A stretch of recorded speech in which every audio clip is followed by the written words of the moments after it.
Morning, nice to have your company. Welcome along to Tuesday, August the 2nd, 2022. And the FA have promised that the triumph of the ladies will change the game forever. Taken them long enough, hasn't it? But do you know what everybody was arguing about yesterday? The money. The blokes and the money they can earn, and the ladies, how much money they're not earning. You know, and they're more successful than the blokes.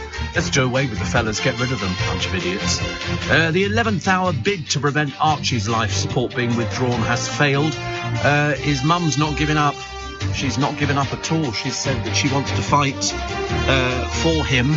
And I don't know where we go from here. As I say, it must be the most difficult decision anybody would ever have to make, especially, for such a little boy. It really is terrible.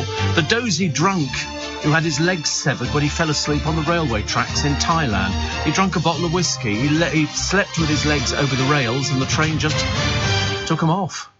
And, when I first read it, I thought, well, that can't be in this country, surely. Trains don't run late at night. Plus, Ekin Su is the big Love Island winner. Who cares? Who cares? Together with David or whatever else. And so he'll be sort of doing something. And then you'll be bored witless with pictures of them endorsing this product, endorsing that product. They're basically just sort of clothes horses. They don't have to have any discernible talent. The fact that they won the programme. But then we're going, but don't worry, because Michael Owen's daughter will do very well. I couldn't care less. I mean, talk about talentless people. Piers Morgan and David Lammy, I believe, are on a banned list of people who shouldn't be allowed into Russia. Well, there you go. There's good news. There's good news. Why on earth would they want to go to Russia? ITV have said, and they've sort of semi-confirmed, as we said yesterday, they're going to bring back Big Brother next year, but without any of the original people. They're going to have to, I think they'll have to do a cheap version of it. Because to be honest with you, nobody, when you look at the people who they're putting on television on the celebrity versions of programmes, you kind of lose the will to live, don't you? I've noticed, actually, that Lee Ryan was taken off a flight for apparently causing a bit of disturbance. There's something the matter with Lee Ryan. He's obviously not the full ticket. And so he's sort of pictured being put in the back of one of those paddy wagons. Chris Eubank has his eye on the MasterChef title. So in other words, as with all things of Chris Eubank, it's loads of posturing, loads of this and very little action, I'm afraid. Red meat and heart disease, the link there. You're not supposed to eat very much red meat. And in fact, I'm quite good. I haven't eaten lots of red meat. I don't eat an awful lot of it. I bought 2 burgers the other day from Marks and Spencer's, and I didn't have them. I was going to have them. I can't remember what I ended up eating. It's always I buy one thing and I eat something else, and I can never remember what it is I've eaten. I'm hopeless. But I was watering the plants this morning, thinking it's definitely getting a bit chilly, but I'm still not putting on a coat. I haven't brought a jacket with me or a coat or anything else like that, which is, which is okay. Gemma Collins wants to return to Wales. We want her to return to Wales. Oh, sorry, the country. I thought she meant to eat. And so, no, she obviously, apparently her father or something used to go down the coal mines with Tom Jones. She'll make any old twaddle up, won't she, really? If she's run out of stories to sell, that would be it.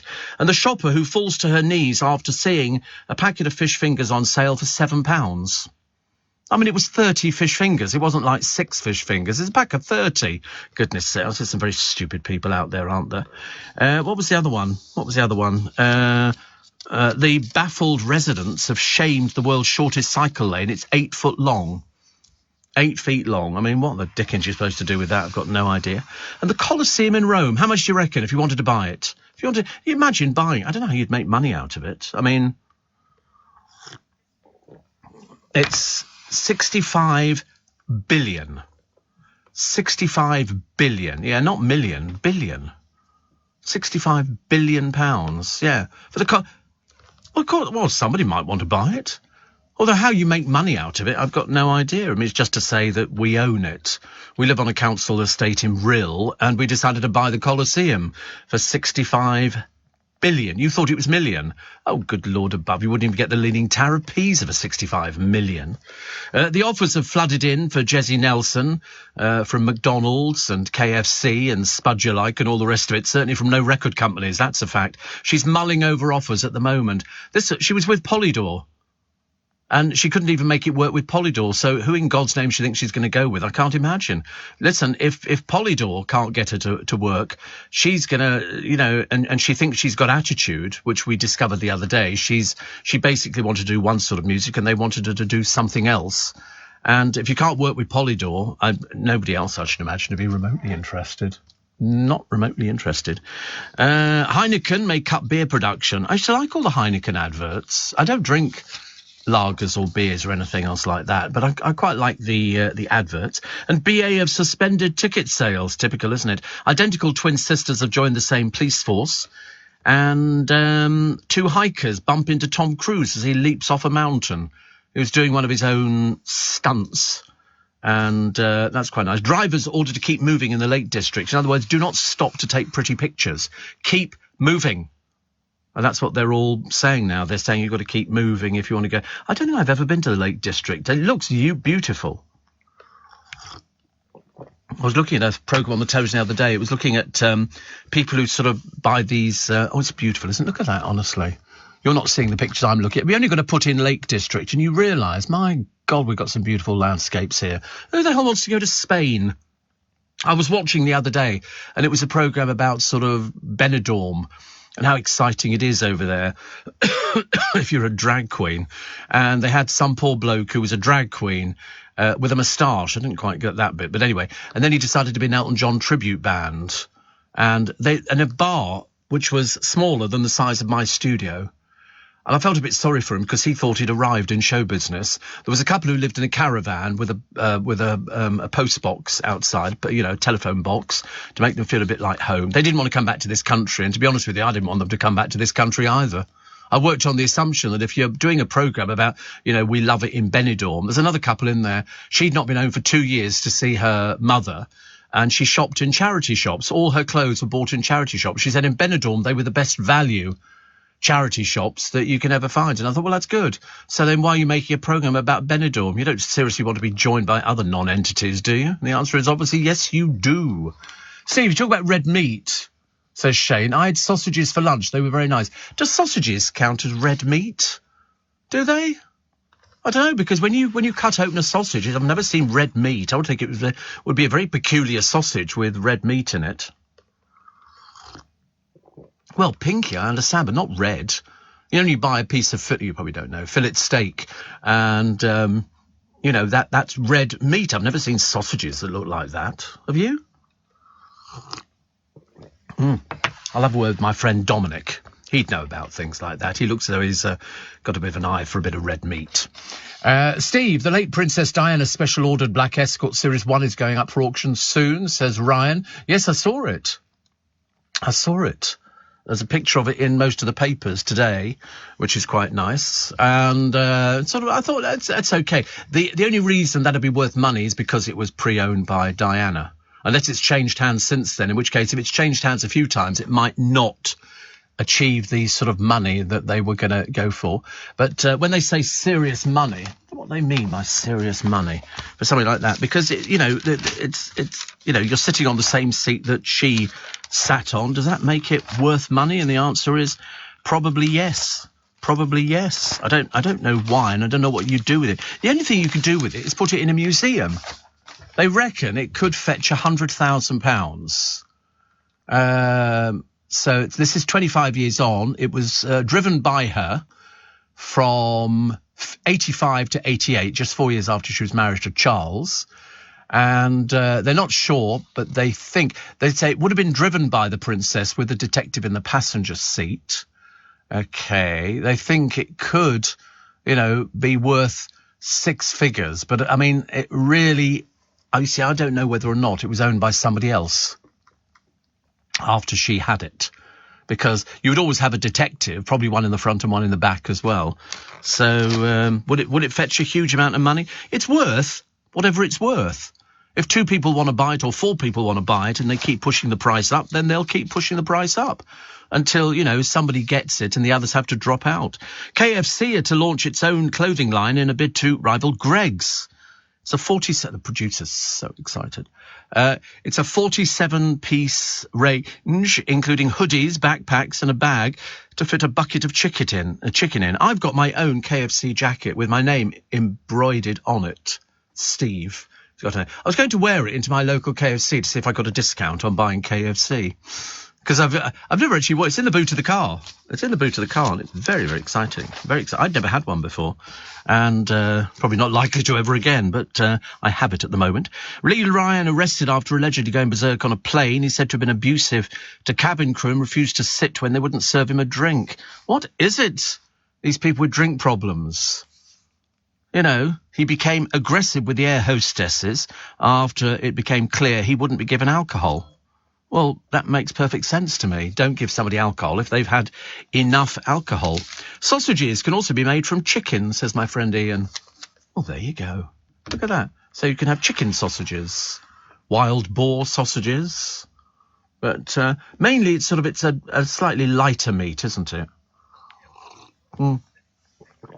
Well, whatever it is, it just goes into that thin skin, doesn't it?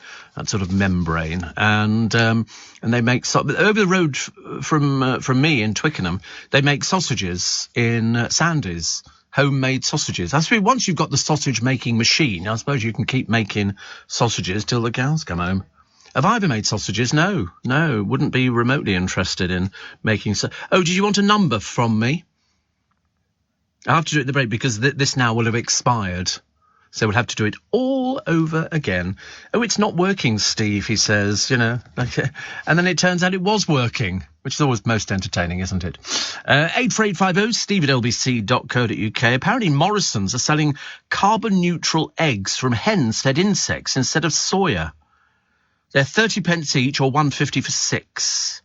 They're going to be available at Little Clacton in Essex and Yorkshire, 50 Yorkshire stores. So obviously, those Yorkshire folk, they like stuff like that, don't they? They like stuff like that, which is good. So carbon-neutral eggs. I don't eat eggs. I did on Sunday, actually. I did have a cooked breakfast with 2 fried eggs, and they were quite nice. And I had that, but normally I wouldn't eat eggs. I'm not a great egg eater. I used to have boiled eggs all the time. You know, you bang them on the top and then you do eggy soldiers. But I haven't done that for a long, long time. There's something about eating an embryo that kind of turned me off. I thought it was one step away from being a little chick. And I didn't like to think about that. So I sort of gave up. And if it was a runny egg, I was even worse. I used to get quite funny. A friend of mine, Mike, used to eat eggs. We'd go to Stella's place and she'd do a lovely cooked breakfast, you know, on a little gas ring. And that was about it, really. And she turned out these super breakfasts. And we had runny eggs. I didn't. I had them cooked on both sides and he would have a runny egg. And I used to sit there thinking, oh, my God, it looks disgusting. It looks awful. Morning. Hope you're well. Pork is red meat, says Emma, as is any processed meat that has been cured or salted like bacon, salami. Loving the show as always. Merci bien. Thank you very much indeed. And Steve, I bought a lovely bunch of sunflowers. And once I put them in water, I noticed one of them had what looked like a mini sunflower growing out of its centre. And I know you're into your gardening, so I wonder if you've anything like it, says Vida. I have. I've seen that on quite a number of occasions, actually. It's known as a little freak of nature. It's a little freak of nature. I love sunflowers. I love seeing big bunches of them. It's like birds of paradise. I like those as well. But they last longer than sunflowers. But then you see fields of sunflowers, which look absolutely beautiful. They really do. Cameron from Calgary. He says, I'm out here working in British Columbia again. What a lovely part of the world. Reminds me of home back in Scotland. Can't wait to be back in Edinburgh for Christmas. Well, in fact, my producer's going to Edinburgh. He won a competition, and the competition is to go to Edinburgh and stay there, which is good news. So, yes, forever and a day. The Lake District, Steve, says Jane is stunning. There are laybys on all the roads over the lakes built to pull over and take photographs. Some areas are remote. Not a car in sight. Why are they being so precious? Well, they're just trying to protect it, I suppose. It's the same with all these places. Once somewhere becomes terribly famous, I see that Wendy's are offering some sort of dessert at the moment. Wendy's hamburgers. They've been offering it for years, but it's only recently that they've said we're doing it over here. And whatever it was, I can't remember, but it looked delicious. And it was like sort of I'm sure it was ice cream or yogurt or whatever it was. It looked gorgeous. and it had berries in it and stuff like that. And they said, well, actually, it's been on sale for ages and ages, just that nobody really noticed. But there you go. It's called a strawberry frosty. Doesn't that sound great? And you can have it with French fries, which sounds great. And it's on its way to you very shortly. So I love the idea. It's strawberry frosty. Are there chips in a milkshake? No, I've never had chips in a milkshake. Well, that would be a bit pointless, wouldn't it? Something that's hot into something that's cold. You've had that, have you? Like crumble and ice. Like crumble and ice cream. Yeah, but the crumble and ice cream, that's been on sale for ages. Nothing unusual about crumble and ice cream. But I mean, having something like this with chips, which is a savoury item. God, I'm not surprised your mother doesn't want you living at home anymore. I mean, it must be a nightmare. What would you like? I want ice cream and chips. Oh, dear, honestly. He's thinking of moving out. And he's thinking, I said, you'll never cope. You will starve. You will starve because he won't have the faintest idea what food to get or, what toilet paper to use or, all these other bits. And it's a lost cause, I'm afraid. John near Brighton says, I love beef sausages, which would definitely be red meat, but I've had difficulty finding beef sausages. I don't have them in M&S. Well, I've got beef hot dogs, big ones. You get them in Costco. They're mainly an American thing, beef hot dogs. They're lovely. They're enormous. Really, I mean, they're a size and a half. For those people impressed by signs of, of something. I mean, I think they're about 10 inches. I think so, which is, that's quite average. Steve, I'm on holiday in America. Still listening to you. Loved your Holly Wreath girls. Oh, everybody's on holiday in America. And Christmas isn't far away. It really isn't. It's not. I know it is, but you know how much I adore Christmas and how much I can't wait enough for Christmas. And because it's my favourite time of year, together with summer, autumn. I go for all the seasons, actually. All the seasons. Gary says, top of the morning, Steve. We're off to Wales next weekend. Could Gemma Collins wait until we're back before she decides to emigrate? Alternatively, the moon is available. I know. The trouble is she's so desperate for something to talk about. She's got to go, I think I'll go to Wales. Because she says, even though I don't speak Wales. I mean, seriously. More stupid by the day. Steve, I was in Pret by the Prince of Wales Theatre the other day. They do bacon rolls with no egg, says Ian. They're very difficult to get hold of. Really very, very difficult to get hold of. I found them before. I felt like going up to the counter and saying, can you take the egg out? I don't like it. It's horrid.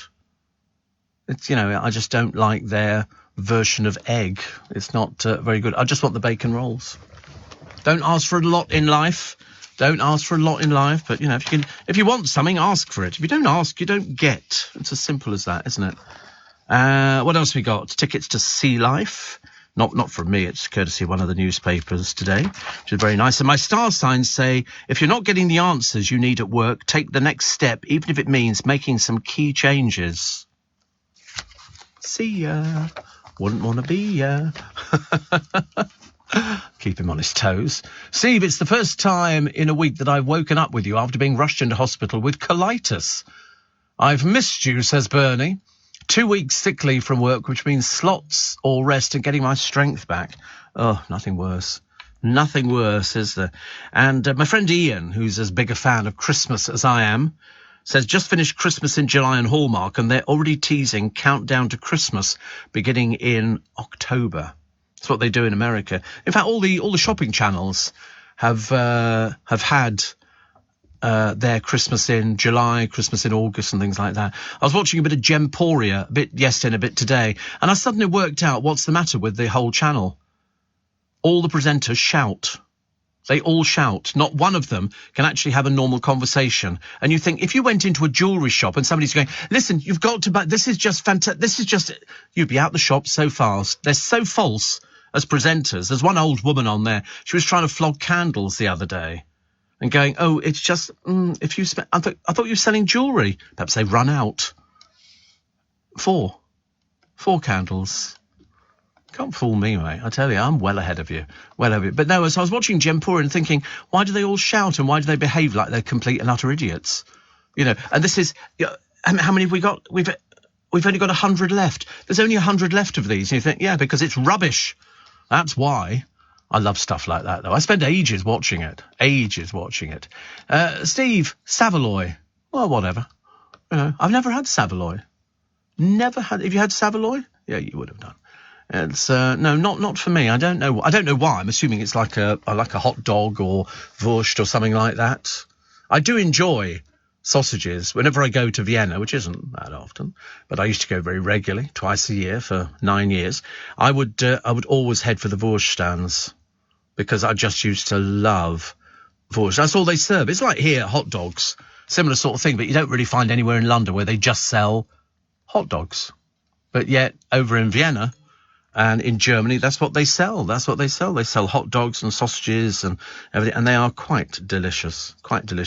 And if you have a hot dog over there, oh my God, they're fabulous. It's half a baguette pushed onto a hot pole, and then they sort of put in the mustard and the ketchup, then they drop the sausage in. Oh, delicious. A warm roll. You don't often get a warm roll, do you? Very rarely. Very, very rarely. There's that one hot dog vendor in Piccadilly Circus. Is there? Where's that? Is it a proper purpose-built little... Is it a food truck? Oh, that's all right. I wouldn't buy anything from any of these dirty, disgusting people who look riddled with pox and all the rest of it, pushing their little metal trolleys around with a gas cylinder underneath. Have you seen them? All illegal. No, but sadly, when people are drunk, they do.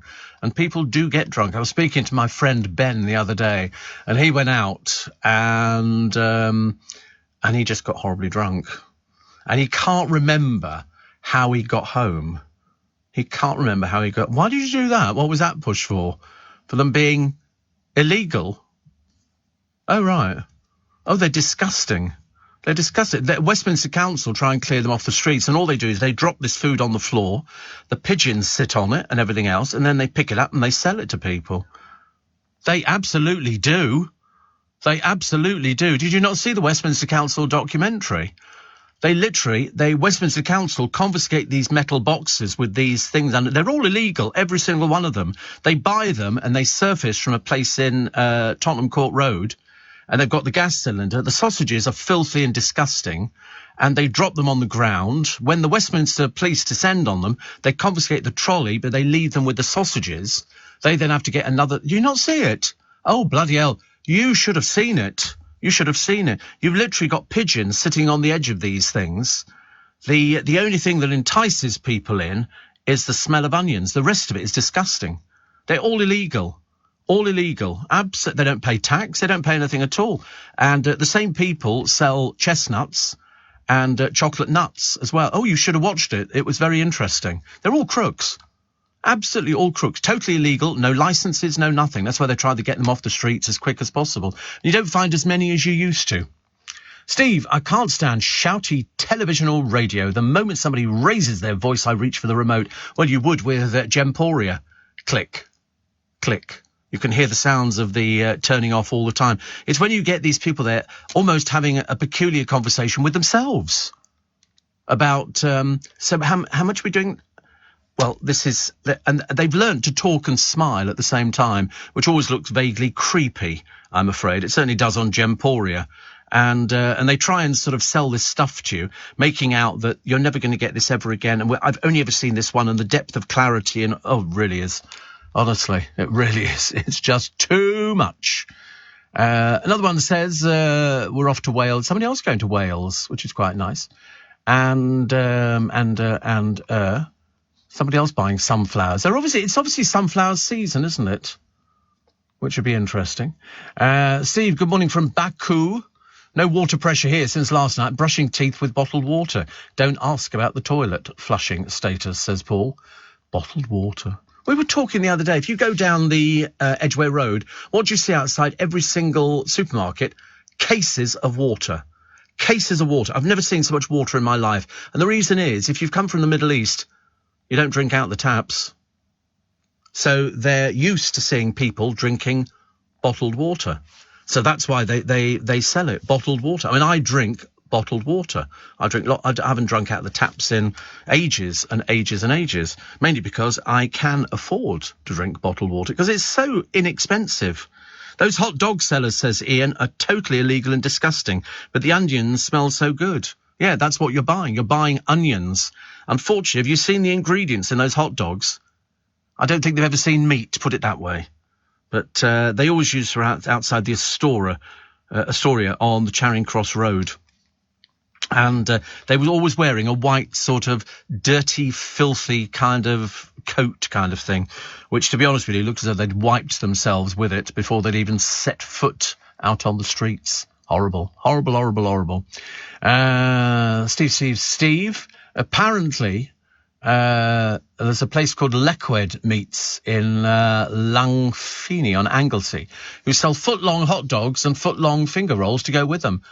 Well, that's quite nice, Robert. Well, actually, in Costco, they sell the giant rolls that go with the giant hot dogs. They've got a whole pack of giant rolls, which are long, what do they call them? Long distance, longevity. I must check my bank account, see if I've got 65 billion so I can buy the Colosseum. We can get rid of those revolting people standing around the outside, pretending to be Roman gladiators and everything else, and you have to pay them to take pictures of them.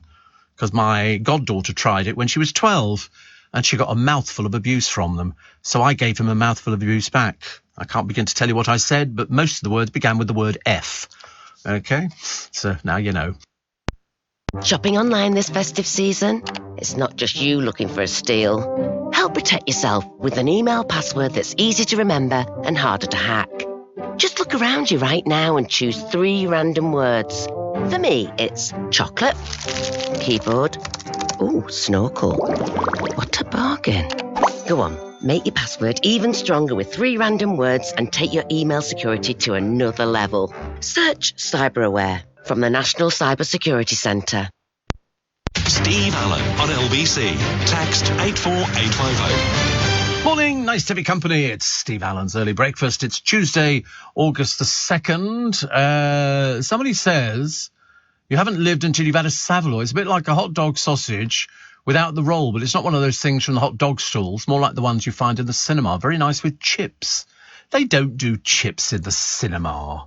They've never done chips in the cinema. How would they deep fry chips in the cinema? That's why you only get popcorn, and most of it is already pre-popped. I've seen them bringing it in huge bin liners, see-through bin liners, tons of the stuff at the time. The lorry arrives and this stuff turns out. They don't even make their own thing there. They certainly ain't going to be cooking chips.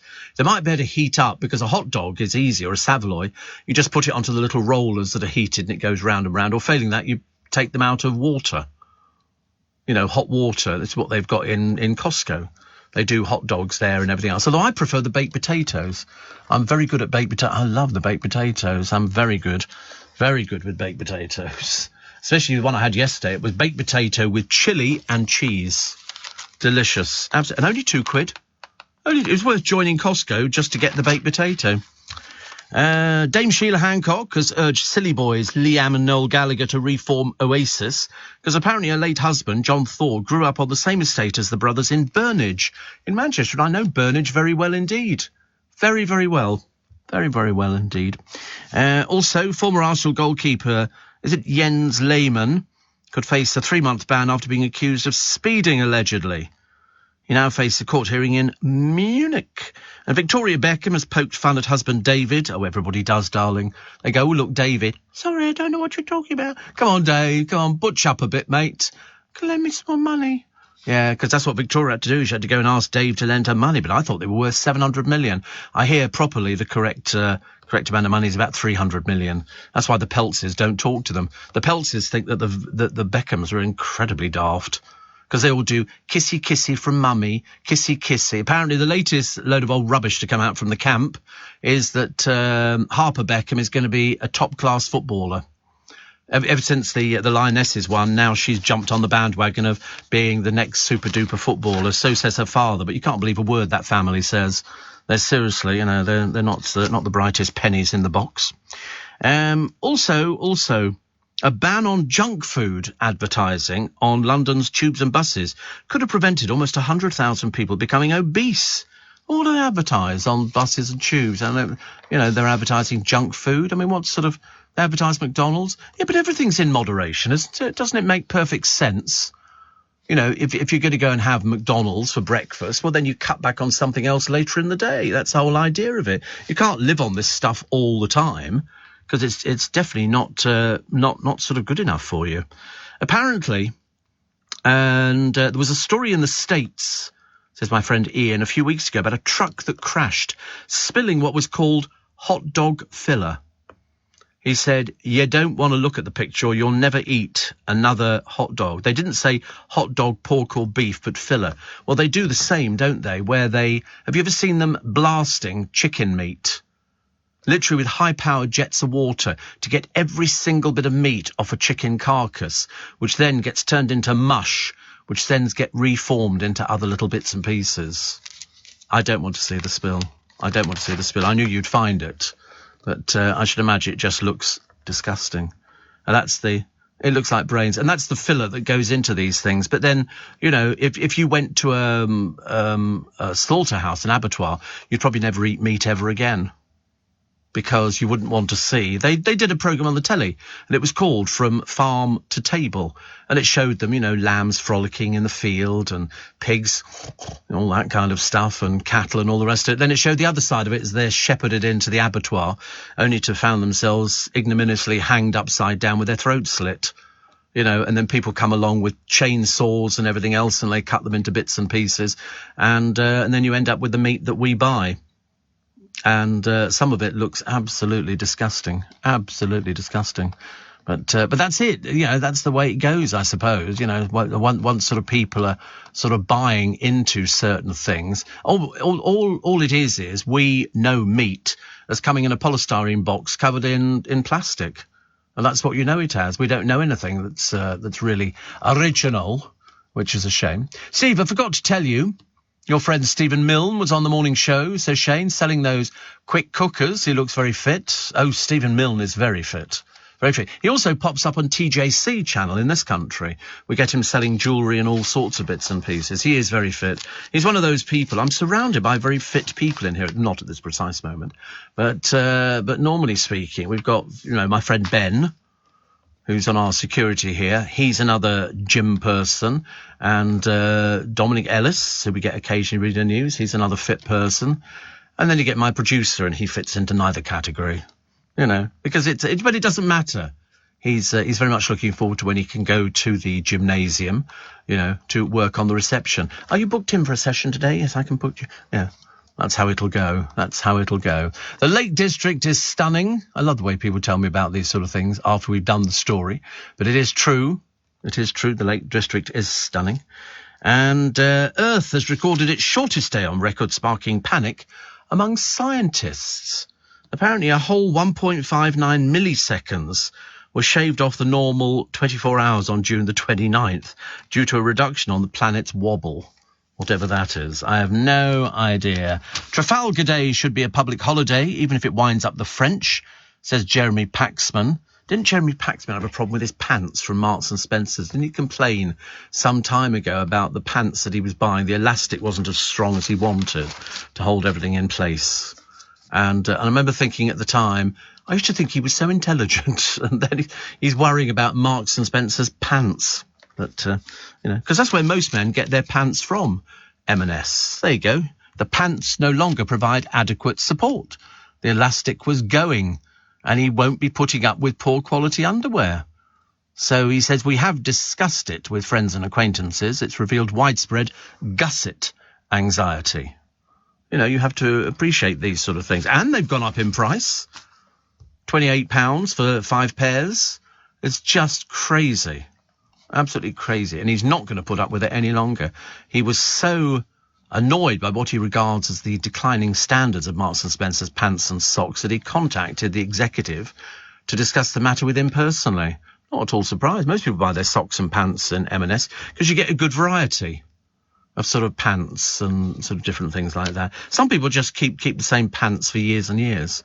Other people change them on a fairly regular basis. I don't know. Coloured pants or plain pants? I love the way you have to look. You have to look because you cannot remember from last night when you put your pants on what pants they were. That is so tragic. You don't look. What are you doing? You're getting dressed in the dark. Bleary-eyed, yeah. Well, put your glasses on in future. Makes it so much easier. 84850 steve@lbc.co.uk. They're selling a whole load of memorabilia here. 200 pieces of Elvis Presley's jewellery, some designed by Priscilla, are being auctioned. Rings, cufflinks, watches and chains given to his manager, Colonel Tom Parker, will be sold. Priscilla said it brings back memories for sure. It includes a guitar used by the King's 1968 TV comeback special. And there's loads of things. He used to have a jewellers who would come on stage with him when he did Vegas, and they would throw out hundreds and hundreds of thousands of pounds worth of rings and just throw them into the audience. And people would go, that's when he was going through his particularly bad phase in Vegas. But even so, still very interesting. It was still part owned, of course, by Elvis Presley, which was nice. A twisted serial killer slaughtered dozens of people simply because he was bitter about a breakup. His name's Yang Jinhai. His murderous spree started in 1999, which the turning point in his life came earlier. He was China's most prolific serial killer, originally sentenced to labour camps, locked up again for an attempted rape. And I'm really surprised, actually, because normally, these sort of people are executed very quickly. China's human rights is way down the list. But he was wanted for murders in 4 provinces. Bizarrely, he was caught by accident. Police noted him acting suspiciously during a routine check of entertainment venues. They said it could be the biggest murder case since the founding of the country. Wow, that is quite something. Can't wait to see what the outcome of that is. Not that I think we don't know. I think we do. Drivers had a beef with a herd of cows after the wayward beast wandered onto a motorway and sparked 2-mile tailbacks. Nothing worse than 2-mile tailbacks on the motorway. We had it the other day. You know when it says fire in vehicle, you think, oh, God, honestly. And then you go past it and all of a sudden you feel extreme sadness for these people whose car has just burst into flames on the motorway. I saw 2 the other day. 2 cars that have burst into flames. Have you? Well, I've got to stop it, haven't I? I'm a bit of a pyrotechnic person, but, you know. Steve, have you ever tried a frozen baked potato? Cooked, of course. Bought 2 the other day for the freezer. Emergency food, as I love a jacket potato with cheese and red beans. To my delight, it was only cooked in a third of the usual time, but was way nicer than ones that you cook from scratch. I'm not sure how they're so delightful. They're highly recommended. Have you ever been to the cinema in Blue Water? Fast food under the seats? I haven't, actually. I have been to Blue Water, but I've never been to the cinema. If I was going to go that far out of town, I wouldn't be going there for the cinema. It would be something, I'd just be going for sort of shopping. And what was the other one that I quite like? Oh, yes, the beer-loving pony who's been banned from his local pub. This isn't just the beer-loving pony. This is the pony who's made mayor of the little village where he is, because they thought that, it would be better to have a pony as the mayor. And so now he's barred from the local pub. I mean, to be honest with you, he sounded like an alcoholic. Definitely had a drink problem. But he looks quite cute. He's only a little Shetland pony. And so he's now barred from the local pub. This is in Cockington, in Devon. We all like going there for holidays, don't we? Morning, trust we find you well on Tuesday, August the 2nd. Apparently, Johnny says a trip to an abattoir should be on the junior school curriculum. I'm sure many more children would grow up vegetarian. I don't think you could ever take children to an abattoir. I really don't, with the best will in the world. Definitely not. Listening from Derriford Hospital in Plymouth, Steve. Scooped into an ambulance on Thursday with pancreatitis. Still plugged in to a drip, but you got me through my day. Been gluten-free and dairy-free. If I get bloody ham salad again as my only food option, I'll be planning my escape. Jamie Oliver needs to sort this out. Can you have a word? Says Mel in Plymouth. How lovely. But I wish you well. I'm sure it'll go fine.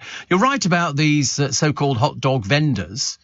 I remember in 1992, Steve, my partner and I had a romantic night out in Trafalgar Square, and it was a lovely night until I smelled the onions and couldn't resist asking for a hot dog. Before the night was out, I was terribly unwell. Need I say more?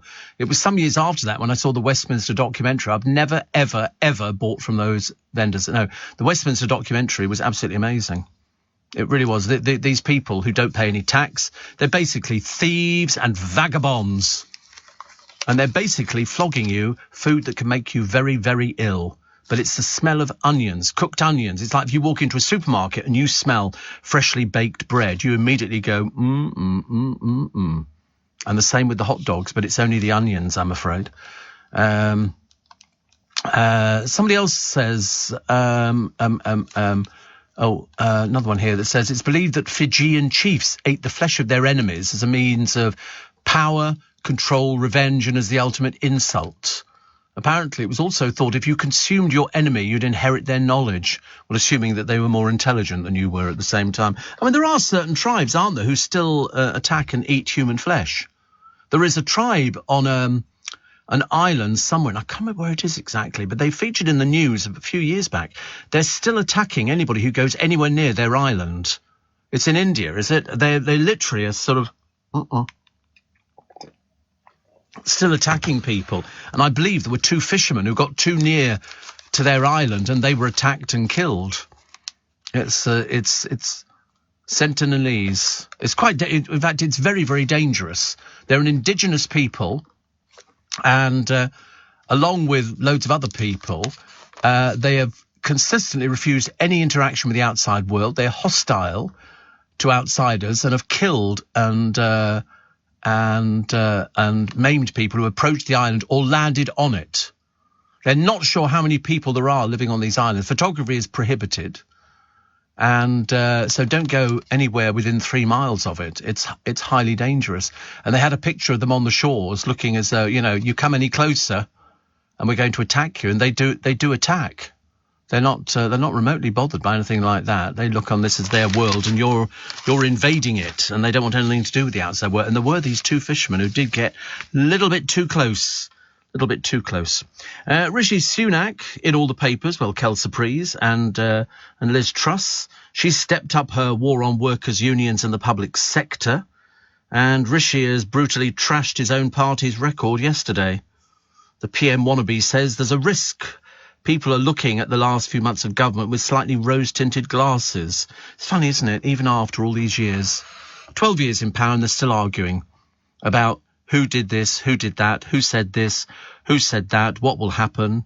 I mean, the ballot papers have started arriving. 160,000 members will vote. I don't know why they're bothering to impress us or why the papers are even bothering. Nothing to do with us. We're not voting. Not allowed to. It's only if you're a member of the Conservative Party can you vote.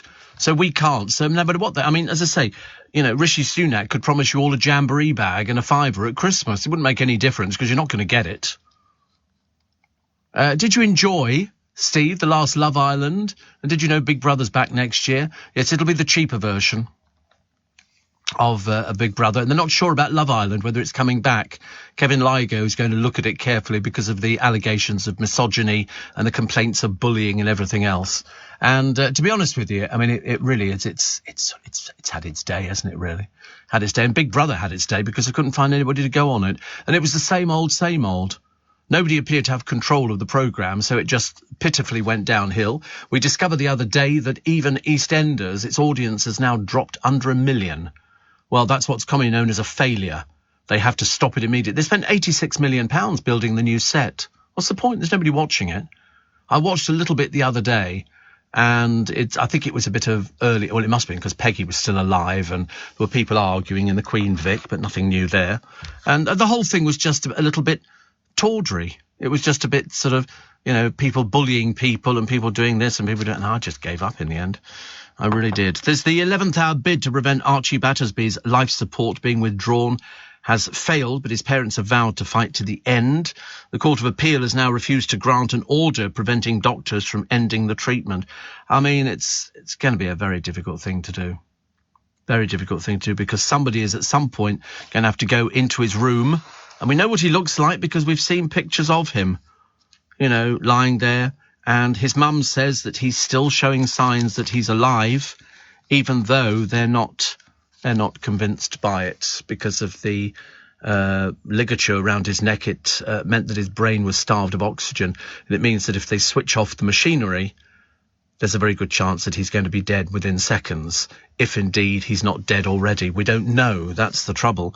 But his mother's fighting for him. I mean, in short, his system, his organs, and ultimately his heart are in the process of closing down. I mean, the options before the courts have always been a bit stark. And people say, he thinks that Archie was taking part in this TikTok challenge and said to parents, have a conversation with your children because there's a whole new lot of online challenges. And it's basically children who are getting very near to taking their own lives. And you could end up like Archie, a happy-go-lucky little 12-year-old lad who follows some TikTok advice and is found with a ligature around his neck. And he's been in this suspended animation case since April, and today it'll be a case of turning it off. And his mum says, we've got his wishes at heart, he needs time to recover. The trouble is, I don't think there is any recovery, but she's got to face up to that, and that's what they can't do. That's what they can't do. I mean, you'd be in the same situation, we'd all be in the same situation. If it meant keeping somebody alive, if you thought there was a flicker or a glimmer of hope, you would do exactly the same as she is doing at the moment, but I fear it is not to be. Steve, Jeremy Paxman will make a good hot dog filler, says Chris. Yes, thank you. Poor old Jeremy. And somebody else says the pony barred from the pub in Devon. Was he the made mayor or mayor? Okay, says Mike. Still hot on the narrow boat. And one that says, I love hot dogs too. I was eating one the other day and when I took a bite, a dollop of ketchup squirt in my eye. Now I see my mistake, the blessings of hindsight. Yes, wonder where that came from. Somebody desperately unfunny, I should imagine. Somebody who's had one of those sort of sense of humour bypasses, which is so popular in this day and age. So here's this Diana car. It's a Ford Escort, turbo, less than 25,000 on the clock. And it was once given away in a radio station contest. So they didn't pay 100,000 for it. I'd love to find out what it's going to go for. I suppose it's still got the same number plate. It's going to go on August 27th. So, if you've got a spare bit of cash, that could be the one for you. Jamie Oliver has landed a £5.6 million windfall from his businesses. On the day, Channel 4 announced 2 new TV cooking shows featuring him. Jamie Oliver Licensing paid out a dividend of $4.1 million, and Jamie Oliver Holdings dished up a further $1.5 million. This includes publishing books, TV shows, licensing his name for anything from pots and pans to forecourt food. So he said 2021 was another challenging year, but I'm proud of what we achieved as a team. So you've got the first Jamie's One Pan Wonders. That'll be everything cooked in one pan. This is ideal for people living by themselves in Bethnal Green and sort of thinking, what shall I have to eat today? It'll just have to be one pan. So what you do is you just buy a frying pan with a lid on it so you can steam and do everything else, and then you just use it for a stir fry or anything else. It's so much easier, and you'll be absolutely loving it. Steve, I worked at Dewhurst's in Smithfield Meat Market. The site was bad, but it was the smell as I walked past the abattoir that I couldn't take. Dewhurst closed down, didn't it? They lost it. Owned by the Vesti family, I seem to remember. And they made the newspapers because they didn't pay a huge amount of tax on a huge turnover. We used to have a little Dewhurst butchers in Twickenham. We really did. In fact, I had a competition running with them. We gave away vouchers at Christmas for people to get turkeys and steaks and sausages and everything else. They're very good. Very, very good. Scientists believe they've identified 3 types of long COVID. So that's it. I get a bit confused now with COVID, long COVID, short COVID, back COVID. I don't know what I'm doing. The whole thing is different. Nichelle Nichols, how her kiss changed the world. I thought she was great as Lieutenant Uhuru. She also got romantic with Captain Kirk in TV's first interracial kiss. First one. Amazing, isn't it, really? And I liked her a lot. I liked her. She was 89. Certainly didn't look it at all. Love Island is over, and who's going to do very well out of it? They go, this. I mean, to be honest, this is what ruins the programme. You get a whole feature written on how much money they're going to make. What are they going to do? To be honest with you, it doesn't involve any intelligence at all. An intelligence, it says, and then it goes, will these people, still be together in a year's time? Gemma Owen and the bloke Luca Bish, who works in a fish shop. Will they still be together next year? Unlikely. And then the winners, will they still be together this time next year after lots of breakups and makeups? And if the spin-off series goes ahead, probably. But they'll all have to pretend like mad. Will India Pollock, the waitress, and Dammy Hope, the microbiologist, still be together next year? They think maybe. But the majority of them, they think it's unlikely that they will be together. And the reason is that they don't really want to be together. They're just doing it because that's the way you have to make your money. You have to tell lies. Parts of England have witnessed their driest July since records began. Apparently, we only had 5 millimetres of rain last month. Not round my neck of the woods we didn't. I wish we blooming well had done. It would be so much nicer, wouldn't it, really? 84850 steve@lbc.co.uk. The TV show about the abattoir was called Kill It, Cook It, Eat It. No, this was field to table in different moves on the television. It showed, animals on the farm, then being which ones they have to decide to send to the abattoir. And they've got to be a bit cold about it. They can't look at them as pets or anything else. They're going there because they're selling them because they need the money to survive for the next few months. All of that and more after the news, which is next. To keep my business ahead of the game, I knew I needed some fresh ideas, and fast. That's why I decided to host a young person on a T-level industry placement. My student has already brought loads of new skills into the workplace. Plus, we're getting first pick of new talent coming into the construction industry right here in the Northwest. It's been a total win-win. Go next level with T-levels. Search Skills Revolution. This is LBC from Global, leading Britain's conversation with Steve Allen.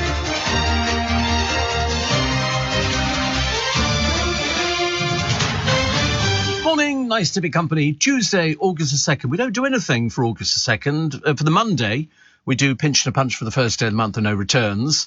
But for the Tuesday, you do nothing. You just go, it's the 2nd. It's the 2nd of August. It's racing through, isn't it? Racing through. Bad news for Sir Paul McCartney's Fame Academy. Now, you remember when this opened, I think in Liverpool, ages and ages ago, 1996, I seem to remember. Well, anyway, staff there are at risk of compulsory redundancies due to losses of more than 2.5 million. It's struggling with a fall in student numbers, frozen tuition fees and inflation. It's currently consulting with staff over voluntary redundancies. Now, Paul McCartney has an estimated fortune of around 700 to 800 million pounds. Now, I would have thought, seeing as the losses, are about 2.5 million, a mere drop in the ocean for Sir Paul McCartney, isn't it? It's just absolutely nothing. And if you've got that much money, the 700 or 800 million, I realise how it works. But even so, you could actually give them 5 he could give them £5 million and it wouldn't make any difference to his money at all. Would it really? I don't think so. William says it started raining in Glasgow. Hallelujah. We don't rain down here. Why is everybody else getting it and we're not? Ridiculous. Steve, we used to make dog food and the tribe that we put into it, the tripe, used to make me feel sick, especially in the summer. I do agree with Jeremy Paxman, though, Steve. M&S pants are substandard. I now get my Calvin Kleins from Costco. Yeah, they do Calvin Kleins. They do socks in there. They do Pringle socks and things like that, which are quite good. But pants, when you get a bit older, you need a bit of elasticated, help going on, don't you, to keep them up? Otherwise, they just sort of disappear around by your knees, and it's not a good look at the best of times. Excuse me. Oh, delicious. Can't beat a nice cup of tea in the morning, actually. Although we've got different milk today. It's different milk. I can't remember what it is, but it's not the normal. It's It's milk that's not in the fridge. Apparently people are leaving it out of the fridge. It's absolutely ridiculous. Absolutely ridiculous. I don't know who would ever do anything like that. Steve, do DJs get an indication of when a song is about to start so they can stop talking? The song The Way It Is by Bruce Hornsby is a very, very long intro. Still find it funny how you used to stop the records early so you could talk instead. Well, if you're a DJ, it's all written out for you. You don't need to worry about, the intros and when they start, because most records, in fact, they don't. I've never heard of a radio station, certainly not in our huge organisation, that actually physically has records. It's all on computer. Everything's on computer, and it would have the intro put on there. All the information you would ever need is on there, and also you feel it. You can feel when they're going to start singing. You just know these things. It's like, how do I know to talk all the way up to the news bed so that you finish talking and it goes LBC. You just know how to do it. I've never crashed the vocals in my life, as they call it. That's what it's supposed to be, crashing the vocals. So it's considered definitely a no-no. Steve, what do you, when do you get stuck behind a herd of cows? You are staring at tailbacks, literally, says Mike. Staring at tailbacks. Lovely. Thank you very much indeed. Somebody else recommending it's a good idea for kids to go to abattoirs. They wouldn't allow them in, I don't think. That's far too depressing for children to watch something like that. Definitely not. They wouldn't do anything. Definitely wouldn't do anything like that. What else we got in the papers today? Oh, Britons are all at sea when it comes to ordering seafood in restaurants. Because you don't understand. 6 in 10 have been baffled by a dish of octopus, potatoes and paprika being on the menu. Half are flummoxed by Frito Misto, an Italian deep-fried fish and seafood creation, with many mistaking it for chips. Whilst 19% enjoy eating fish, almost 1 in 5 have asked for sashimi without realising it was raw. Yes, people don't realise there are certain things that are raw. I like raw steak. That's quite nice. What do they call it? Is it gravlax? Steak tartare. And people like it. Salmon is the gravlax. I do love salmon. I'm quite big into my smoked salmon. You get 3 packets of it for 10 quid. And I can make that last a couple of days, and that's quite nice if you get some egg mayonnaise and get it all sort of done. So it's all very good for you. You've just got to mix and match. And the mix and matching involves, don't eat meat all the time because it's not good for you. So you're supposed to have a bit of fish and a bit of something else, or perhaps a bit of salad. Do a balance. Do you have a balanced diet? Do you? Yeah, what have you eaten today then, if you're on a balanced diet, Elliot? What have we had today? What food have you eaten that you can remember? Ravioli when you woke up. Oh, God. How awful. Little butter hot sauce. Oh, right, okay. Whatever that is. Sounds interesting, to say the least. And then you had a Thai curry sandwich. Ooh, doesn't that sort of make the bread go all soggy? Spinach to stop it going soggy. Okay, right. Did you make that, or... Oh, very exciting. Well, at least you're well versed in being able to cope by yourself. Yeah, got to do it. And what have you had? Have you had any pudding or sweet things, or just mainly... You've had my Haribos, yes, I thought you had. How many packets of those have you had? 3 or 4 packets. Okay, but they're only little tiny packets. Well, you're not done too badly at all then, really, so that's not bad. The other day I had a momentary flash, and I had to have a trifle from Marks and Spencer's. I bought a trifle. It said, this is our best trifle ever. And I ate about a quarter of it, felt quite ill. So I had to stop eating it. Yeah, it was just too good. They do a better one in Waitrose, which is rhubarb trifle. And that's nice. It's exactly the same as the fruit trifle, only it's got rhubarb in it, which is nice. A lot of people telling me about different places that they're off to on holiday. And a lot more people talk about bottled water. I thought I was the only one, actually, who was enjoying bottled water. But it turns out loads of you like bottled water, which is good. Steve, I'm listening to you from the air on a long-haul flight. Everybody around me is asleep, but it's eluding me. Thank you for keeping me company. No, I'm only whispering. So just in case Emma, somebody next to her, goes, well, what was that? I've never heard of people snoring on a plane. I don't know why, actually. Just one of those sort of things. But I hope you have a good flight, Emma. OK? We can do that on radio. You can get very close to the microphone and say, listen, hope you have a good flight, and I hope when they wake you up for breakfast, you have a nice breakfast. Go for 2 of the sandwiches. Much, much better. Phone brain a boon. Devices can help boost your memory. Do you find, as you get a bit older, do you sometimes look at somebody and go, I've got no idea what your name is, and yet you work with them all the time? All the time. You're Elliot. No, you're not. And, it is odd. I did it once when we went on tour, and I was at the theatre, and Joanne Webb was there, and I couldn't remember her name. I just got a complete blank. I said, we just call her Travel Girl. I thought I was such an idiot. It was one of those things that you can't sort of stop it, that you sort of have to come up with nothing at all. Because you do look at people. Sometimes I have a game. I'll see somebody I know and I'll think, what's their name? What are they called? What do they do? Because I don't remember half the time. And then somebody said to me, that's perfectly normal, Steve. Loads of people are like that. Fish and chip shops on the brink of closure have faced price rises of over 13%. They reckon the living cost crisis could force 3,000 to 10,500 chippies to shut as customers are skint. Well, I don't know. I've noticed no evidence of customers being skint at the moment. People are still buying fish and chips. People are still buying all the usual things. You wait till these bills start coming in. That's what worries me, that people are going to get such a shock without realising it. And they're going to go, oh, my God, have you seen the size of this bill? That's what I worry about. I really do. I see that mourners at Lord Trimble's funeral were urged to try harder to restore Northern Ireland power sharing in tribute to his life. They were all there. Michael Martin. And I quite liked, actually, David Trimble, William Trimble. And, as I say, even Boris Johnson turned up. But there again, hasn't got anything else to do at the moment, has he? An Emmerdale cast member shed real tears as Marlon Dingle struggled to walk down the aisle to his bride. Marlon, played by Mark Sharnock, has been in a wheelchair, having had a stroke. But in moving scenes to be shown, he battles to get to his feet to say his vows. Wow.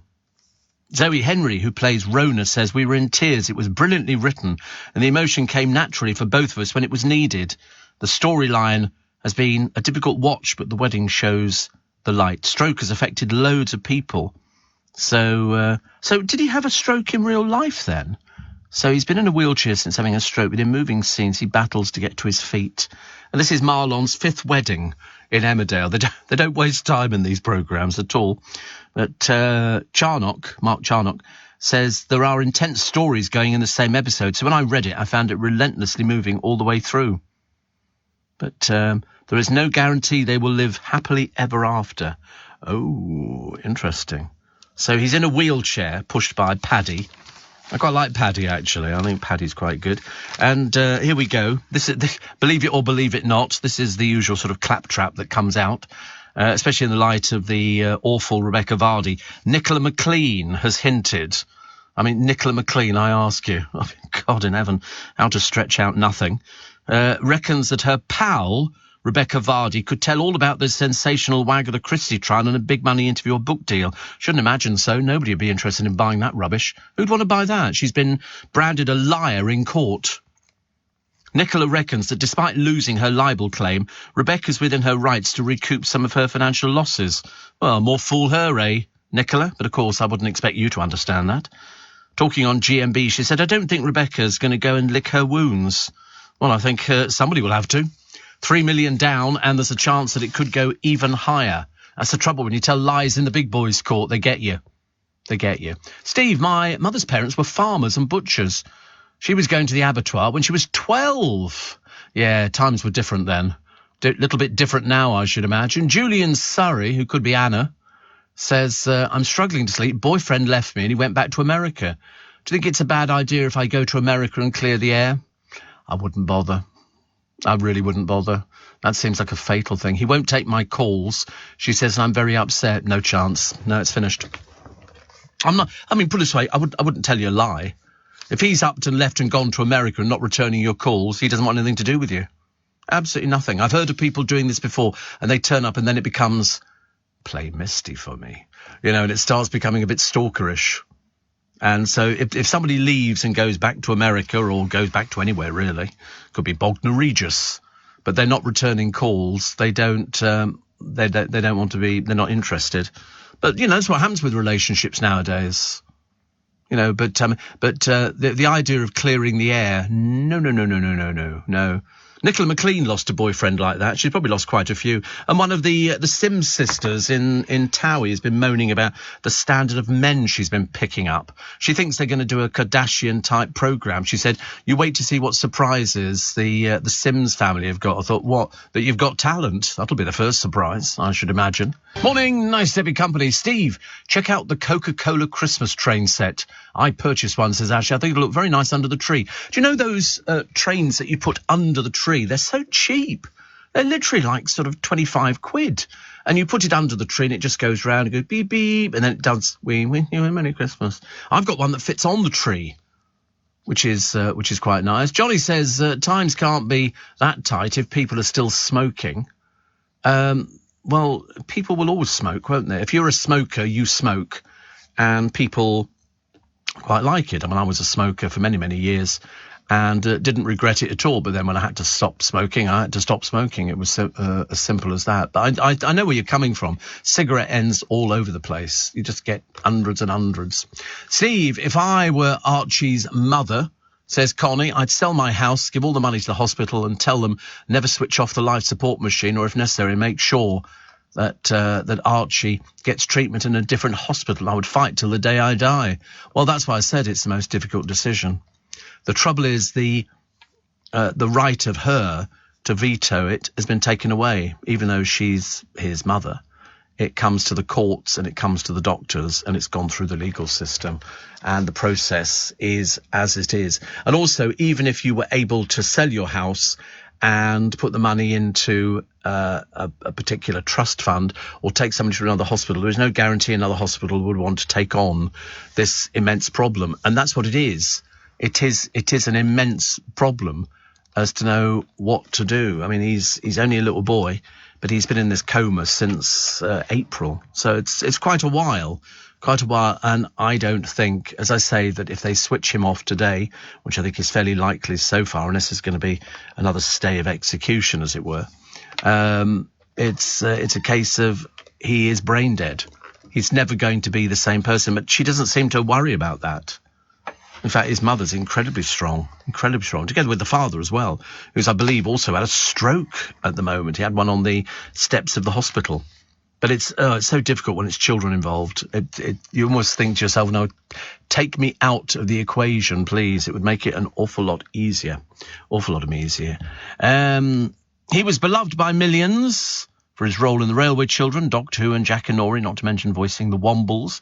But as Bernard Cribbins, who died last week, aged 93, first found stardom in, yes, the Carry On movies. And he was so good in them. And there's a book out. It's called 75 Years of Doing Just About Everything by Bernard Cribbins and James Hogg, published by Constable. And you can buy now. I saw a copy on somebody's desk the other day and I picked it up. I thought, this is going to be an interesting read. And I was not wrong. Steve, what time do you wake up in the morning? I don't wake up in the morning at all. I wake up in the evening. At about 10:30, 10:45, something like that, which is quite normal for me. Because I've gone to bed at about 3, 4 o'clock. Yesterday, I think it was about 3:30. But that's normal for me. I don't think that's anything abnormal at all. It's just that my day's round the opposite end to that of the producers. So that's how it works. It would be, imagine, it would be dreadful if we were all going to bed at the same time. But they leave here and go to bed. I leave here and go to Greg's. That's how it works. I go and either get a sausage roll or a bacon roll or a croissant ham and cheese or something like that. That's how it works. They go home to bed, then they get up later on. I shall get up later on, and then I've got to go and do various things tomorrow. I'm signing forms at the moment for the VAT people. Supermarket chain Tesco has joined the pump ward yesterday and slashed petrol prices by 6.5p a litre. Thank God for that. It seriously couldn't get much more expensive. I was paying a small fortune. I went to my godchildren. That's 80 miles down there, so 160 miles. You can imagine how much petrol I'm using to go backwards and forwards. But it doesn't really matter because I don't do it all the time. And this week, I've got to go twice to my brother's. Once for a party on the Saturday, and once to go and sign some documentation. And Steve, and I just laughed out loud on the train, Thameslink 0501 from Purley.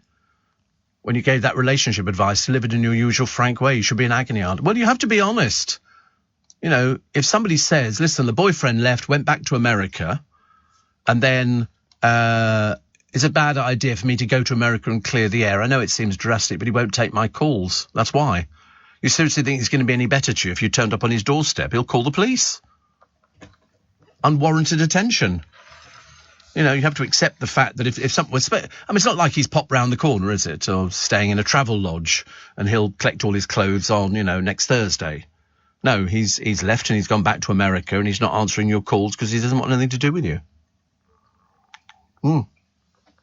It's very... I mean, it's a difficult situation, but there's no point in sort of not telling you the truth about it, because that's the way it goes, unfortunately. So I don't think it's a case of being an agony aunt. It's a case of, if you're in a situation like that, you can't maybe see the wood for the trees, and you can't see what is patently obvious, so you think, oh, if I go to America, then perhaps we can have a chat about it. No, that would be very unwise.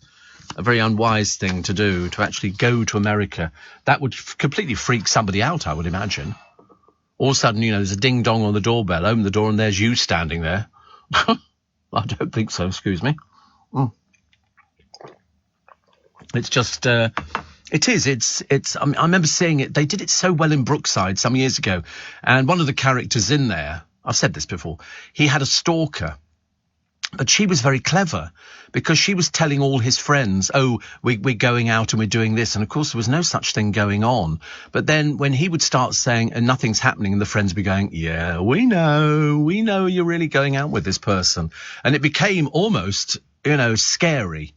Very, very, even for us watching, it became very, very scary, actually. Very, very scary. So here they are, the Lionesses' party time in Trafalgar Square.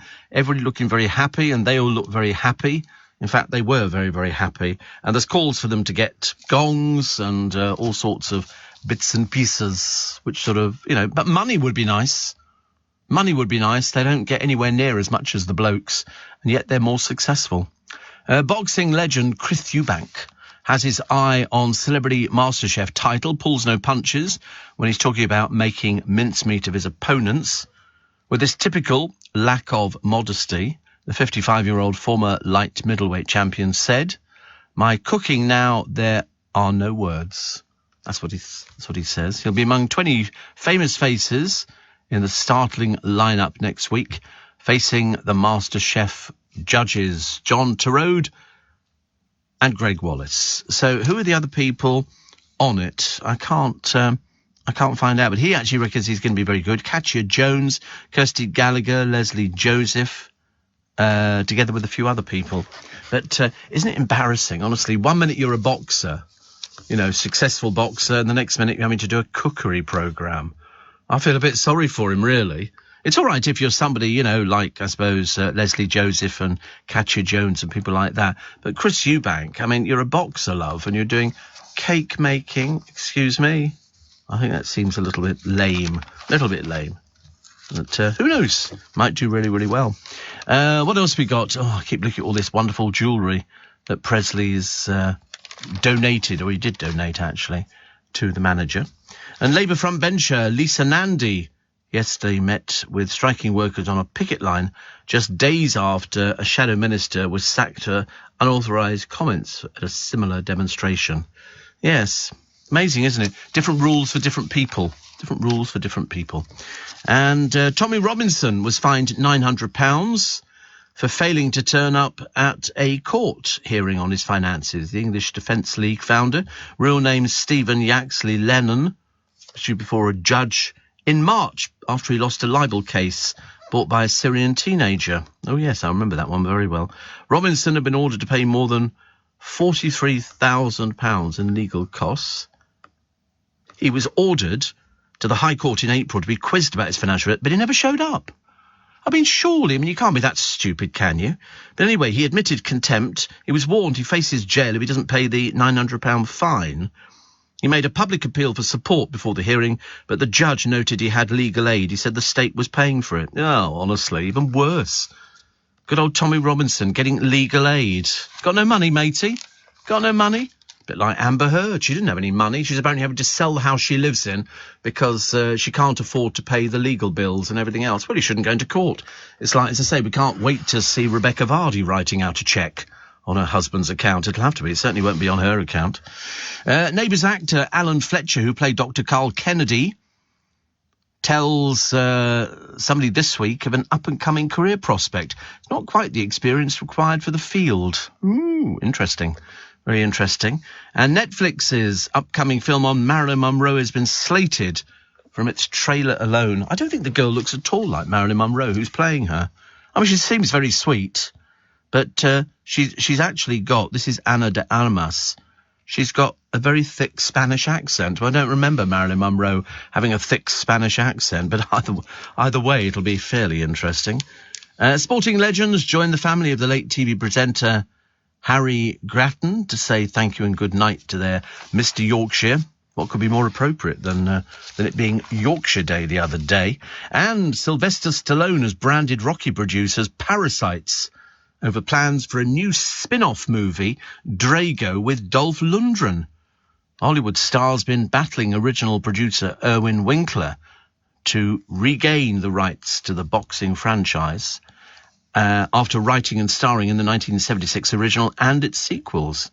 So there you go. I never saw any of those films. I never saw any of the Rocky films. I can't think of anything more boring in my entire days than two people in the ring, Sylvester Stallone and Dolph Lundgren.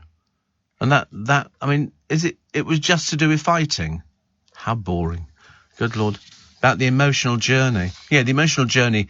Get in the ring and somebody will give you money. You know, I can remember Muhammad Ali when he kept coming over to this country to be interviewed by Michael Parkinson. And he knew how to play the chat show field really well. I mean, he did, you know, I'll whoop him and I'll do this and all that. And he had poetry that went along with it. And so we sort of liked him, even though we probably shouldn't have done. Stella says, Steve, the guy who left his girlfriend and went to America is a lowlife. The girl deserves a lot better. Well, you don't know. You don't know, Stella. She might not have been very pleasant. That's why he left and went to America. And also, that's where he lives, because he's American. And so you have to go back home, don't you? I mean, why would the girl deserve a lot better? Relationships happen and then they finish. I mean, I work with loads of people who've been in relationships before and then they finish. And I always go, well, it serves you right. You know, because that's what happens. You know, very rarely do you start a relationship with somebody and, you know, years later it's still going. That would be utopia. But it doesn't seem to happen very often, does it? Especially in this business. In show business, because I think we're all in show business, you know, relationships are very fickle and few and far between, mainly because people are so cheap and easy.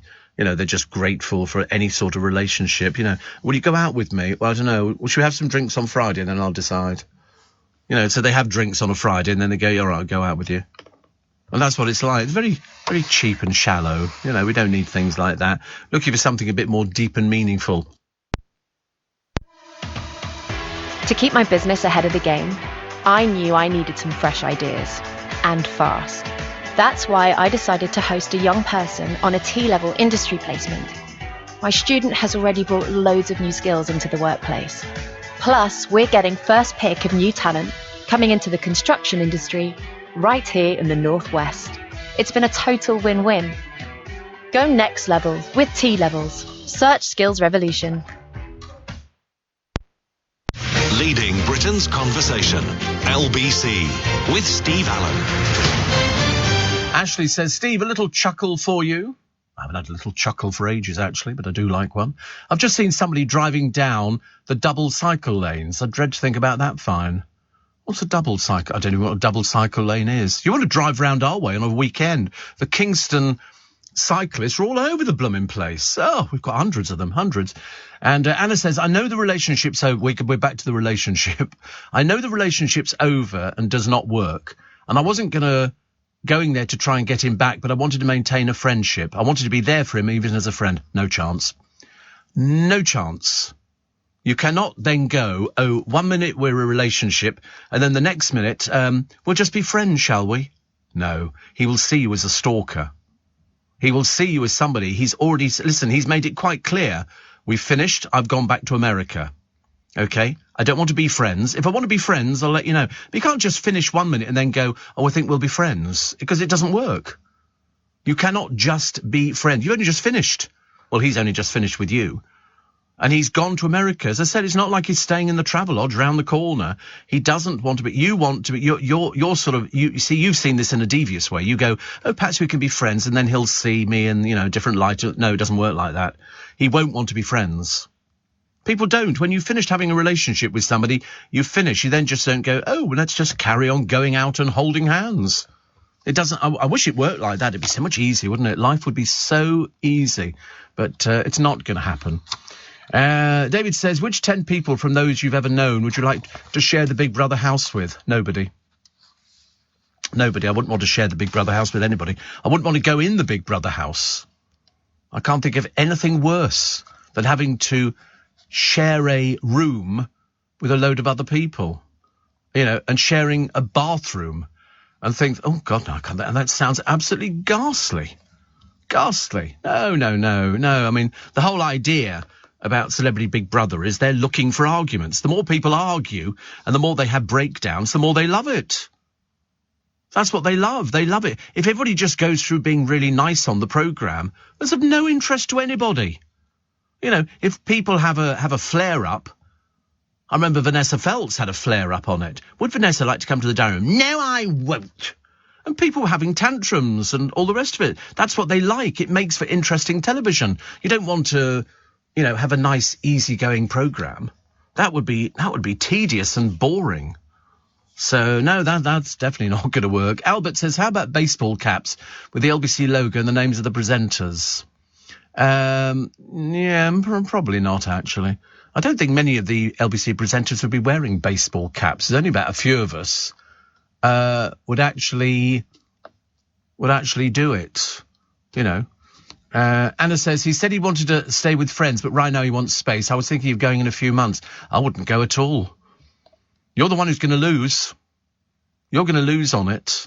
Listen, if he wants to see you, he'll see you. If he doesn't want to see you, he doesn't want to see you. It's as simple as that. And he's gone to America. So quite clearly, he doesn't want to see you. He's not interested. And what you've got to do is get it into your head that he's not interested. And you can't leave it a few months and go, I'll pop over there in a few months' time. You're beginning to sound like a stalker. You're beginning to sound like, I think I'll just go, hello, it's me. Wow! He's not going to buy that idea. It's that crazy woman again. Definitely not. No, stay well away. Stay well away. It's not going to be happening. He wants space, and he doesn't want to see. If he wants to see you, he'll tell you he wants to see you. But sadly, at the moment, he appears not to have told you that at all. Yeah. She says, we were together for 2.5 years. I tried to do my best by him as I loved and cared for him. God, it sounds like you're smothering him. Don't you think so, boys? Sounds a bit like smothering. The relationship was not working and he recognised. Well, there you go. I mean, and you think you can be friends. Listen, if the relationship's not working, friendship ain't going to be working either. Leave it well alone. Go find somebody else. Yeah. Colin says, once the relationship is over, it's never the same, however much it hurts. Yeah, absolutely. You just have to get over it. You can't then go, let's have a compromise and I'll be your friend. He doesn't want you as a friend. It's as simple as that. It's the way it goes, sadly. Yesterday, Steve, I started the 12-week NHS food tracking diet. So after logging what I ate yesterday, all has become clear. Very clear, says Pete the pool man. 1, I've been in denial. 2, I've been in denial as well. We lived in Egypt for 2 years. Woo. 2, I eat a lot. And 3, I need help. I've never heard of that. The 12-week NHS food tracking diet. Because if you write down every single thing you eat, I mean, the producer will basically be sort of based on sweets. That's what it'll be. It'll be, just take a little packet of sweeties home and stuff like that. Yeah, I mean, the amount of food that you eat and the odd food that you eat, it really is. So is this right for you? The 12-week weight management program. So it's designed for adults with a body mass index, BMI, of 25 and above. So I don't know what 25 and above is. It doesn't mean anything to me, actually.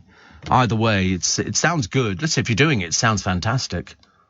So good luck. Steve, regarding cyclists and the new ad that says when safe, pass cyclists giving at least 1.5 metres. Somebody took that literally yesterday, gave the cyclist 1.5 metres and was heading straight to me for a head-on collision.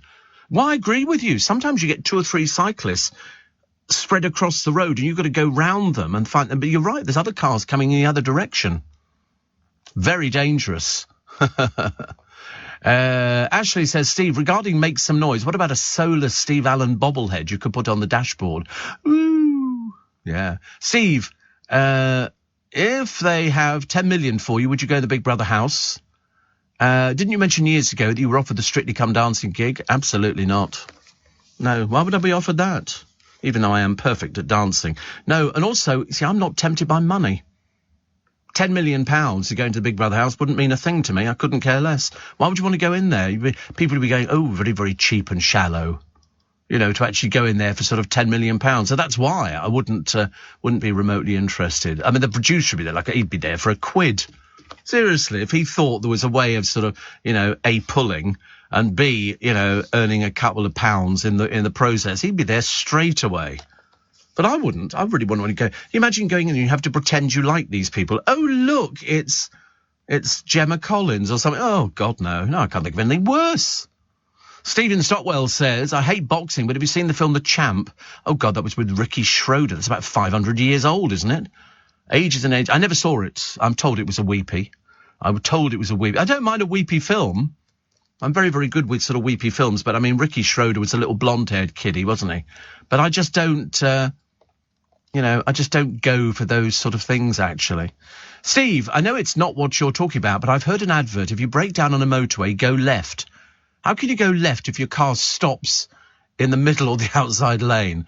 Jill, if you feel that your car is going to stop, they don't just automatically stop cars. They really don't. You just pull into the side. You just put your indicators on and go to the left-hand side.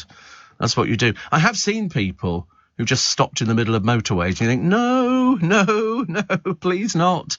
Too dangerous. But that's why you have to go, left. You have to go left. I'm amazed you have to tell people these sort of things nowadays. But sometimes you get people who drive in this country who maybe haven't driven in this country before.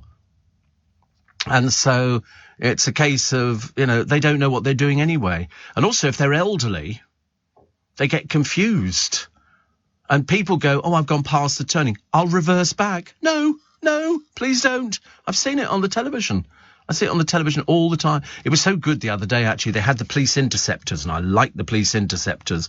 And they were looking for some people who'd rammed police cars and everything else. And anyway, these 2 dimwits were caught. And the reason they were caught is because they they abandoned their vehicle and escaped across countryside. They just put the helicopter up at night and you can see them as clear as day. And they just directed the police in, and the police had dogs and tasers. And they went, come out. And then they go, oh, I was just going out for a walk, mate. And you think, no, you weren't. It's the way it goes, isn't it, really? 84850, Ashley says, think of all the hours of listening lost if you thought about going in the Big Brother house. I'd personally get a £10 million whip round. No, you see, I just wouldn't. It just wouldn't agree with me. The idea of sharing a big bedroom with lots of other people. No, thank you. No, I don't know. I wouldn't want to do that. And also you have to share the bathroom with people. And so, no, absolutely not. And you just sit at the table with them. Small wonder they go round the bend. They go round, they all sit round the table and have to pretend they like each other. And you think, no. And then you get the ones who are so desperate. And also, I'd have to see a list of who was going in. I wouldn't want to be in there with anybody that I've taken. Well, Jed would have offered to host it. Well, their career's finished. It was washed up years ago. Poor old Jedwood. They went into the Big Brother house. They shared a bath together. I thought that was somewhat peculiar. They're a bit odd, aren't they, actually? And still no girlfriends. So there you go. And Albert says, tell that listener, the guy who left her and went to America doesn't deserve her friendship. She's well rid of him. Well, that's what he thinks. He thinks he's well rid of her. He doesn't want anything to do with it. That's why he's gone to America. And she thinks that she can leave it a few months and go round there and sort of, and just be sort of friends. Well, you can't. You really can't. It just doesn't. I wish it was so easy. I wish it was so easy, but it never is. Relationships you've got to work at. But once they're on the slide, and once a relationship is finishing, and it's finishing, the death throes, what's going on, that, no matter what you say to somebody, it's never going to come back again. You can't, very rare do you sort of reignite a relationship. Very rarely. Very rarely. What else we got in the paper? And Kate Garraway revealing Derek Draper was rushed to A&E with life-threatening sepsis and remains in hospital. But she returns. She's got stamina, that girl. She's got stamina. And type 1 diabetics can now have their blood sugar level checked non-stop without painful pinprick tests, which is a good idea. Very good idea. A friend of mine's just had this Libra fitted, which I've had before. But, and you're constantly checking to see your blood sugars, which is very good. But I know where my blood sugars are. I've been doing it long enough now to know. And it's amazing how many people have been banned from Russia. BBC News host Hugh Edwards, David Cameron and Sir Keir Starmer among the latest Britons banned from Russia. The Kremlin Foreign Ministry said the 39 people it is sanctioning are guilty of planting Russophobia. How on earth poor old Hugh Edwards comes into that one, I've got no idea. Ex-Prime Minister Cameron is joined on the list by Lord Robertson of Port Ellen, a former NATO Secretary-General, as well as several members of Sir Keir's shadow cabinet. Piers Morgan, Robert Peston and Sky News boss John Riley are among journalists barred. Russia previously sanctioned 287 current and former MPs. So in other words, they don't want them there. Well, why would they want to go?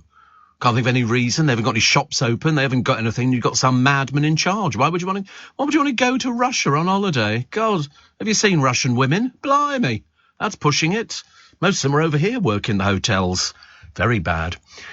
Steve, I'm an Arctic lorry driver. That's articulated. I don't even know what it means, but it sounds fantastic. He said the go left means get out the car on the left. You open the driver's door near a lorry, and he says, we're actually taking it with us. Yes, I mean, I've seen the speed of lorries on the motorway. I saw actually a policeman the other day trying to change a tyre on a car, and it was the tyre on, facing into the lanes. It was very dangerous, very, very dangerous.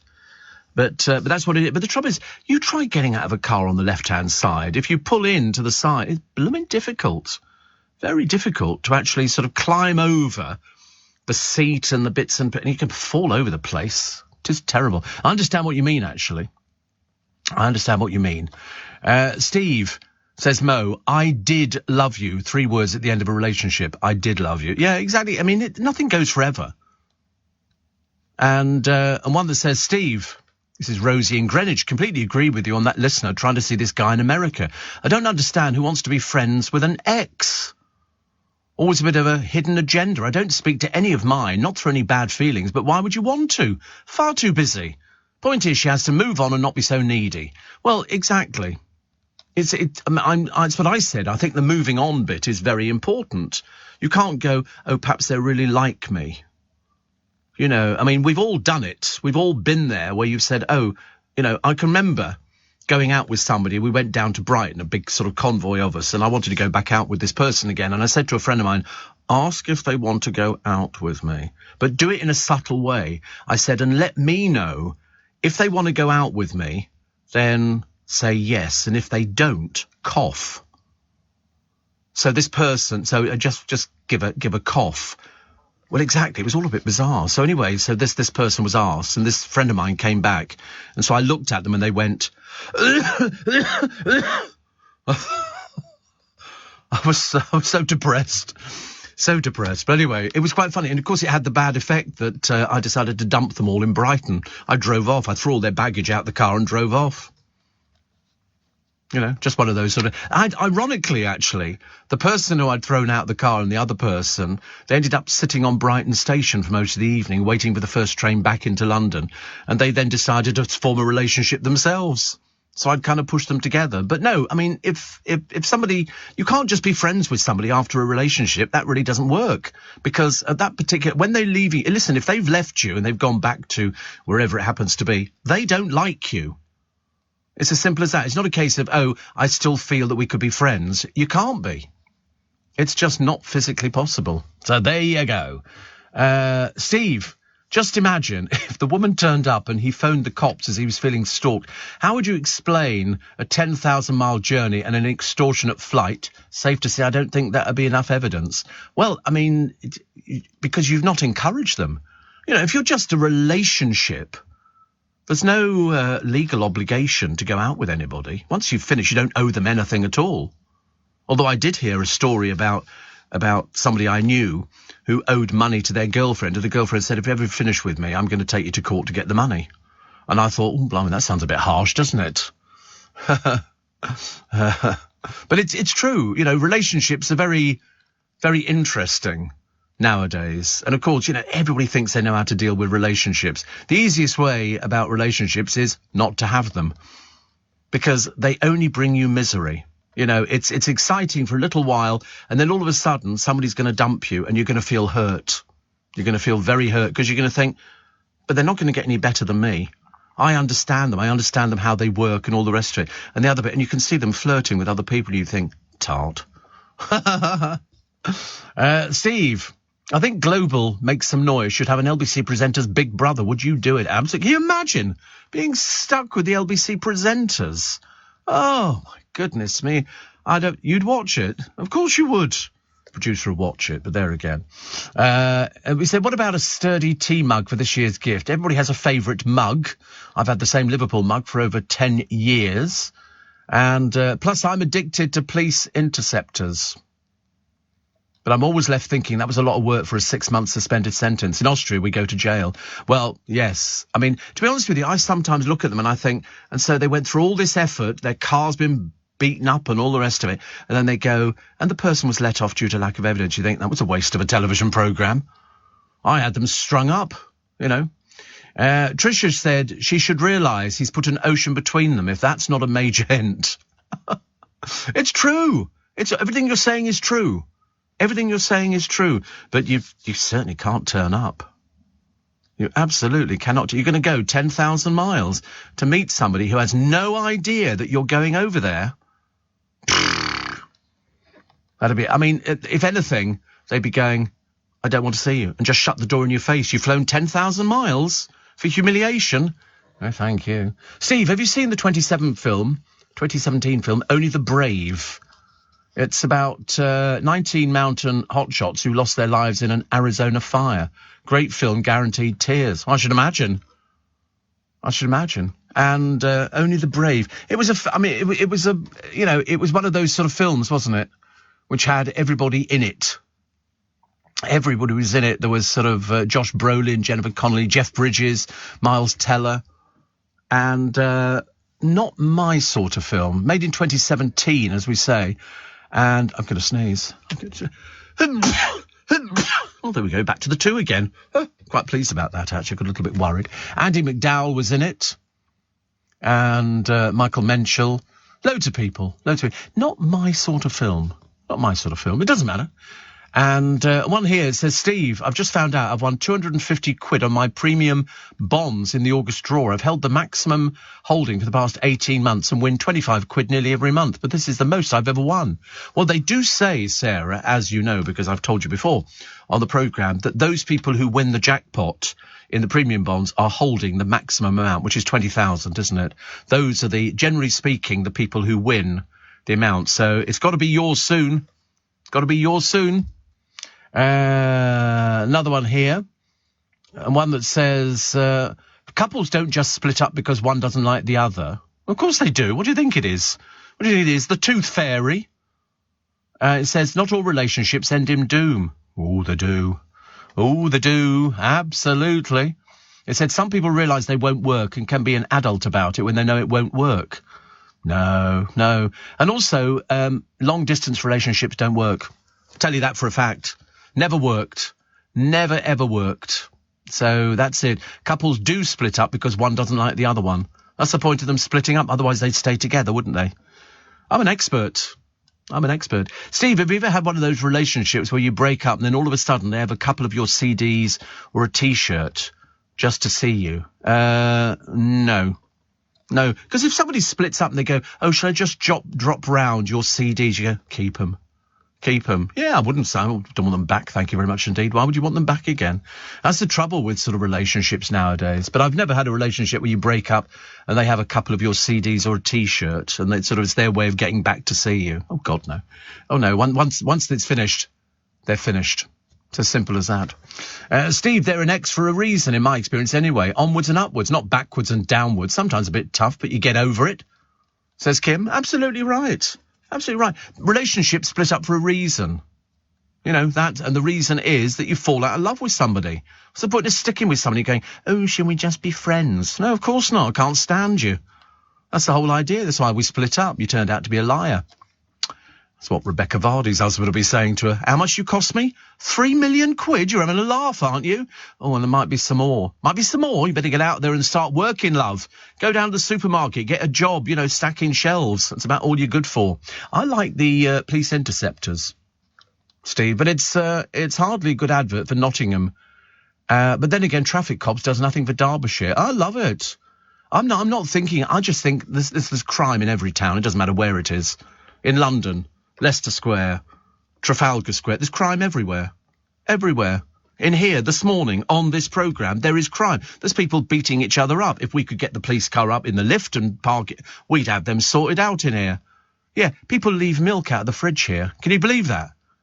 They actually take the milk physically out of the fridge, they pour it into their cup of tea or coffee, and then they leave it on the side. I tell you, it's driven one of our newsreaders mad. He's gone completely round the bend. Yeah. Once they find out who's done it, I tell you, they will be suffering. Somebody has left the milk out of the fridge. He went mad this morning and started shouting and effing and jeffing. And it was dreadful, honestly. I said to him, calm down, for goodness sake. This is way too much. Anyway, more of your texts and emails in a moment as we celebrate the splitting up of another relationship. Only this one's gone to America, couldn't go farther away, and she's thinking in a few months' time they can be friends again. No, absence does not make the heart grow fonder, I'm afraid. Nothing to do with being pessimistic. It's called telling the truth. Let's take the news at 6, shall we? I'm in such a good mood now, I really am. Here in the UK, we sell amazing products and services the whole world wants. At the Black Farmer in Devon, our produce is enjoyed on both sides of the Atlantic. We're McKinnon and Saunders from Manchester, and our puppets are watched on 6 continents. So whether you're new to exporting or experienced, explore global growth for your business with free support from the UK government. Access information, training, events and expert advice to help you find new customers overseas. Visit great.gov.uk to get started. This is LBC from Global, leading Britain's conversation with Steve Allen.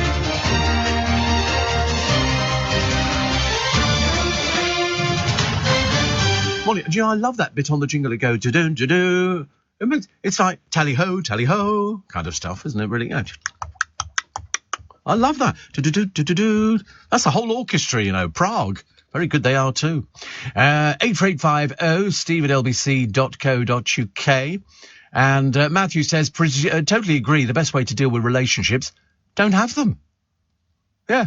They seem to drive people to deny reality. Have a relationship with yourself and embrace reality. Well, actually, they always say, you have a relationship, but then if you don't learn to like yourself, you're going to be miserable for the whole of your life. You've got to learn to like yourself. You've got to learn to to get over things. And this one's come back again, and now we turn out it's father issues. Now it's got a bit too complicated. Now, I can understand why he left, because and you have to leave him well alone because you don't own him. You're not married. It's as simple as that. Just leave it well alone. It's turned into something, I think you need to go and see some serious people on that one. Kevin the Milkman said, my advice would be, put Carole King's It's Too Late on repeat on the CD player. It's too late, baby, now it's too late. Listen to the lyrics and feel thoroughly depressed for a while, then pick yourself up and move on. There will be good times again. We've all been there. Yeah, everybody's been there. You know, even I'm sure the people I work with have had relationships, you know, and some have been good and some have been bad. That's the whole idea about it. But you've got to like yourself. If you don't like yourself and you've got issues with yourself, and then you start seeing things in other people, and then it starts getting no. You're heading down the wrong cul-de-sac. Oh, by the way, the maximum holding in premium bonds is 50,000. 50,000. And somebody said it was 20,000, then somebody said it was 30,000. No, it's 50,000. 50,000. So there you go. A lot of people talking about the... Waj says, locked into the spike after watching the classic TV show Hercules. I used to watch it after school. Was this the one which was it's a bit sort of complicated? They used to use real iguanas, but they blew them up to make it look as though they were a lot bigger than they were. Hercules, I'm pretty certain. Or was it the 7 Labours of Hercules or something? I don't know. Was it? It's like a Jason and the Argonauts thing, but it was called Hercules. And but I'm sure they used iguanas. I'm pretty certain, actually. And somebody says, Steve, I left my ex-girlfriend because of her obsession with counting. I wonder what she's up to now. Da-da-da-da-da-da-da. I mean, listen, people go out with people, then they dump them. It's mainly footballers, because they suddenly realise that they're like Rebecca Vardy. They tell lies. She tells lies. It's been proven in the High Courts. Cost her £3 million to try and pretend to people that she's intelligent, but sadly not. Sadly not. Lots of tributes, which is lovely. The Star Trek stars saluting trailblazer Nichelle Nichols, known for her role as Officer Lieutenant Uhuru. She died at 89. She looked glam. She looked very glam. She was a pioneering actress. She died in Silver City, New Mexico, and she boldly went... Do you know, she starred from 1966 to 69. Only 3 years. Only 3 years. That's not long, is it? But... William Shatner said, I'm very sorry to hear about the passing of her. She was a beautiful woman. They had an interracial kiss. They did an interracial kiss. It was like considered trailblazing. But she inspired generations to reach for the stars. Good for you. And I'm always delighted when these people get these nice tributes. Not sure about Beyonce. She's going to have to replace a derogatory term in the lyrics to a song on her new album, Renaissance, after criticism from disability campaigners. And... you know, the singer's status did not excuse ableist language. The words are going to be changed. And I'm surprised she didn't know, actually. I'm very surprised she didn't know. I don't think she wrote it. I think somebody else wrote it. But either way, it's a case of, you know, you should have realised that, you know, the same thing happened 2 weeks ago to another artist. Exactly the same word. Why don't people learn? Why don't people learn? I never understand it. Also, rules over non-surgical cosmetic procedures. And there's a picture of a woman having a needle injected into the side of her eye. And I'm thinking, oh, my God, fathers. Because they think face and lip fillers have to be introduced within a year. It seems to be the bimbos from all the reality shows, from Essex and all the rest of it, you know, having so much... makeup troweled on, and then all these other procedures, lip filler, this filler, vajazzling, and all the rest of it. All of it totally unnecessary. Totally unnecessary. If you really have got to sort of the age, I mean, who is it? Was it Chloe Sims at the age of 40? You know, still having face fillers and everything else. Bad news. It's going to start looking worse and worse and worse. It's as simple as that. You can't do anything about it. It's just that when you have cosmetic surgery and you have that sort of stuff, you know, where it freezes the eyes and all the rest of it, because they don't like lines. You know, people don't sort of go for lines around their eyes or lines on their forehead or something like that. So they have all this cosmetic surgery. I think Chloe Sims has just had something, and you look at her and you think, you look plastic. You look plastic. You need to stop it. There's something the matter with you. Get some help, for God's sake. You know, and it's addictive. And they go for it and they go, oh, I look so much better. And then you look at Jordan and you think, no, you don't. No, you don't, love. Dave and Helen say, I started smoking when I was 16, back in 69, and gave up the ciggies in 2001. Then I went on the Nicorette chewing gum and I gave that up over a week ago. We're still getting aftershocks from the earthquake, says Dave and Helen. Wow. Actually, it's very good to give up smoking, but I can't. ever criticise anybody for smoking because I was a smoker. I did smoke 60 a day. And when somebody sort of says, you know, so do you miss smoking? And the answer is, sometimes I do. Sometimes I don't, but most of the time I don't. It doesn't. I watch somebody smoking and I go, oh, that'd be nice. I'll have a cigarette. And then within a second, I promise you, within a second, it's gone, and I've missed it because I remember how ill I was. And Ashley says, Steve, you think the eye injection's bad? Look at eye tattoos. Oh no, I don't like anything like that. That sounds ghastly. Steve. You're full of good sense, says Karen. I think it's just accepting. Listen, if you start mentioning people's family and stuff like that, you need to get the medical help, you know, because it can become an obsession with people. And they turn them into films nowadays and books and stuff like that. People's obsession with people. We've all had crushes. Good Lord above, we've all had crushes on people. I personally haven't. But, you know, because I'm almost perfect in every way. I'm a bit Mary Poppins. But no, people have crushes, and people like having crushes, and it's good. Although Sheila Fogarty's got a podcast about her stalker. You know, people who get it. And I think Emily Maitlis has had exactly the same, where somebody gets this sort of obsession with them and they don't know how to deal with it. But it's frightening for the people involved. So that's it. And Connie says, you're not going to believe it. What do you think about this relationship? I was in a relationship with a guy for 6 months. He ended the relationship and I ended up in a hospital because it was too much. How stupid was I to have wasted my time with that idiot? Well, the trouble is, at the time, it doesn't seem like that. At the time, it doesn't seem like, you know, you've wasted your time. At the time, it just seems like you've had a relationship and it didn't work out. And it's a case of, you have to learn to sort of get over it. I mean, some people are in terrible abusive relationships. Some people are in very loving relationships, but sometimes a loving relationship can be a smothering relationship, you know, where somebody is like, oh, get off. We were talking about it earlier on. We were talking about what sort of people you would go for. You know, if somebody comes on really heavy to you, do you kind of back away? I back away.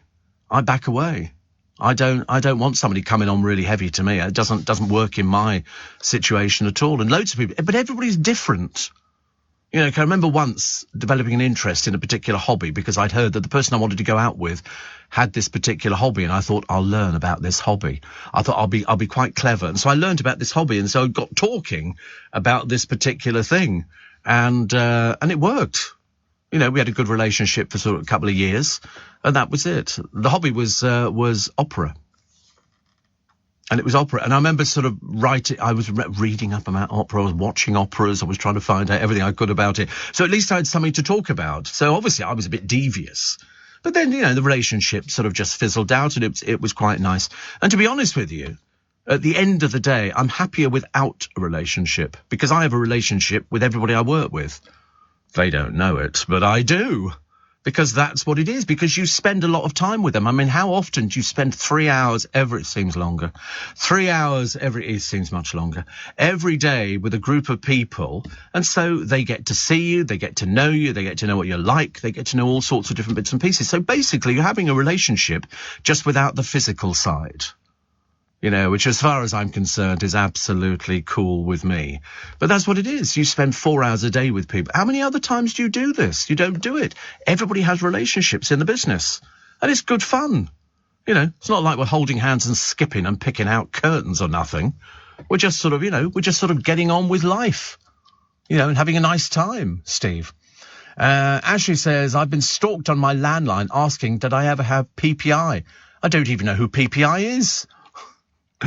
IPPI. Steve, I gave up smoking 7 years ago and started vaping.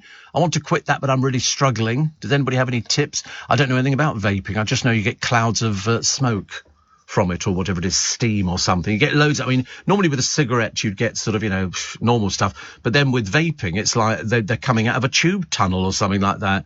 It's supposed to be healthy, but I'm not totally convinced it is. I think they're going to realise in a few years' time that it's probably just as bad for you as smoking cigarettes. But these vape shops are everywhere. But I mean, I'm working with people who don't vape or don't smoke. In fact, actually, I don't think there's a huge amount of people. I've got a producer. My producer, Joe, has a few cigarettes a day, but I don't think you don't smoke, do you? What's that? Is that... Oh, you do vaping, do you? Oh, God, how awful. Since when have you been doing vaping? Since you started working with me. Is that... I'm so desperate to have a cigarette. Yeah. Isn't it funny? I've never tried vaping. I wouldn't want to. I really wouldn't want to. I'm quite happy sort of not to smoke or anything else. So, which reminds me, I must go out and get today. I'm going down to see my brother tomorrow, but it's seeing his wife. We've got to sign these forms. And she likes those flying saucers that they do with sherbet in them. And I buy a big jar for her in Costco. They're only about £4 a jar, and I buy this big bucket of it. And we were talking about it, and I thought, I've got some in the car. So I gave it to her, which was very good indeed. Morning. I'm never sure whether I like stories when they sell war medals or whether I always feel sorry for the family that they've had to sell them. And this is the medals of a war hero who drowned. Saving survivors of a torpedoed ship have been sold by his family. Royal Commander Walter Dean had just survived a sinking himself after his ship was hit by enemy aircraft during the Battle of Crete in 1941. He was saved by the passing HMS Kandahar, which hours later went to the aid of the sinking HMS Fiji. Dean of Keswick in Cumbria died in the rescue bid.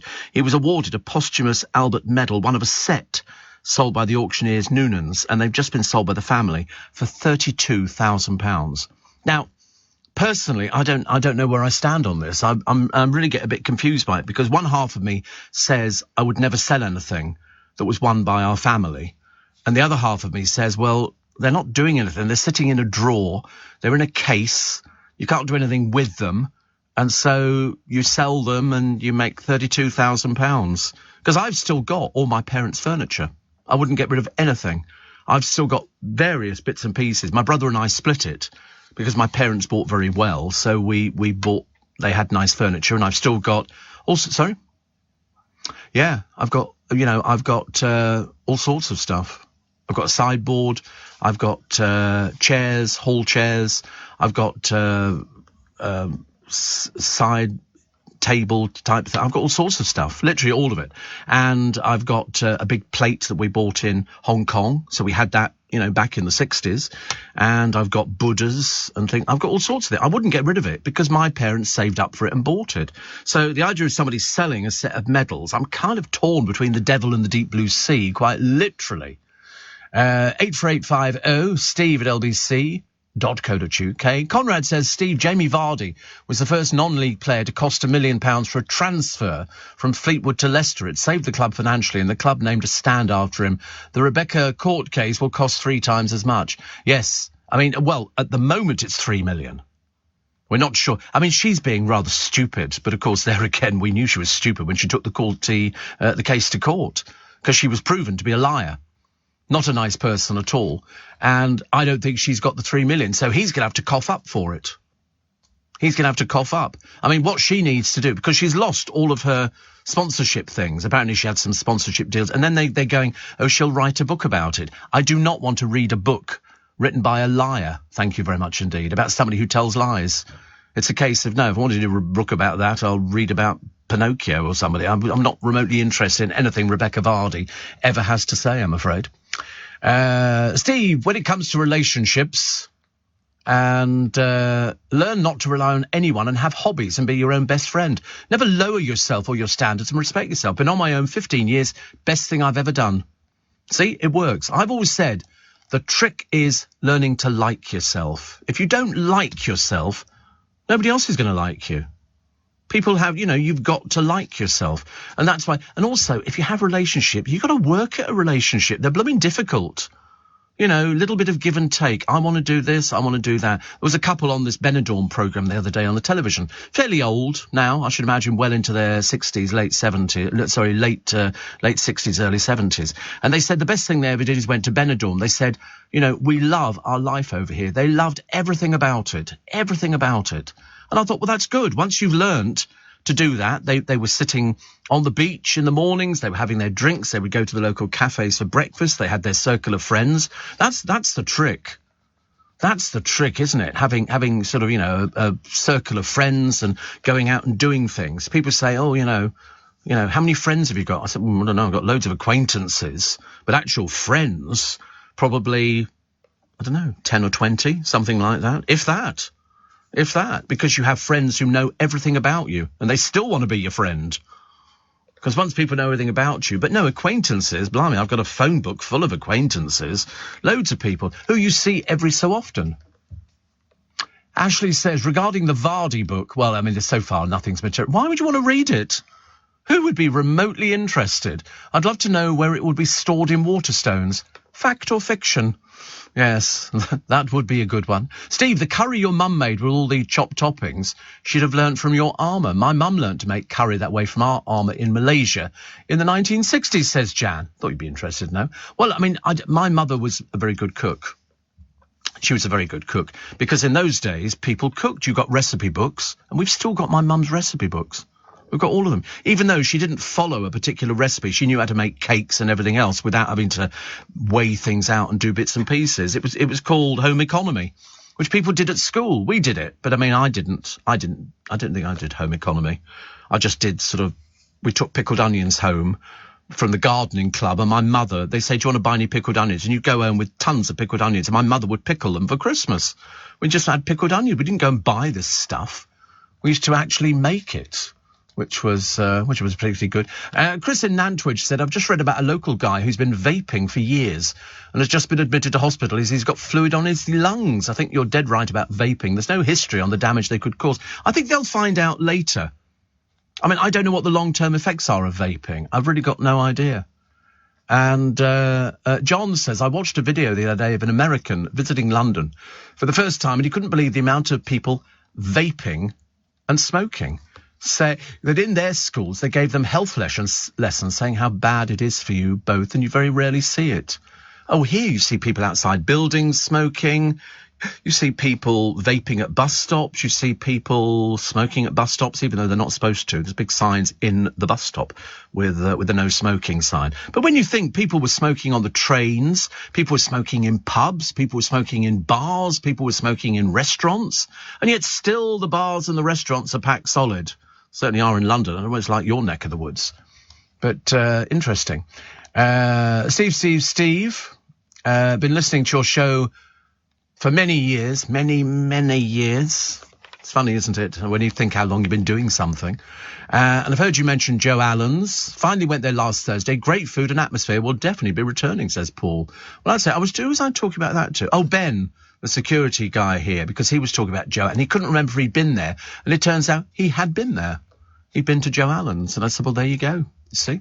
It's one of those sort of places. Put it this way, everything now is a treat. Everything is a treat. You go out, you don't go out eating all the time because it's expensive.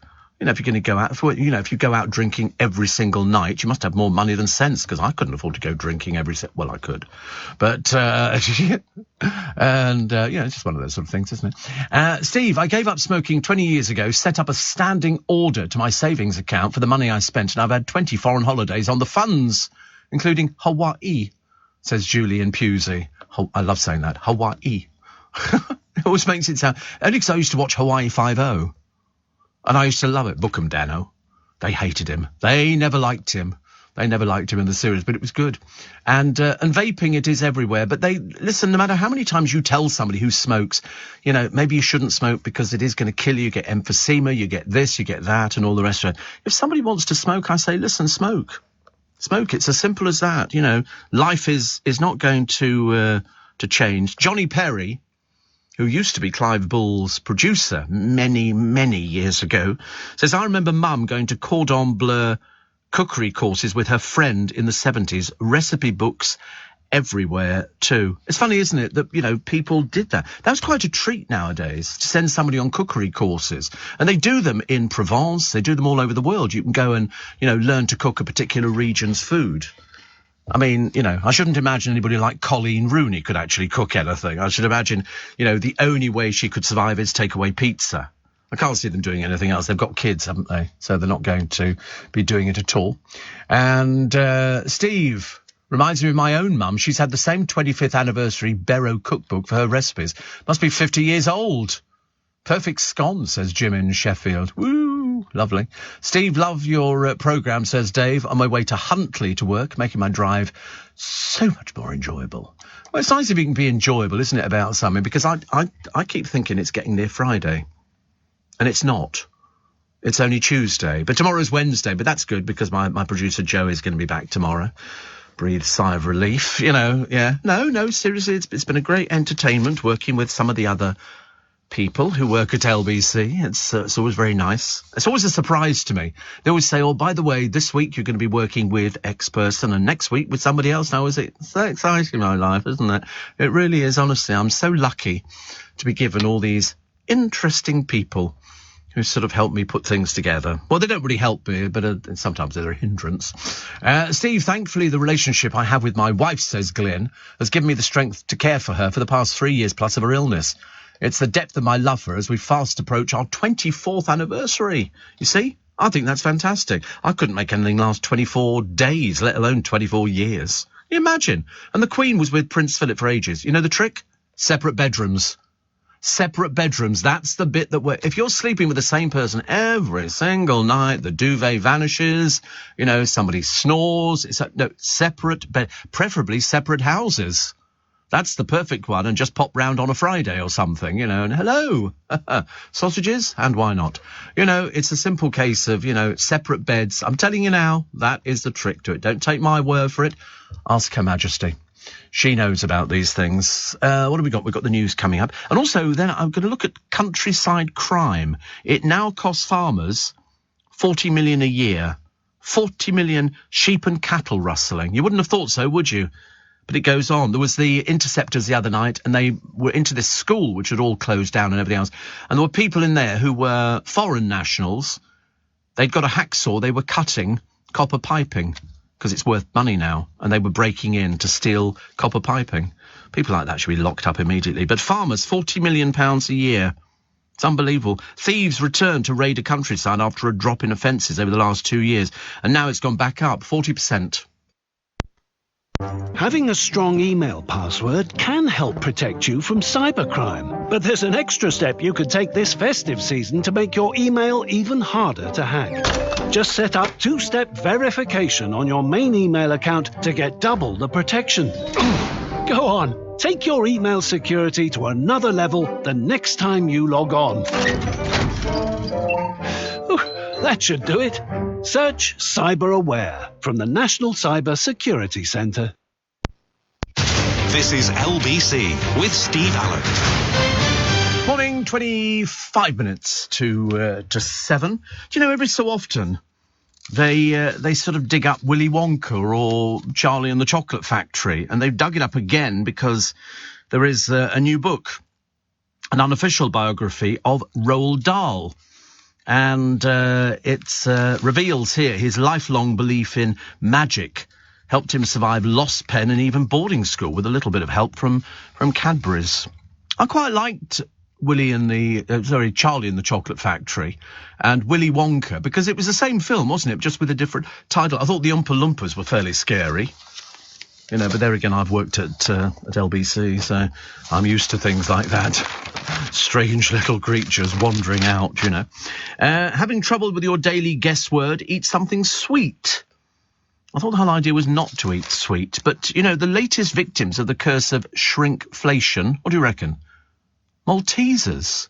We were talking about Maltesers the other day. Sharing packs are now 7 chocolates lighter.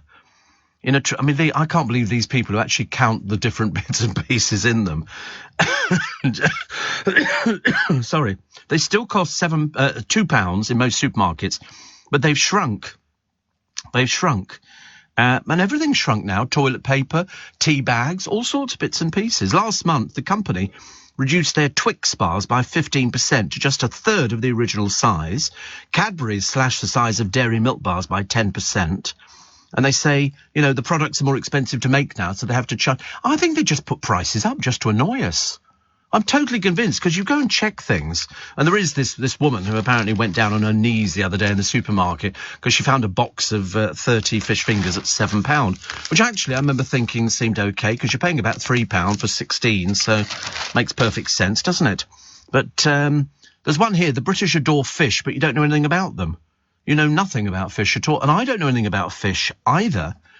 And they've got all sorts of things here. I mean, caviar, you know where that comes from. That comes from the sturgeon, and it's fish eggs. And if you go to the Caviar House in London, and they probably do mail order as well, they do all different types of caviar, you know, going up to serious amounts of money for caviar. Tuna tartare, small cubes of raw tuna with sesame. Tempura prawns, fried prawns in a light batter. You can also get vegetables. You get in a tempura batter, which is quite nice. Shellfish bisque is a French shellfish soup. Moule marinier, mussels cooked in cream, garlic and parsley, which are quite nice, actually. Fruit de mer, fruits of the sea, a nice platter of mixed seafood. All of this, people who eat seafood will know all about, but I'm sort of out on a limb, I'm afraid. Tuna carpaccio, thin slices of raw tuna. Sashimi, Japanese dish of sliced raw fish. Gambas is Spanish prawns cooked in garlic. Sole Veronique is lemon sole in a white wine and grape sauce. Cullen skink. Cullen skink, have you heard of Cullen skink? Very famous, which is Scottish soup made of smoked haddock, potatoes and onions, and I love smoked haddock. That's one of the only things I eat, actually. Gravlax, cured salmon with dill. Is it ceviche? Raw fish, ceviche. Raw fish cured in lemon or lime juice, which doesn't appeal to me in the slightest. Oh, you like that, do you? Well, there's none of that on the programme this morning, so I'm just telling you now. Okay. Have you heard of fritto misto? Fritto misto? Or fritto misto? Which is an Italian dish of deep-fried fish and seafood. Just sounds like fish and chips, doesn't it, really? Top of the list, though, is polpo gallicia, which is tapas dish of octopus, potatoes and paprika. I've never eaten octopus. I feel a bit mean eating it. I think it's just a bit unfair. You know, so it's, I remember going to a Chinese restaurant once and they served octopus and I couldn't eat it. No. It's kind of chewy. But also, octopuses are quite nice. I mean, some of the ones in the deep, huge things. They're like 75 foot, long and stuff like that. Really amazing. So now, if you read this perhaps you should take this little guide with you, cut it out of the newspaper, then take it. Then when you go to a restaurant, you know what you're going to be ordering. And that way it sort of seems a little bit easier, doesn't it? Because you don't like to show your ignorance. I still get over the excitement, only occasionally, when they cook the steak at the table and they put brandy and cream on and everything. I quite like that idea, but not at the moment. And also the Great British Sarnie is facing an unprecedented cost of filling crisis. So in other words, we're losing our appetite for sandwiches because they're so expensive. So expensive. And to be honest with you, there's nothing new in the sandwich lineup. You go to M&S or Waitrose or Aldi or Sainsbury's or Tesco or any one of a number of other supermarkets, and they all do the meal deal. You know, bottle of water, packet of crisps, sandwich, £5 or whatever it happens to be. But in fact, shortages of egg and vegetable oil have seen an 80% price rise in the cost of mayonnaise, while cheese could hit £8 a kilogram by the end of the year. Details of the crisis revealed by bosses at Raynor Foods in Essex. Who do you think they are? They make sandwiches for supermarkets, canteens and hospitals, 80,000 a day. 80,000 sandwiches a day they make. And they say there's a fall in office worker numbers. So the result, sandwich sales go down. Pret have been forced to raise wages twice since September. So, I mean, what else are we going to eat if we don't eat the plastic sandwiches? I mean, I do, if ever I'm doing a journey down to my brother's, I always take a cheese and tomato roll with me, which I've bought, ready-made, because I just need something, I buy it, just something for the journey and a bottle of cold water. I don't do the meal deal. You try eating crisps in the car when you're driving along. It's not easy. No, you can't do it. Yeah, there is a way, I know. I mean, I have found the way. Yeah, just pour them into your mouth. But it's a case of, I always take water with me, cold water, because that's essential for the journey. Or a tin of coffee. They do a tin of coffee. I can't remember whose coffee it is, and it's ice cold. It's cold coffee in a tin. I don't know what it is. It's like Joe's or something, or whatever it is. It's fairly well known. If you see the tin, you go, yeah, that's what it is. Somebody will know what it is. Somebody will know what it is. And Steve, on the mystery of the milk, when I worked in post-production, there you go, Jimmy's coffee. See, I quite like that, actually. And that's easy, and it comes chilled. Then it's not bad, is it? It's not bad, actually. On the mystery of the milk, when I worked in post-production and with you working on a factory, do you remember the milk bags that used to tip in the top of a refrigerated unit with a tap underneath? Absolutely, yes. Absolutely. And Johnny says, I smoked until I began living on a boat. I kept getting seasick. I had to stop. I left half a packet on a coffee shop table in Gran Canaria and walked away. Wow. And Winnie says, good news, Costa at Reading is getting a petrol garage, should be open in September. Well, that's good news, because I can do that one. I tend to do the one down the road from me at Sunbury. It's a lot easier. But the one is just by the Madejski Stadium, isn't it? It's got a huge wind turbine behind it. And Colin says, eventually the full-size chocolate bars will be the same size as in the Christmas tins. Yes. And Charlie says, as a plumber, I get quite a lot of scrap. And it pays for my Christmas drinks and Christmas food. Also, generally, still have enough to put a deposit down for a holiday every year, which is nice. And Steve, when it comes to dinner parties, I never serve any seafood dishes. Some people may say I'm just plain shellfish. Thank you, the old ones. I thought you were going to say it's because you can get really ill on shellfish and stuff like that, and so you don't want to serve people, you know, shellfish. Yeah, all right, we got it. We got the gag. Thank you. Steve, I read a book about octopuses. It says Ray in Cardiff. They're apparently very, very intelligent. Yes, they apparently are very intelligent. They can get themselves in and out of boxes and little holes and things like that. Excuse me, very, very clever. Very, very clever. And they can pick football winners, can't they? Not really. That's just pure guesswork. Pure guesswork. So we've got the driest July in almost 200 years. I feel as I've lived every bit of it. Don't you? Just, oh, goodness me.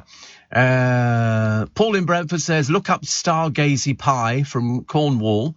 I think we've had a look at Stargazy Pie before. Yeah. I don't like the look of that, actually. And so it's got fish heads.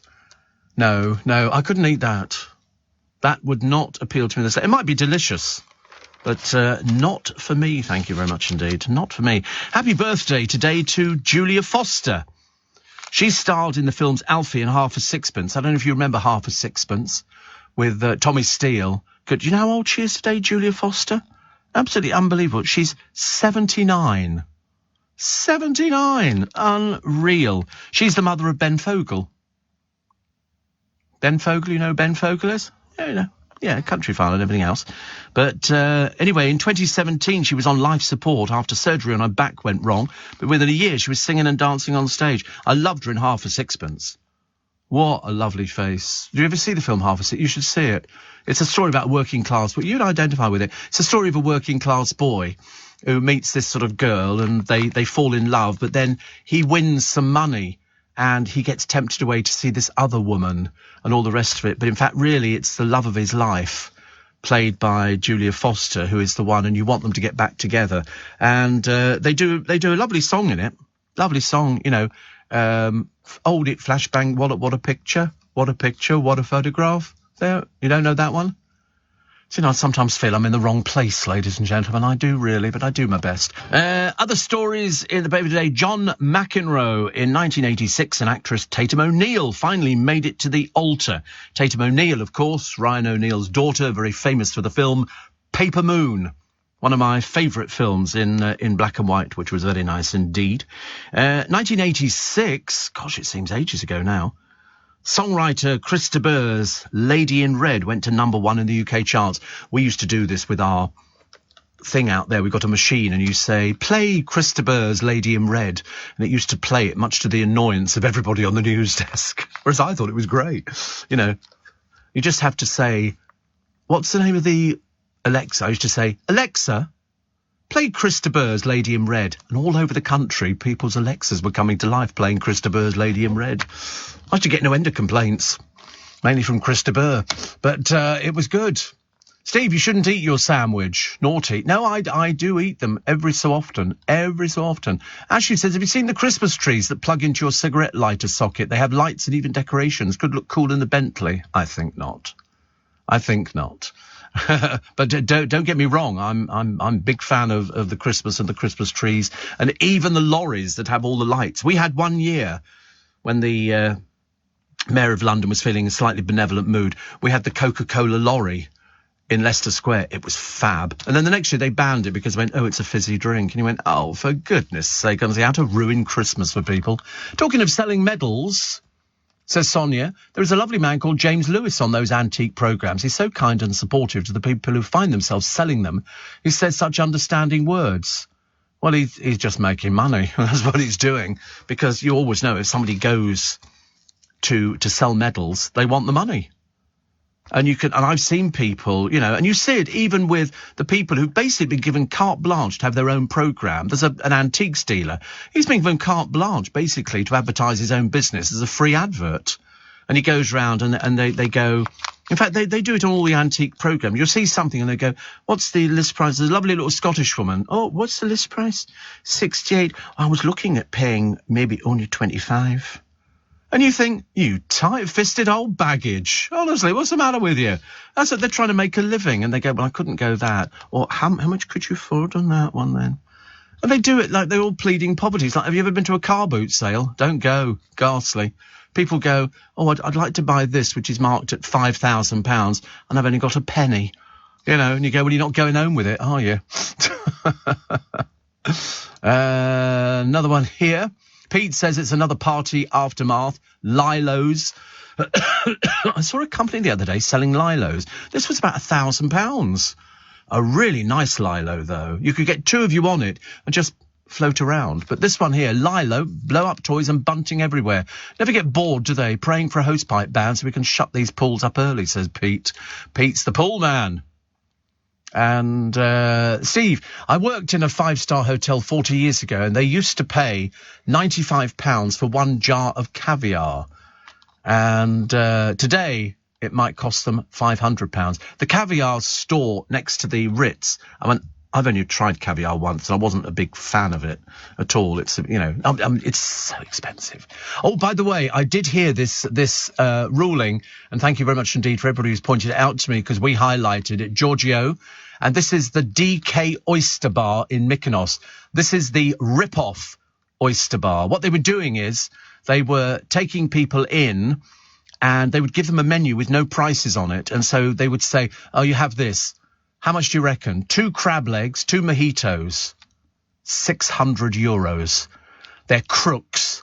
Anyway, they've just been taken to court and fined €31,000. They're bent. Don't go anywhere near them. They're crooks. What they're doing is, and they were then intimidating the people at the table.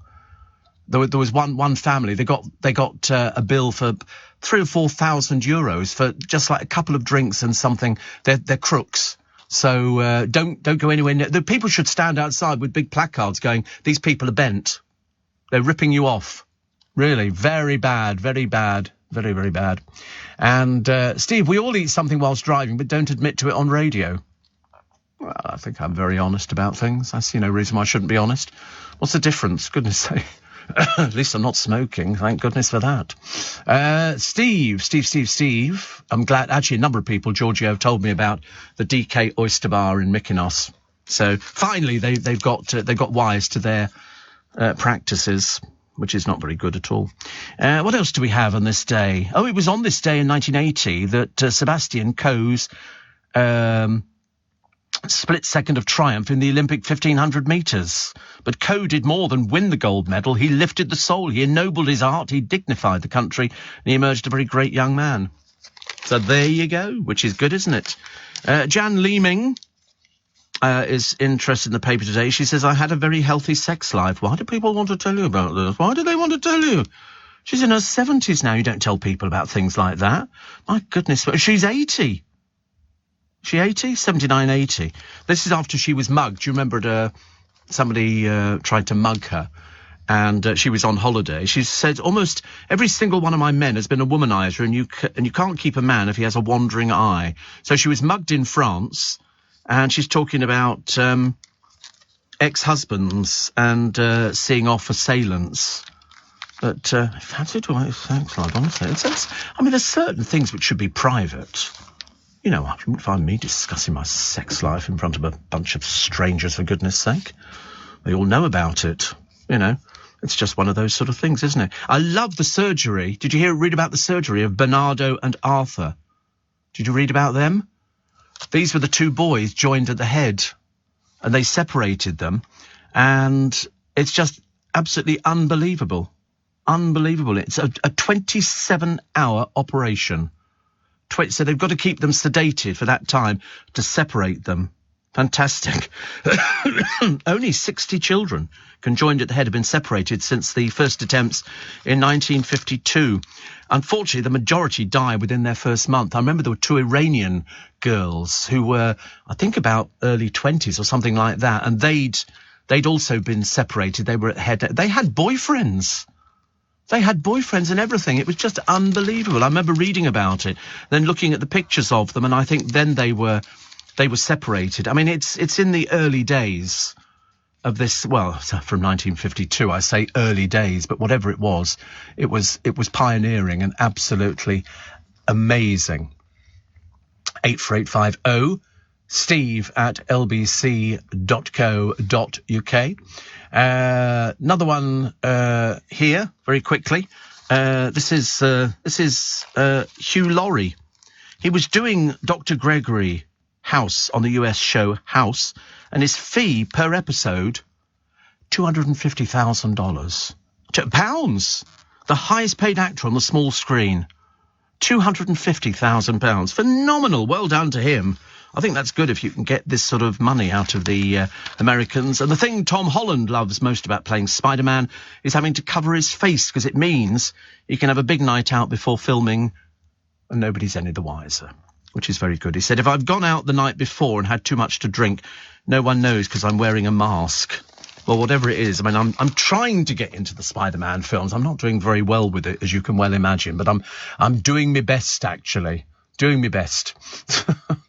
So anyway, somebody else talking about caviar and the price of it.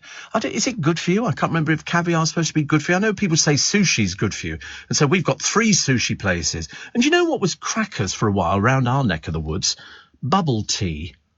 I didn't even know what it was until I sort of checked it out. And there's all sorts of places doing bubble tea. I didn't quite understand what the benefits of it were. And it's little pearls or something in this sort of drink. I mean, it sounds quite nice, but it's not cheap. Tapioca. Tapioca. What an odd thing to put in there. Perhaps I should try one before I sort of comment on it and make it a lot easier. Sadly, we have to go. Whoopee! Wednesday. Nice to have your company. Welcome to August the 3rd. After August, September, then all the plants die. And then October, then November, then Christmas. I mean, it'll go by really quickly, actually. Little Charlotte lighting up the games. This is Princess Charlotte. She's 7 years old. She's a cheeky little monkey. So they seem all right. They're enjoying themselves. Rebecca Vardy gives so many boring interviews. She's such a drama queen, honestly. Oh, I told the truth. She's cried all the way through it. She's either the world's worst actress or, you know, I don't even know why we're even giving her time. She was found to be not truthful in the court. And so that's why she's got the fine. 3 million quid. Of course, she doesn't have 3 million quid, does she? She plays rich, but of course, she's poor. It's not her fault. The Rwanda flights are now grounded for months. And the hosepipe ban in Kent and Sussex next. That's what they reckon. Because they've got the Isle of Wight and the Isle of Man, I think. And I was out watering this morning with the hose.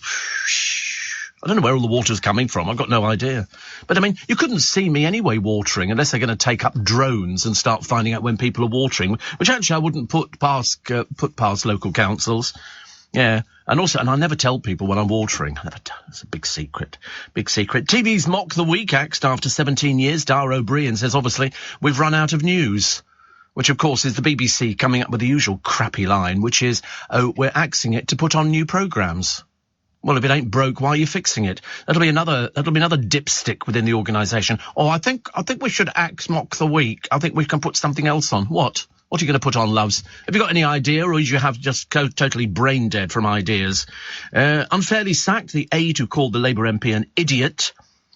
And the police officers told in the Met Police, if you go to heaven, and of course we accept the fact that there is the Gay and Lesbian Police Officers Association, there are loads of gay police officers. And so when they go to heaven, at the moment they have their gay porn idol. And you strip off everything, apparently. And the winner gets £1,000. And the police have been told, do not strip. What's it going to do with them? What they do in their time off surely is up to them. They're police officers. I wouldn't look at somebody up on stage and go, I think he's a police officer. How would you know? How would you know? Not wearing the uniform in there and taking it off, which is what you get when you go to see strippers, isn't it? They dress up as sort of, either Maverick or something like that. I can remember we used to have a lady here years ago, and for her leaving do, they booked her a male stripper. She hated it. With a passion. And I can understand it was not the sort of thing that you would have booked for her at all. And we were all in a pub, and this bloke comes in dressed as a traffic warden, looking for a vehicle and all the rest of it, and then sort of pounces on her.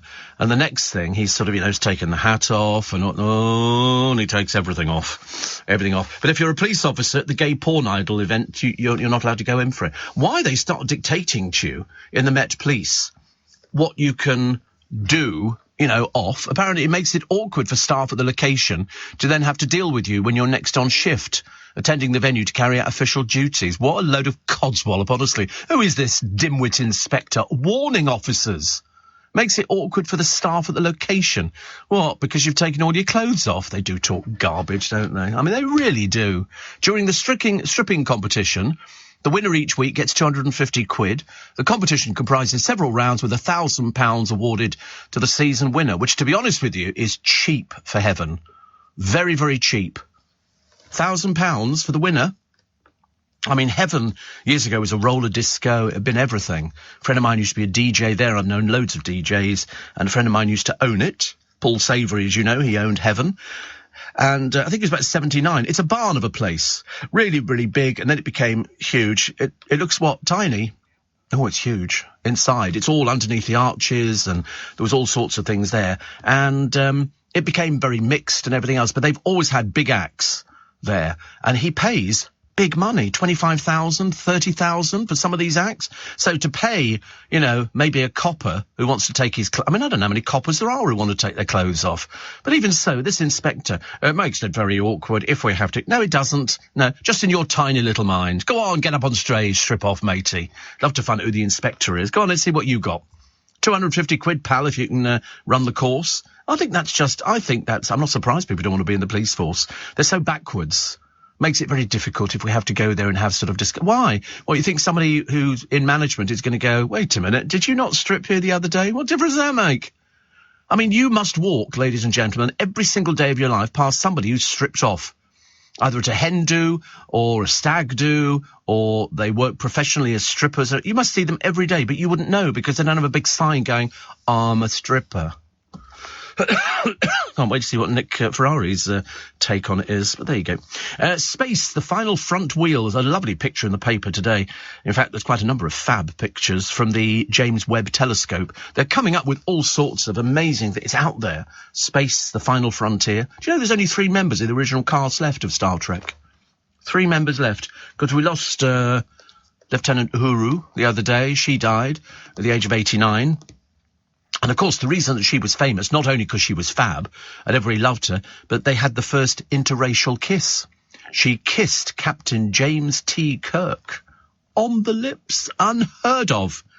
Unheard. That was a big, big deal. It was almost like years and years ago when they made Hollywood films. If there was a bed scene, they were only allowed to get away with it if the woman's leg was on the floor.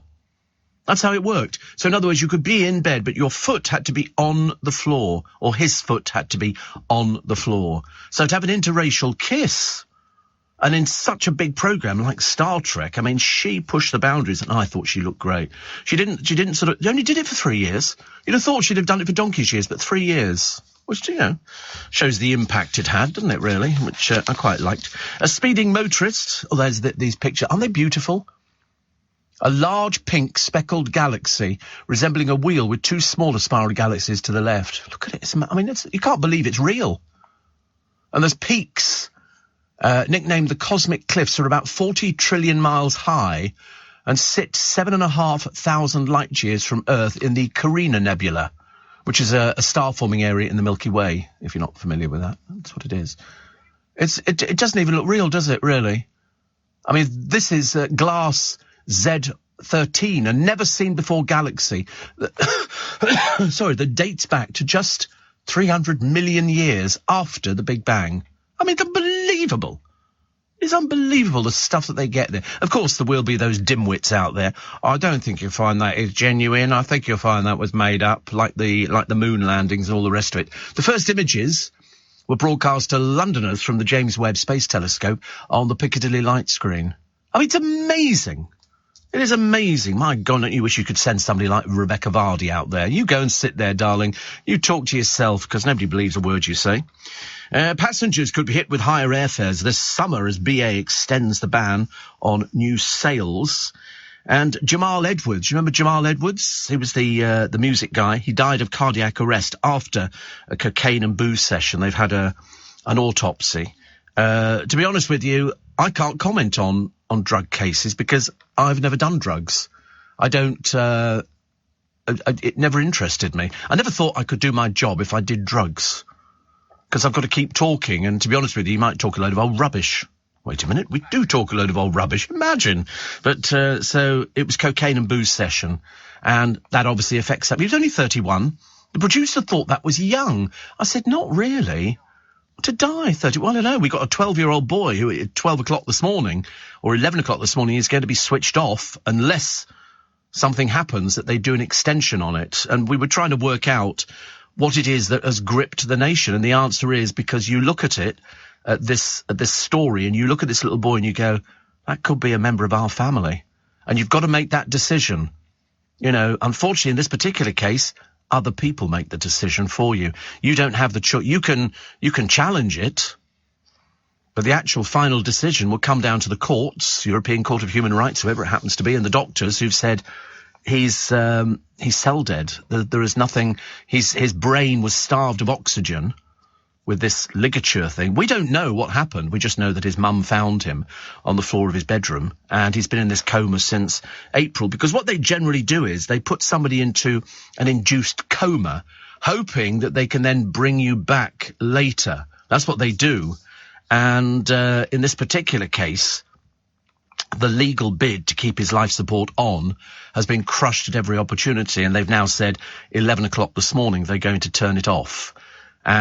And all that will happen is the family will be in there, and if it happens, the nurses will come in, there'll be a doctor present, and they will just literally turn the machines off and then disconnect him from everything. And he isn't connected that much. It's just basically something to help him to breathe.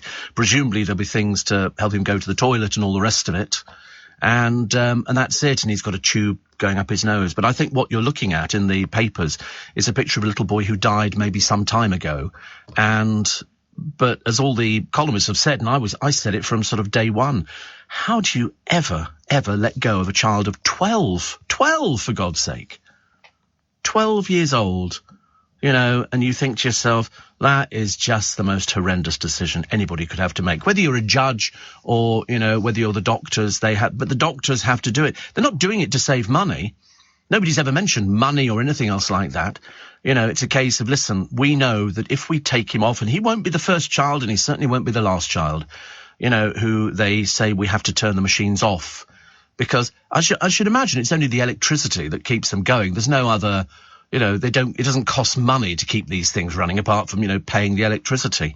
And, you know, if that was the case, people would have a whip round and we'd raise millions of pounds to keep him going. But at the end of the day, it comes down to, if we turn that machine off today, will he live? Or is he dead already? They say yes. They say he is. So they're just going through the motions. But my God, what a decision to have to make. Dreadful. Jake, my favourite Methodist pastor, he says, hope all is well. It is actually, yes. I can't complain. Very warm day in Minnesota today. The air was humid and heavy. And on my way to Hutchinson to see my girlfriend Bree, who works for the police department. He says, I thought I'd stop by the police station late evening with some candy for her. Casey, we call it sweets. You call it candy. You call it candy. I think that's really cute. Fancy going by the police department to drop your girlfriend off something. And so he's a Methodist minister, and she's she's working for the police department, but very shortly she'll have a box of candy. He is a generous boy. It's amazing, actually. I'm going down to my brother's today to sign some more forms for Company's House. It's getting a bit tiresome, but there you go. And I bought, because we discovered that my brother's wife loves the flying saucers. You know, the ones with the sherbet in the middle of them, those ones. So I bought her 2 boxes of them, big boxes, about £4.50 each, because I know that she'll be going, oh, that's nice, because she loves them. She told me a little while ago, about 3 months ago, she said, oh, I love those. And I said, do you know, I just happen to have some in the boot of the car. So I gave them to her. And this is the first time I specifically went to Costco yesterday, had a baked potato as well, which was very nice. I had baked potato with beans and cheese. It's only £2. It's only £2. It's very cheap. And so I had that. It also means that you don't eat later on. So you sort of just eat the once. Yeah, because they're actually quite filling. Lovely Kim says the word uhura means freedom. The wonderful Nichelle Nichols was an integral part of the entire Star Trek franchise. Yeah, when you think she was only in it for these 3 years. I mean, you feel that she was there for her entire life. Ron says they did a storyline on the bill when an officer came out. Why should it matter as long as he can do his job? Absolutely. Absolutely. I don't understand it. Mind you, I always think that people who sort of worry about, you know, people coming out and things like that, and people who complain about it, are the people who are gay themselves. It's just that they generally don't want to sort of draw attention to themselves, so they pretend that we don't like that kind of thing. I mean, I'm a gay police officer, you know, and you think to yourself, there's thousands. There's thousands of them out there. Why shouldn't there be? You know, it's like saying gay MPs. Loads of them. Speakers of the House of Commons. Loads there's been over the years. Loads of people. Imagine, even gay radio presenters. God, heaven help us. Morning, nice heavy company. I love the story in the paper today. Well, I don't love the story. It's the speeding motorist who's been spared a ban because his firm would shut if he stopped driving. Well, then close it down. I don't know how they get away with it, these people. He's already got points on his licence. He's got about 6 points on the licence. And he's 70-something. And the judge went, OK, we'll spare you a ban because your firm would shut down if we took away... Well, that's just tough, isn't it? That's just tough, mate. If you're going to, you know, speed, then you've broken the law. You're a crook. You're a criminal. And you've got penalty points on your licence. They should take away your licence. It's as simple as that. That's what the law is in this country. The law isn't if you've got a company, you can get away with speeding. It doesn't work like that. The law is if you speed, you get points on your licence.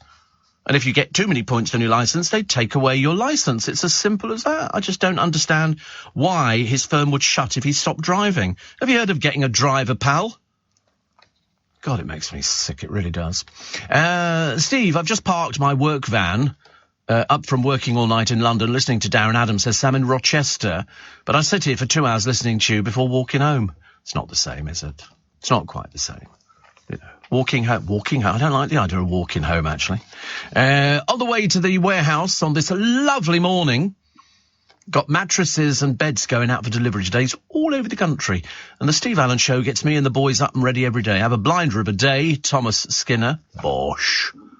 We know who he is. Don't worry. We're well aware of this. Police are aware and everything else. And Dan says, listening on my milk round on this muggy morning, how'd you get to be a Costco card? Don't you have to be a big business? No. I'm Steve Allen, trading as Steve Allen. That's what I am. So, you know, I am a very big business. Must be. You're writing to me. I don't know who you are. You're writing to me, though. But, yeah, that's what it is. I'm Steve Allen, trading as Steve Allen. In fact, it says on my Costco card, Steve Allen, business, Steve Allen. It's a business.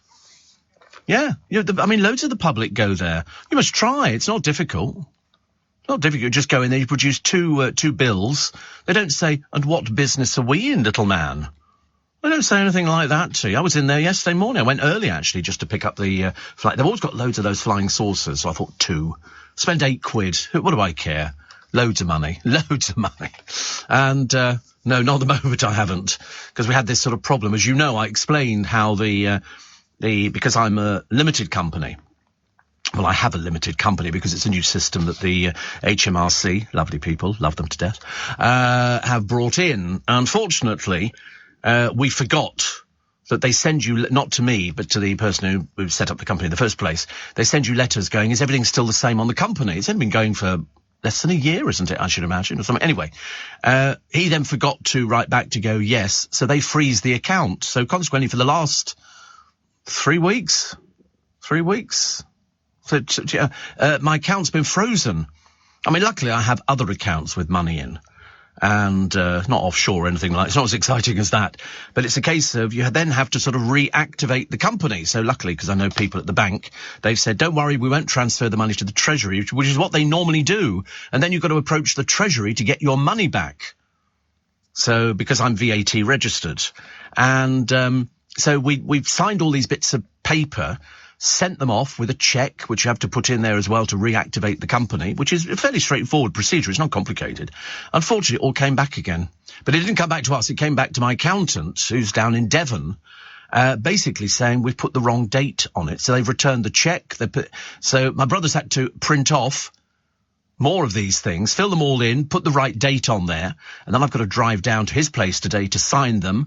They will then put them in an envelope, send them registered post, and then hopefully by next week I should be able to access some money. Because at the moment I'm on Poor Street. If you could see a way clear to sending in a penny or threepence or something like that, I'd be very grateful. Walsh says, locked into the spike after finishing Narcos Mexico. Finally, next I will watch El Chapo. El Chapo's very good, you'll like that. That's a good producer likes that, actually. He's very big on that one. Very big on that sort of things. So, do we need new mattresses? Do we need new mattresses today? Do we want a new mattress? Can Thomas sort of drop us round? You see, it's funny, isn't it? I decided the next time that I move, and once I've accessed my account, it'll be fairly quick, I'm going to go for a king size. I've never had a king size bed. I've never had a king size bed, and I've always wanted to really stretch out on a bed. You've just got it's a bunk bed, and I don't want to make a big deal about it or complain, but I just fancy the idea of having a king-size bed, where you could really stretch out in every direction, because I've only got a double, and but I'm used to it. It doesn't make any difference to me, but I do turn, every 5 minutes, and I thought a king-size bed would be quite nice. And then I saw some in Brights of Nettlebed, and it's about £7,000, and then the mattress is about £3,000 on top of that. I know mattresses are very expensive. You just get the bed frame, and I thought, I just fancy a big double bed with a big double wardrobe. I mean, I've got 2 double wardrobes in my bedroom, and no, I don't do queen size. And totally unnecessary. The D-Day hero has died at the age of 95. The RSPCA getting 10 calls an hour about cruelty to dogs. The Love Island winners, who, to be honest with you won't hear about them ever again after today. They want to start a family. It's doomed already, isn't it, really? And so you've known each other for how long? Just a few weeks, dear, and you think you want to now have sex and start a family. Fantastic. Class acts. Love it. Robbie Williams confirms he's building a hotel. He's also trying to grow hair, which is not particularly good. Dawn Neeson on the Lionesses. Looking very glam on television the other day, actually. Very, very glamorous. And Scarlett Moffat, who thought Gogglebox was a terrible idea at first. Yes, well, it certainly was for us. The pensioner who's clocked up 61 years working in a village shop. You see, I think that's good. I'd love to work in a village shop. I think that's quite nice. People can, hello, how are you today? Yeah, I mean, I could do 61 years here. I was telling my producer yesterday, well, we laughingly call him the producer, and he couldn't believe that I'd done so many years all at LBC. I said, it's about 43 years. And he went, 43 years? He gets very carried away with it. And so I said, yeah, 43 years. He said, at the same place? I said, yeah, well, why would you not consider it's a job for life? I mean, years ago, miners thought they had jobs for life. And bearing in mind, LBC's owners have changed a lot of times over the years. I mean, about 6 times. Different companies have sort of taken us on. And each time they go, we've looked at your figures, Stevie. Call me Stevie. And you'll be with us for a few more years yet. And you go, yeah, another 40 more years to go. And it's why should it be seen as a short-term thing? Why should it be seen as short-term? To have, I mean, to be honest with you, when I started way back in 79, I never thought it's a job for life. But that's what it is. Nick's been here over 20 years now. Over 20 years. And you think to yourself, how do you get it? I mean, I'm sure there are loads of people who are in radio listening at the moment going, oh, I wish I had that security. But I didn't see it as that security, because every time it came up for contract renewal, you have to hope that they want you, because there could come a time, being a radio presenter isn't a secure job. You're as good as your last set of figures. If you've got a good set of figures and you generate money and you generate podcasts and stuff like that, they want you because you're good for the station. You're good for the image of the station. But, if you don't generate, a sort of income for the station, you don't generate an audience, then it's all completely different. But no, it's game on every time your contract comes up for renewal. And we used to work on, years ago, just a year's contract. So effectively, at the end of the year, you were unemployed. And you used to think, oh, God, when are they going to want me again? And how long before the end did they renegotiate? I think, I remember my boss said to me a while ago, I remember him walking through the newsroom and he said, oh, Steve, he said, contract. I said, yeah. He said, you want one? I said, yeah. He said, all right, sort it. And that was the contract negotiations. I thought it was brilliant. And then the last time, my sort of semi-new boss, even though I've known them all for years, said, we've got this extended contract for you. And I went, oh, that's nice. It is. It really makes such a difference. And they look after you really, really well. Mind you, after 43 years, I've always said, I'm going to die in this chair. There ain't going to be no two ways about it. I'm definitely staying here till the end, the bitter end. So for all those people, I say people because it's just generally one, who are sort of going, when are you going to retire? Unfortunately, not for years. I can't. I'd be breaking a contract. And the one thing you can't do is break a contract.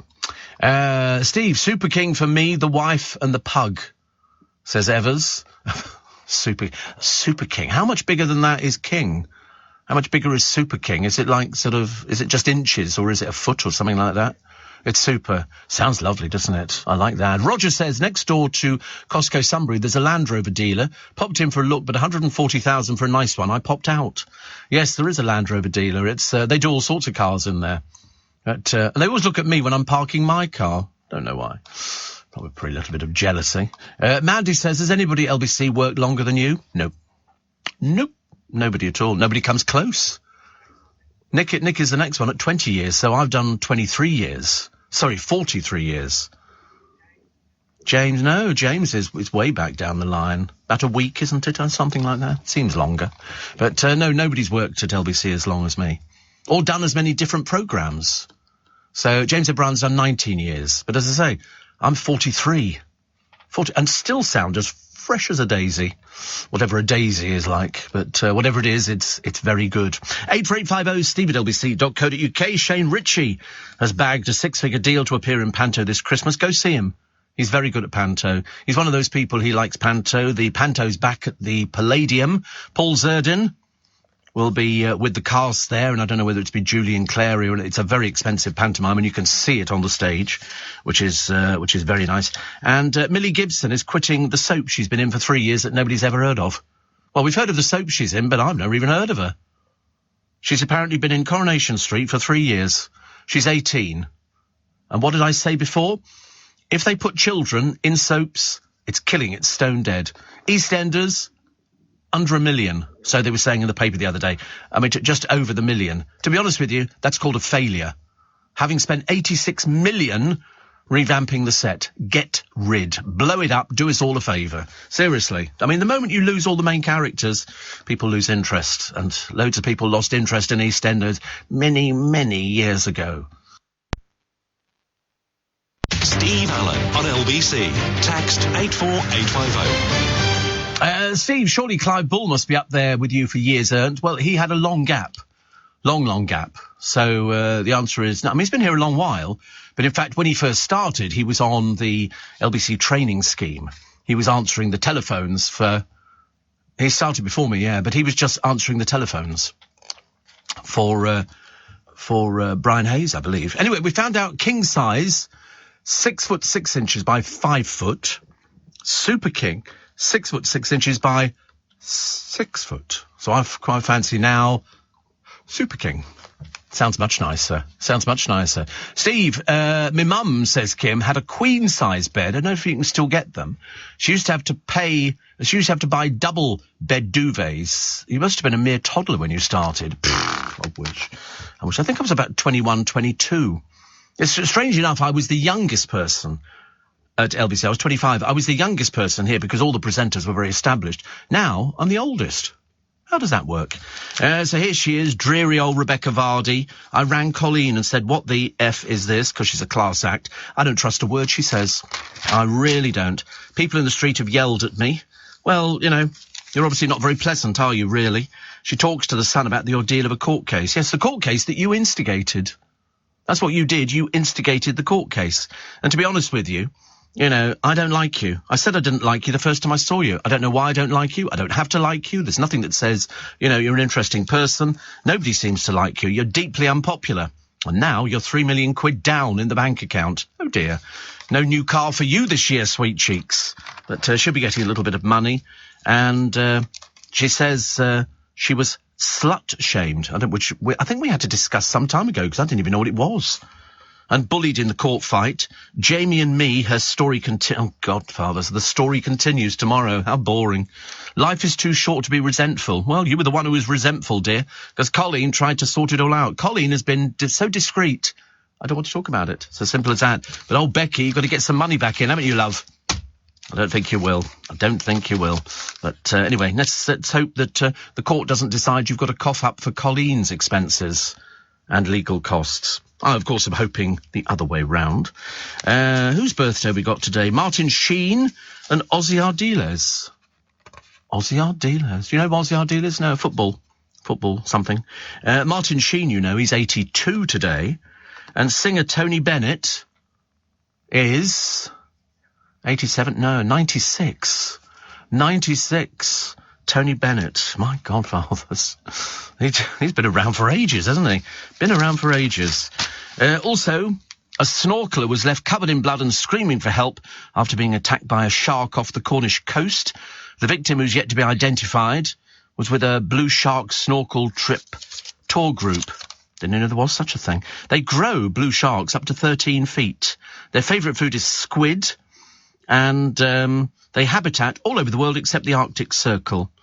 10 million are killed each year by commercial fishing. 10 million. I didn't know there were that many of them. Litters between 20 and 100 pups. That's what they have. I don't like sharks.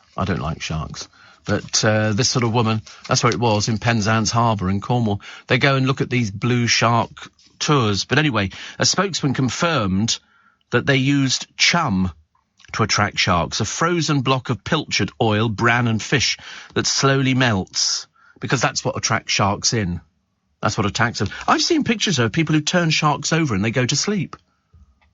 Yeah, on YouTube. They were sort of swimming with sharks, and the sharks circle them, and then this bloke strokes it, and then slowly turns it over, and the shark just goes...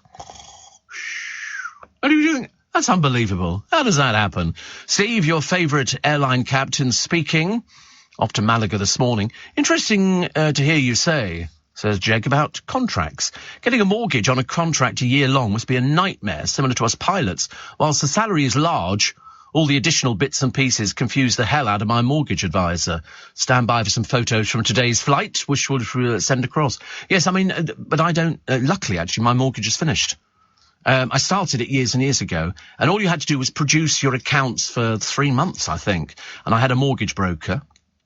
And it was fine. And then they wrote to me a couple of years ago now saying, your mortgage is about to finish. Unfortunately for me, I had a mortgage linked to an endowment policy, and the policy hadn't performed very well, which is the same for a lot of other people. So in other words, for you to finish, I think I had to cough up certainly about 30,000, which, luckily I found it under the mattress, the double mattress, and so sort of paid it off, and now I don't have a mortgage, which actually makes it an awful lot easier. But for no other reason apart from that, you can sell the place and you've got all the money. Don't need to sort of worry about it. So I look forward to the photos, Jake. Thank you. So off to Malaga this morning. This is about the time that pilots get up, isn't it? I think. Yeah, it depends where you're flying, I suppose. Mike in Finchley says, I want to buy our good mutual friend, Mr. Golding, a bow tie to cheer him up. What colour? Oh. Well, you have to go for, I mean, the more, I wouldn't just go for a straightforward colour for him. I would do a number of colours on it. A number of colours. Because that's the sort of thing he would go. Charles always liked things like that. Steve, you're only a tad older than the two Nicks and Clive, says Ron. Am I a tad older than two? No, Nick is way younger than me. Way young. No, it's more than a few years. Nick's not as old as you think he is. Yeah, Ferrari, isn't it? He's really not. Go on, you find out how old he is. You'd be surprised. I'm 68. Anyway, 40 plus. He doesn't like to talk about his age. I'm not surprised. Nobody wants to talk about the age. Nick Abbott's 60. Yeah, but he looks 62. Have you seen him recently? Oh, my goodness me. Honestly, poor soul. If he'd eaten all my biscuits, he'd be looking an awful lot better. Ferrari's only 63. Well, I'm 5 years older, 68. Look at me. Da, da, da, da, da, da. Exercise. Grandad, we love you. It's lovely. What else we got? 1 in 5 nightclubs in Britain has closed during the pandemic. I didn't even know we had nightclubs anymore. I really didn't. And Jeremy Kyle joked. I don't like the idea of Jeremy Kyle, full stop, whether he jokes or not. But he apparently joked that Piers Morgan had banned him from using his chair in their TV studio. Well, you know, the 57-year-old said, Piers is a friend, but you've got to share this. You walk into... I didn't even know he was still working, actually, Jeremy Kyle. I had no idea. No idea. Can't get an audience, can it? I shouldn't think so. Jane Moore, talking about the holiday chaos, because she did that programme on the television the other day, Airport Chaos. You can find it on Catch Up. And Beyoncé, and the story that dominated yesterday, people talking about the advisors. They say she's probably got about 387 advisors, very extensive and eye-wateringly expensive entourage. So why wasn't it wise? Why didn't somebody point out to her that it wasn't wise? Especially after this word that they used in a song was done by Lizzo, who did it 2 months prior to this. You'd think somebody'd have half a brain cell, wouldn't you? Perhaps they don't look at it like that, because we have different words for different things in America and different words here. But even so. So they're bringing back Big Brother, and you've got Ulrika Johnson, and you've got Ulrika sharing a bath with Michelle, whoever she was. LaToya was in it. I love the one. They had David Bowie's ex-girlfriend, and she said to one of the girls in it, she said, I've got to tell you, she said, David's dead. And she thought she meant David, what's-his-face? David Guest, who, to be honest with you, he was in the house and he always looked dead anyway. And then, strangely, he just died quite suddenly after that. But anyway, and she said, David's dead. And the other one went, no. And I'm thinking, are you stupid? And the answer is, yes, they were all stupid. And so then somebody went to say, you know, oh, David's dead, apparently. And they went, no, he's in there, he's in bed. So they went in there and checked, and of course he was fine. And she went, no, not him. My ex, David Bowie. And you think they really were thick in that programme. They really were. You wouldn't have, well, you would if you had half a brain cell. You would know who she was. Nadia was in, and John McCririck used to sit there in his pants. Quite disgusting.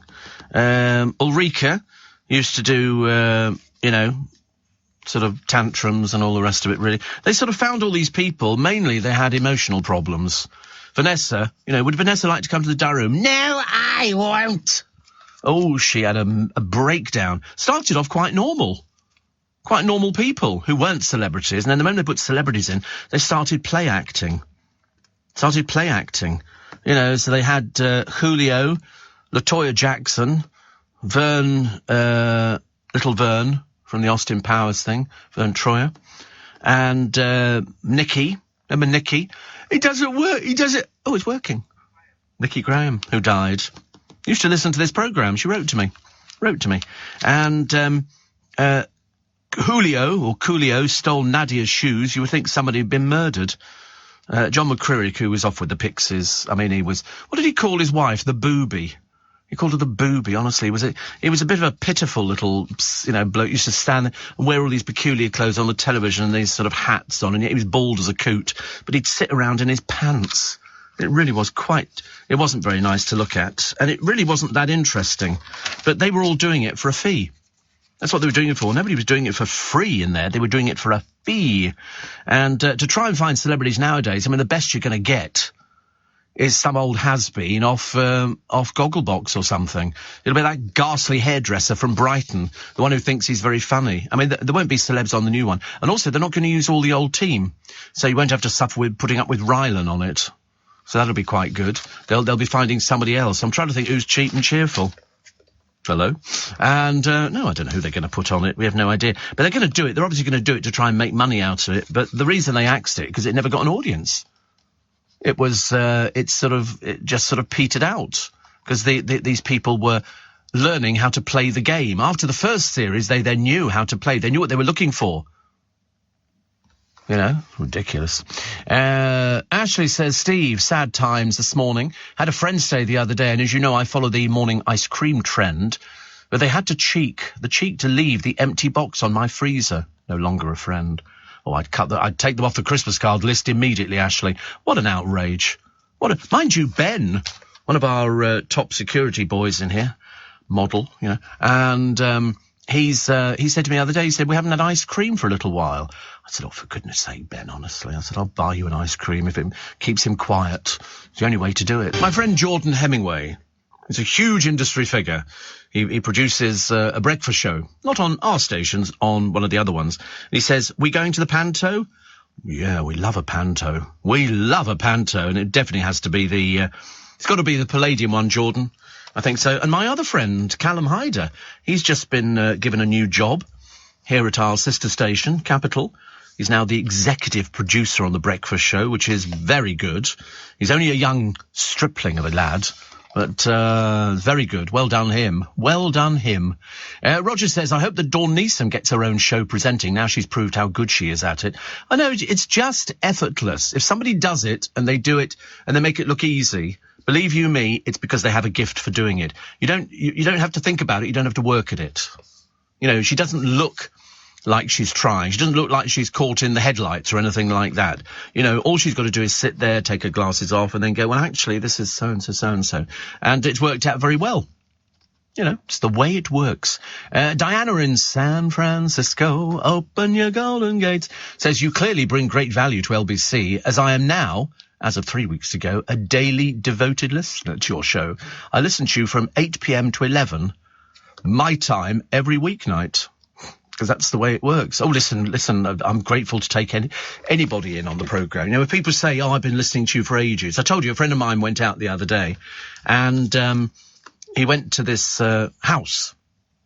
I don't know, I can do this. Anyway, he was going to measure up for some blinds and things like that, and he went into the house, and the lady was sort of this and that, and he went through the spiel and did all the usual bits and pieces. And he noticed she had LBC on. And so, you know, in an effort to sort of break the ice, it's always a good icebreaker. He went, oh, you listen to LBC? And so she said, oh, yes. And so he said, which sort of programmes do you listen to? She said, I like Steve Allen, she said. And he said, I know him. I mean, you know, that is the worst line you can ever use on anybody when they sort of say, oh, right, do you know anybody on the radio? You go, I know Steve Allen. And they go, you don't. And they go, yeah, I do, yeah. Steve, what's he like? You get that all the time. What's he like? And they always go, tall, slim, Amazonian. People always ask the producer what I'm like in real life. And I went, real life? I don't think we've done real life for ages. Never done that. Yeah, he lucky he doesn't tell them. He keeps the myth going. It's always interesting when people sort of say, what do you like? And I don't really think I'm any different, you know, on air to off air. I don't think so. I mean, other people might say different things, but I'm not really any different. I mean, some people are. I mean, Lorraine Whatsit, the little Scottish one on the television, completely different. It's an act she's doing on the television. She's playing Lorraine Kelly. Oh, you're gorgeous. You're marvellous. That's not her. Really, she talks like that. That's what she's like on the telly. But it's one of those sort of things, isn't it? You know, some people you believe on the television, and some people you don't believe on the television. That's why some people survive and some people don't. I mean, to be honest with you, they should have got rid of Laura Whitmore ages ago. Worst presenter I've ever seen. Luckily, they don't use her very often. I think she does about 14 minutes in a whole series, which is quite long enough. I don't know who should do Big Brother. I was thinking about that the other day.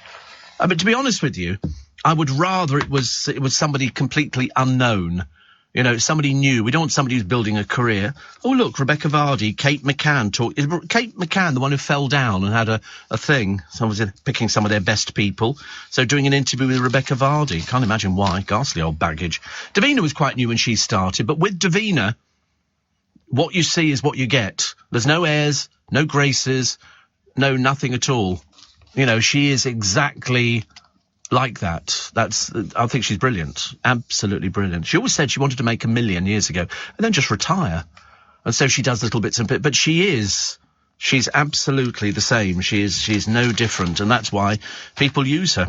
Sunita goes dating. She signed up to pair up on a celeb show together with Gary Lucy. God in heaven, I don't even know he's still alive. Gary Lucy. Do you remember Gary Lucy used to feature on it? He's not tall. I bumped into him at something. I was a bit drunk. I'd had a few sherbets. And I remember Dale and I were going to this do or something. Gary Lucy was there. Because, I'm not anybody. I'm just, just a radio presenter.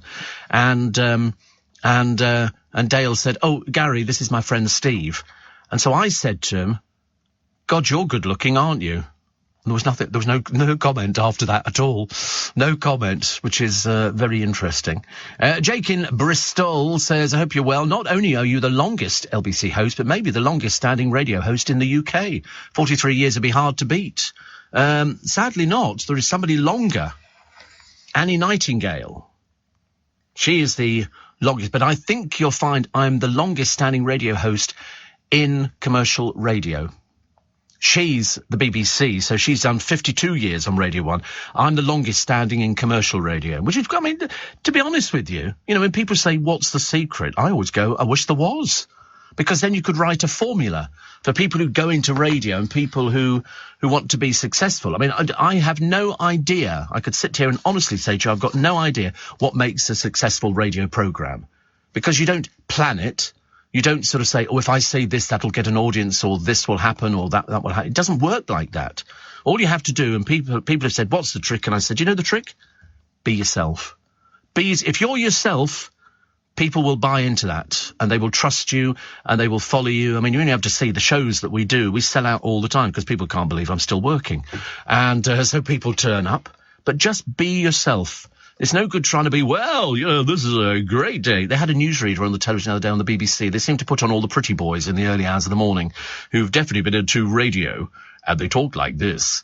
And there's been a couple of them recently, and I remember, in fact, I heard his voice before I'd even seen what he looked like, and then I saw what he looked like and thought, I think you're a radio person.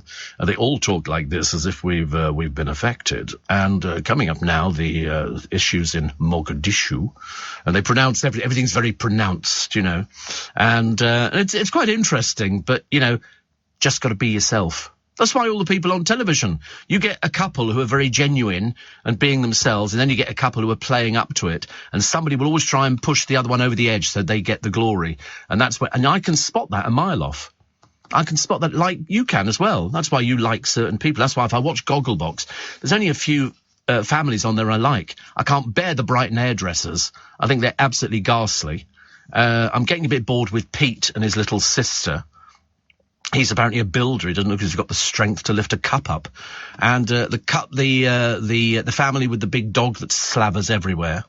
But I think it's dead now. I don't think it's survived.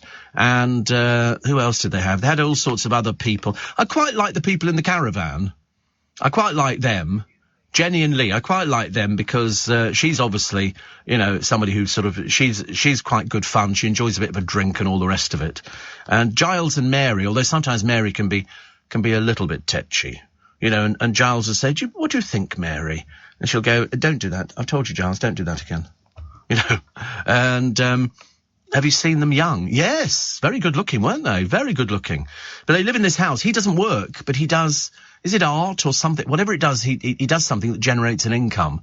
And so he doesn't need to work, but I think they're actually quite nice. She wrote about me once in a magazine for sort of Christmas, and I found something. Do you remember I told you in the Catholic Herald, there was somebody who said, I listen to radio all the time, but the one person you've got to listen to is Steve Allen on LBC on his early breakfast. And then he went into, I'm bringing a copy of it, details of sort of, he literally flits about all over the place. 1 minute he's talking about his holidays, the next minute he's talking about what he's done that day. He said, it's a never-ending spiel of sort of, other things which people have tried to imitate.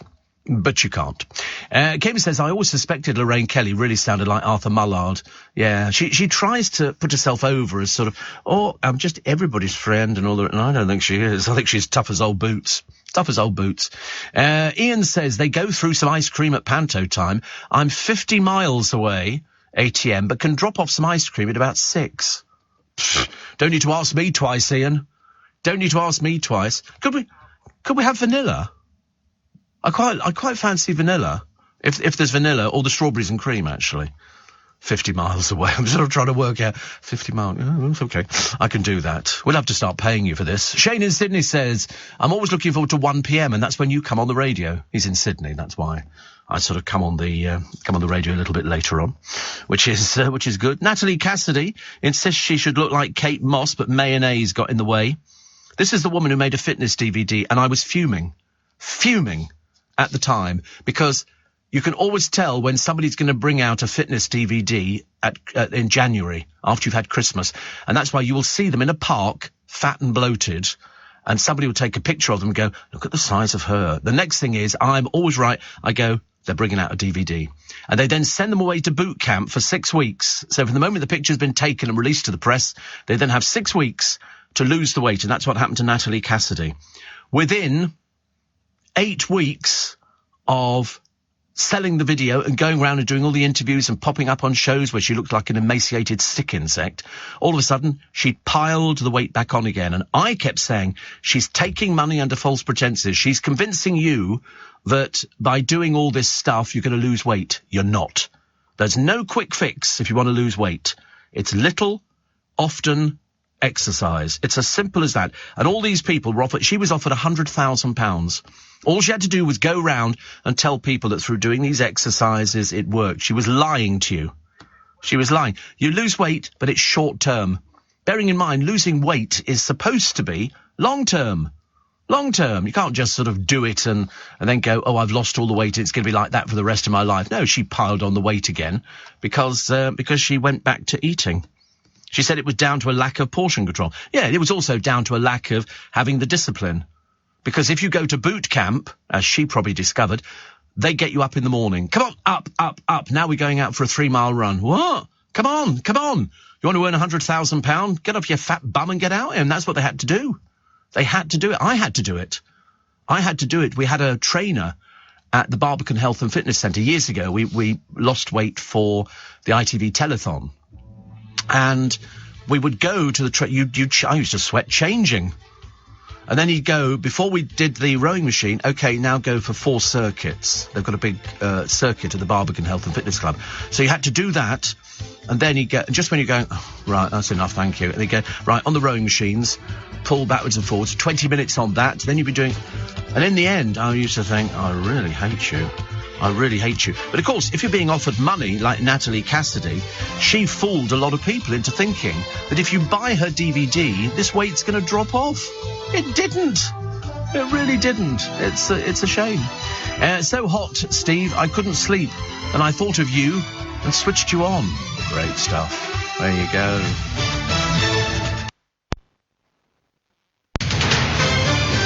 This is LBC from Global, leading Britain's conversation with Steve Allen.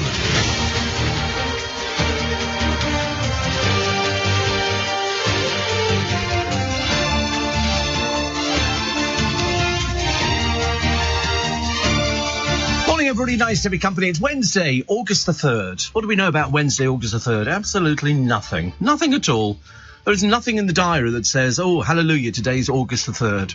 If it was November the 5th, you could understand it. We could let fireworks off. Actually, I've got fireworks at home. And because my neighbours and their dog have gone on holiday, I could let them off. Oh, I've got a whole pack. I bought all these rockets, loads and loads of rockets, and I thought I could let them off. Because I'm going to this party in September, and I can't take the rockets there because in a field next to this house where I'm going to, they've got horses. And you don't really want to let off fireworks near horses, but I could do it. I could do it when I'm watering the plants tomorrow. I could have a field day. I've never let them off, so I've got no idea what they're like. I bought them in Costco. They came in a box which was surrounded with, metal and all sorts of wonderful things to keep them good. It was great. And, Steve, have you heard about TikTok's hack at the moment of putting fresh jalapenos into rosé wine? I know that TikTok is selling vegetables. But Sean, who's in St Albans, says, I tried it last night. It wasn't actually that bad, but it was in a nice bottle of Provence. I'm going to try it with some cheap rosé today. Oh, I don't like rosé. Bit of a mamby-pamby thing, isn't it? So everybody's on TikTok is making jalapeno rosé wine. I mean, and yet you look at a picture of the person, oh, God, look at the state of the person doing it. Hello, love, why are you wearing a bikini when you're doing this? No, you don't do jalapenos in rosé. But mind you, the sort of people doing it, you can only imagine they must be training up for Love Island or something like that. Oh, they're influencers, are they? These influencers. I mean, to be honest with you, they're not really very, very good, actually. They're not good. They always go, oh, I'm an influencer. You go, no, in your tiny little pea-brain mind, you probably think you are, but you're not really. Who's that one? Oh, he's very good. That's my friend, Joe Pike, who actually has taken to that like a duck to water. Taken it to it like a duck to water. Oh, God, who's that poor woman? Was that the old woman who's over in... Was that Pelosi? Honestly, she looks like she's on her last legs. She can barely walk. Poor soul, honestly. That doesn't look good. See, look how young this person is in Taipei. I mean, sorry, what is it? Did he just pop in to clean or something? Is he sort of doing the windows? I tried to do the window in my car the other day. I've had to order window lean. Very difficult to find window lean. So I've had to order it on Amazon, and it's the paper pads soaked in it and all the rest of it. Because I tried to clean the inside of my window, because I don't get my car... I get it washed on the outside, but not on the inside. So the front windscreen. And I went to clean it, and it's a bit greasy. So I've tried everything. You can get window lean. Well, that's where I got it from.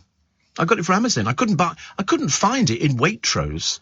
And I had a bit of a problem the other day. I mean, honestly, I don't know if you've ever used the toilet on trains. They have two sorts of toilets. They have the toilet with the door that slides round, and I always love it, actually, because I never tell people who are quite clearly tourists that when you're inside, you open the door, then it shuts, you've got to push the lock button, because otherwise you wait till you think they're sitting down, and then you push the button to open the door again, which is always very entertaining. And then there's the other toilet, which you can just about get in there. If you're over 20 stone, there's no chance. And it's just a little tiny toilet with a mirror and a little tiddly wash basin and all the rest of it. And what you've got to do is, when you've finished going to the loo, you then push the button, and then you wait for what seems like an eternity, and all of a sudden it goes, and it all vanishes before your eye. Well, if you're wearing a tie, you've had it. You've had it, because you could be dragged into the toilet system on the trains. But I do like it, because if I really walk quickly in the morning, and I've worked it out, I can walk the length of the platform, and then when I get on the train, I've got about 2 minutes before the train sets off. So you've really got to pick up the pace a little bit. And I'm not great at walking. I'm not good. I mean, it is the race against time. They go, and the train to Windsor and Eighton Riverside is on platform 21, and it's 10 carriages. What for? Why is it 10 carriages? There's hardly anybody on the blooming thing. 5 carriages would have been stretching it a little bit. 6 carriages, maybe 8 carriages is quite enough if you're going to Feltham. But mind you have to go to Feltham. You're mainly sort of sharing it with all the people from the young offenders. And you get on my train, and it's empty. And they've got 10 carriages. There is no position on the line where they go, oh, we're going to fill up the 10 carriages, and people are going to be leaning against each other. And so you have to walk for miles. I feel like Scott of the Antarctic. I've walked all... And, of course, for me, the bus drops you by the McDonald's, and it's a bit of a wrench to go, do I need a double sausage McMuffin? No, walk up the escalator. And then, of course, everybody seems to pile into the escalator, so you find yourself hedged in. You've got to be very careful. There's a lot of light-fingered people at the stations, so you've got to keep your hand on your wallet and your money and all the rest of it, in my case, makeup. And you go up there, and then you've got to walk right to the very end of Waterloo Station because they always put me on platform 21. Only occasionally have I managed to make it early. I managed to get the early Reading train. But, I mean, it's just exhausting. And if I miss it, I then got to wait to 1:45, and that's the train that stops everywhere. Absolutely everywhere. The moon, Saturn, Venus, all the rest of it. Honestly, it's balmy, isn't it? Steve, I forgot to say, says Ashley, I listened to a couple of your In Conversations the other day, Ross Kemp and the Russell Howards. What a great interview. Looks like I have a lot to catch up on with your shows. Oh, there's thousands. There's thousands of them, especially all the interviews. I've got all the celebrity interviews. I mean, there is a list somewhere. I don't know where it is. And it tells you who I've interviewed over the years. But over the years, it's on Global Player. There's loads and loads. Steve, influencers, says Ash, who or what do these dull people think they are? They're sad, lonely people. That's what they are. They're sad and lonely. Did you see the ones the other day? I should have done it, actually. And it was they were influencers. Then all of a sudden, people weren't subscribing to their thing. It's like doing the for fans only. Once somebody's seen somebody's boobies, you really don't want to see any more of them. Thank you very much indeed. Otherwise you're sick. And this couple, all of a sudden the influencing side ran out because nobody wanted to see them anymore or care about them. So what do? They turned to drug dealing. And now they're both in prison. It's so exciting. I couldn't be happier, actually. I mean, lots of them make a lot of money, but then it finishes. And of course, the one thing that they all will have to do, and you will find this out in about 2 years' time, they'll all be collared by the tax man. The more you brag about something in the newspapers, very stupidly going, oh, I made £100,000 in a year, the tax man's going to be looking at you very carefully.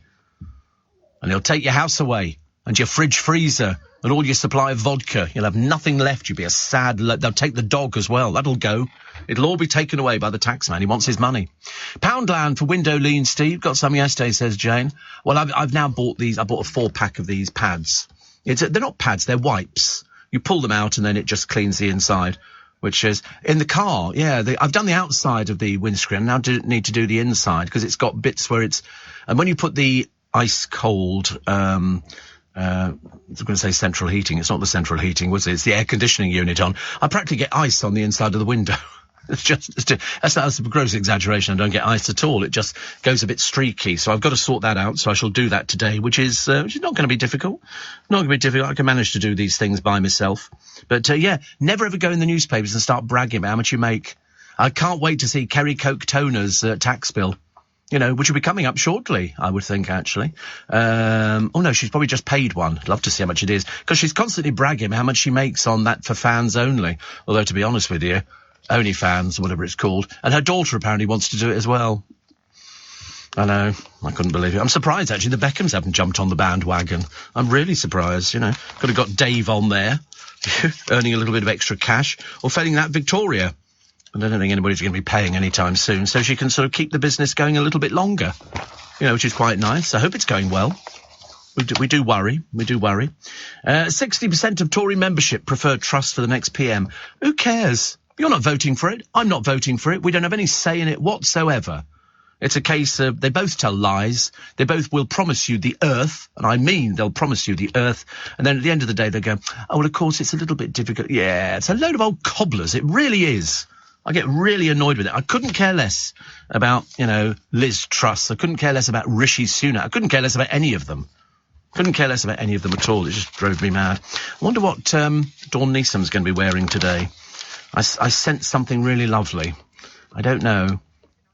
You haven't seen her in blue? I'm not sure blue's a good colour on television. I think you could wear a blue sort of like T-shirt thing, covering your boobies, and then a sort of a jacket over the top, perhaps a white jacket over the top. But she's worn white. She's done white a few times. I quite like it. I mean, who knows? Who knows? Yellow, you think? Oh, right. Yellow and blue or yellow and black? Oh, right. Yellow and black. So there you go, Dawn. Yellow and black. If that's a... Yeah, she can pull it off. Lovely picture of the Love Island winners, David and Ekin Sue. She's apparently some actress in a soap. Obviously not been working for the last 7 weeks. It's obviously not a major part. And, oh, look, with host Laura Whitmore, the one who doesn't say very much on the television because basically she's not really up to it at all. England's Lionesses won Euro 22 in their sleep because proper kip was a key factor in the team's success. And again... Footballers, had that been the boys playing, they'd have made $1 million each. What do they get? 55,000. It's a rip-off. And the FA have said, oh, no, don't worry, it's going to be fine. Well, here, where the boys train for free, girls have to pay £120 per season. FA Chief Executive Mark Bullingham said the victory would turbocharge women's football, and there was now no reason why we shouldn't have the same number of girls playing as boys, But it took a long time to change it at Wimbledon, didn't it, so that the women were earning the same as the men.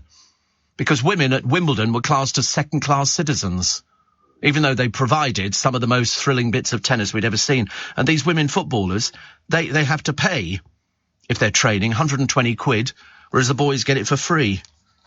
It's, an FA spokesman said the FAE is working hard to limit the cost barriers. Don't believe it. Don't believe it. What a load of old codswallop. One dad of a promising girl said the amount we've had to spend, it's expensive, And yet the boys get it all, don't they?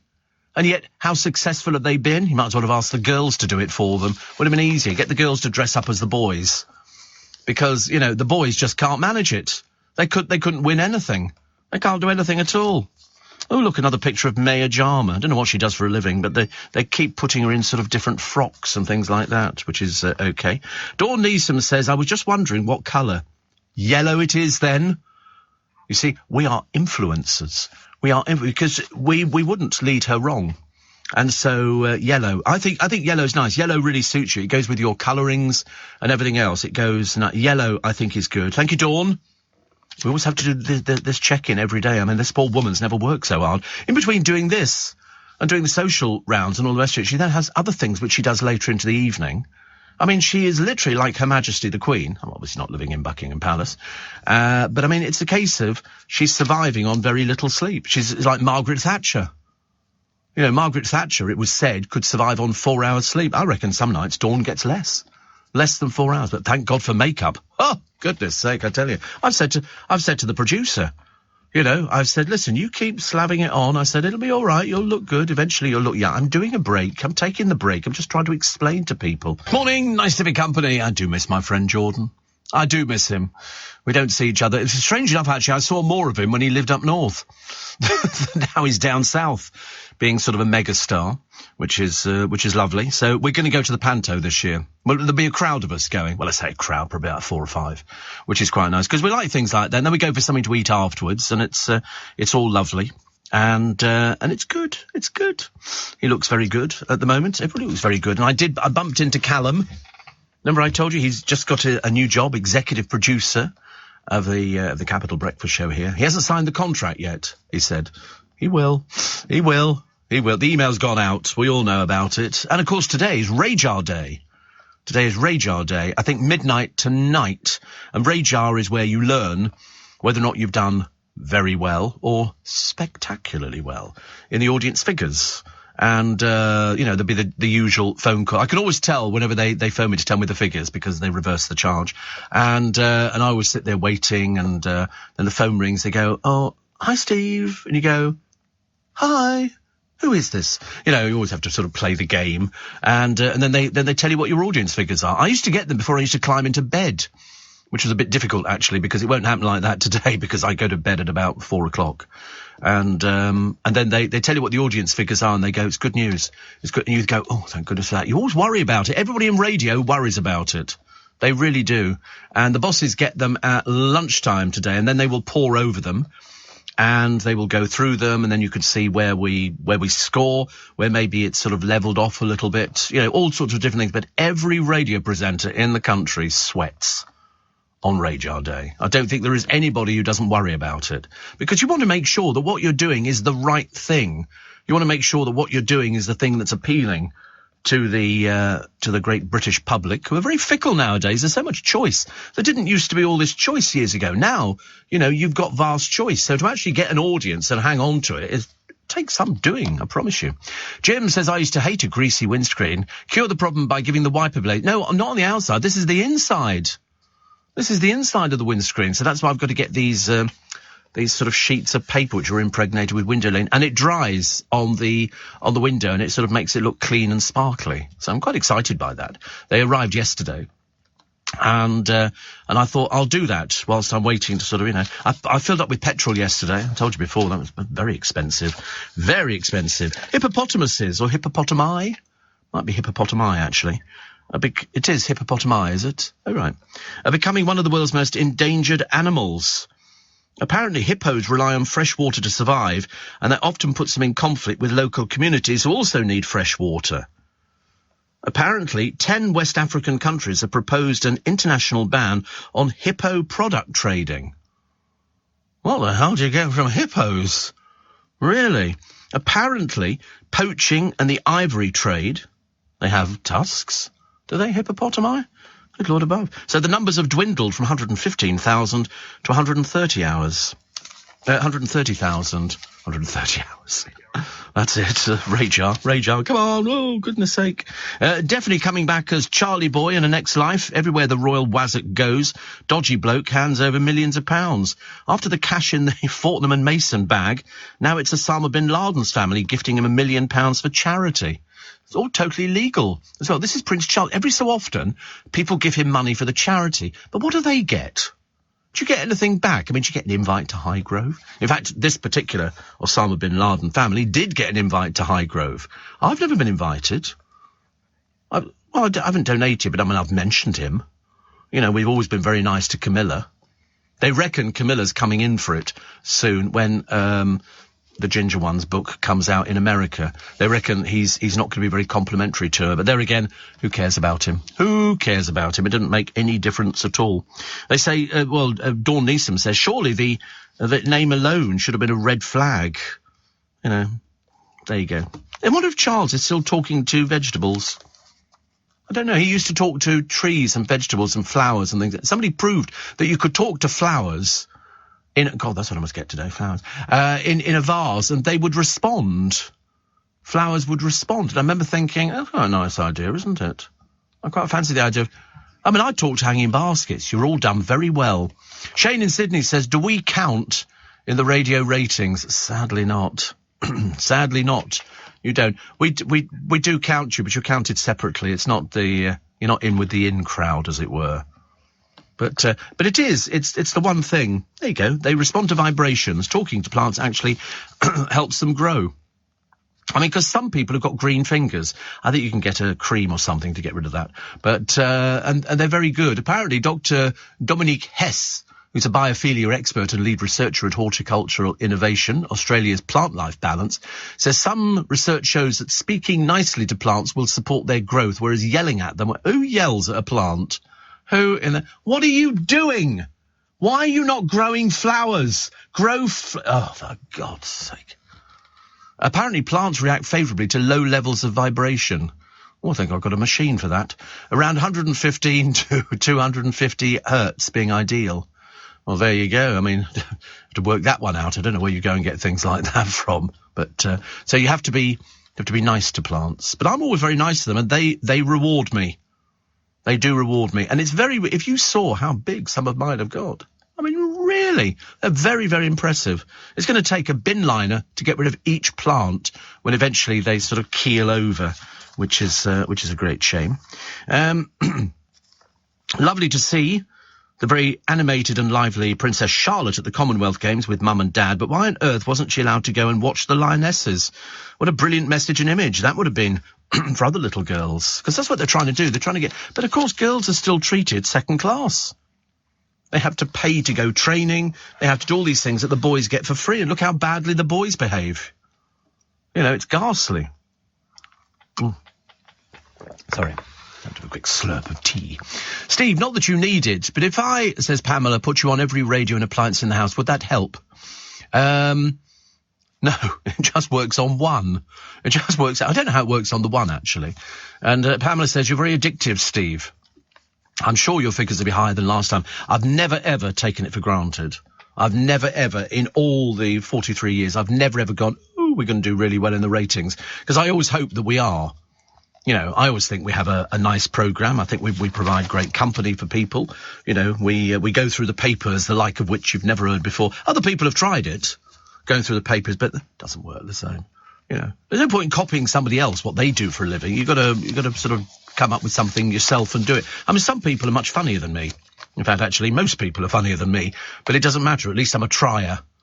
I am a bit of a trier, but there we go. The best holiday read has been voted as Sally Rooney's Beautiful World, Where Are You? Have you ever heard of that? You haven't? I've never heard of it.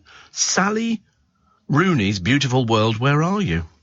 Apparently other people picked Harry Potter, 50 Shades of Grey. Who reads 50 Shades of Grey? I mean, honestly, what is it about these books about sex that people want to read? I think it's just awful. I don't like it. Mummy porn. To Kill a Mockingbird and Jane Austen's Pride and Prejudice. I've never read it because I've always thought it was a girly book. Sally Rooney is an Irish author and screenwriter. She's published 3 novels, Conversations with Friends, Normal People and Beautiful World, Where Are You? Normal People was adapted into a television series by Hulu, which is RTE's Screen Island and the BBC. How lovely. But she has a partner. She doesn't have a husband. And he's called John Prasifka. So there you go. It's quite nice, isn't it?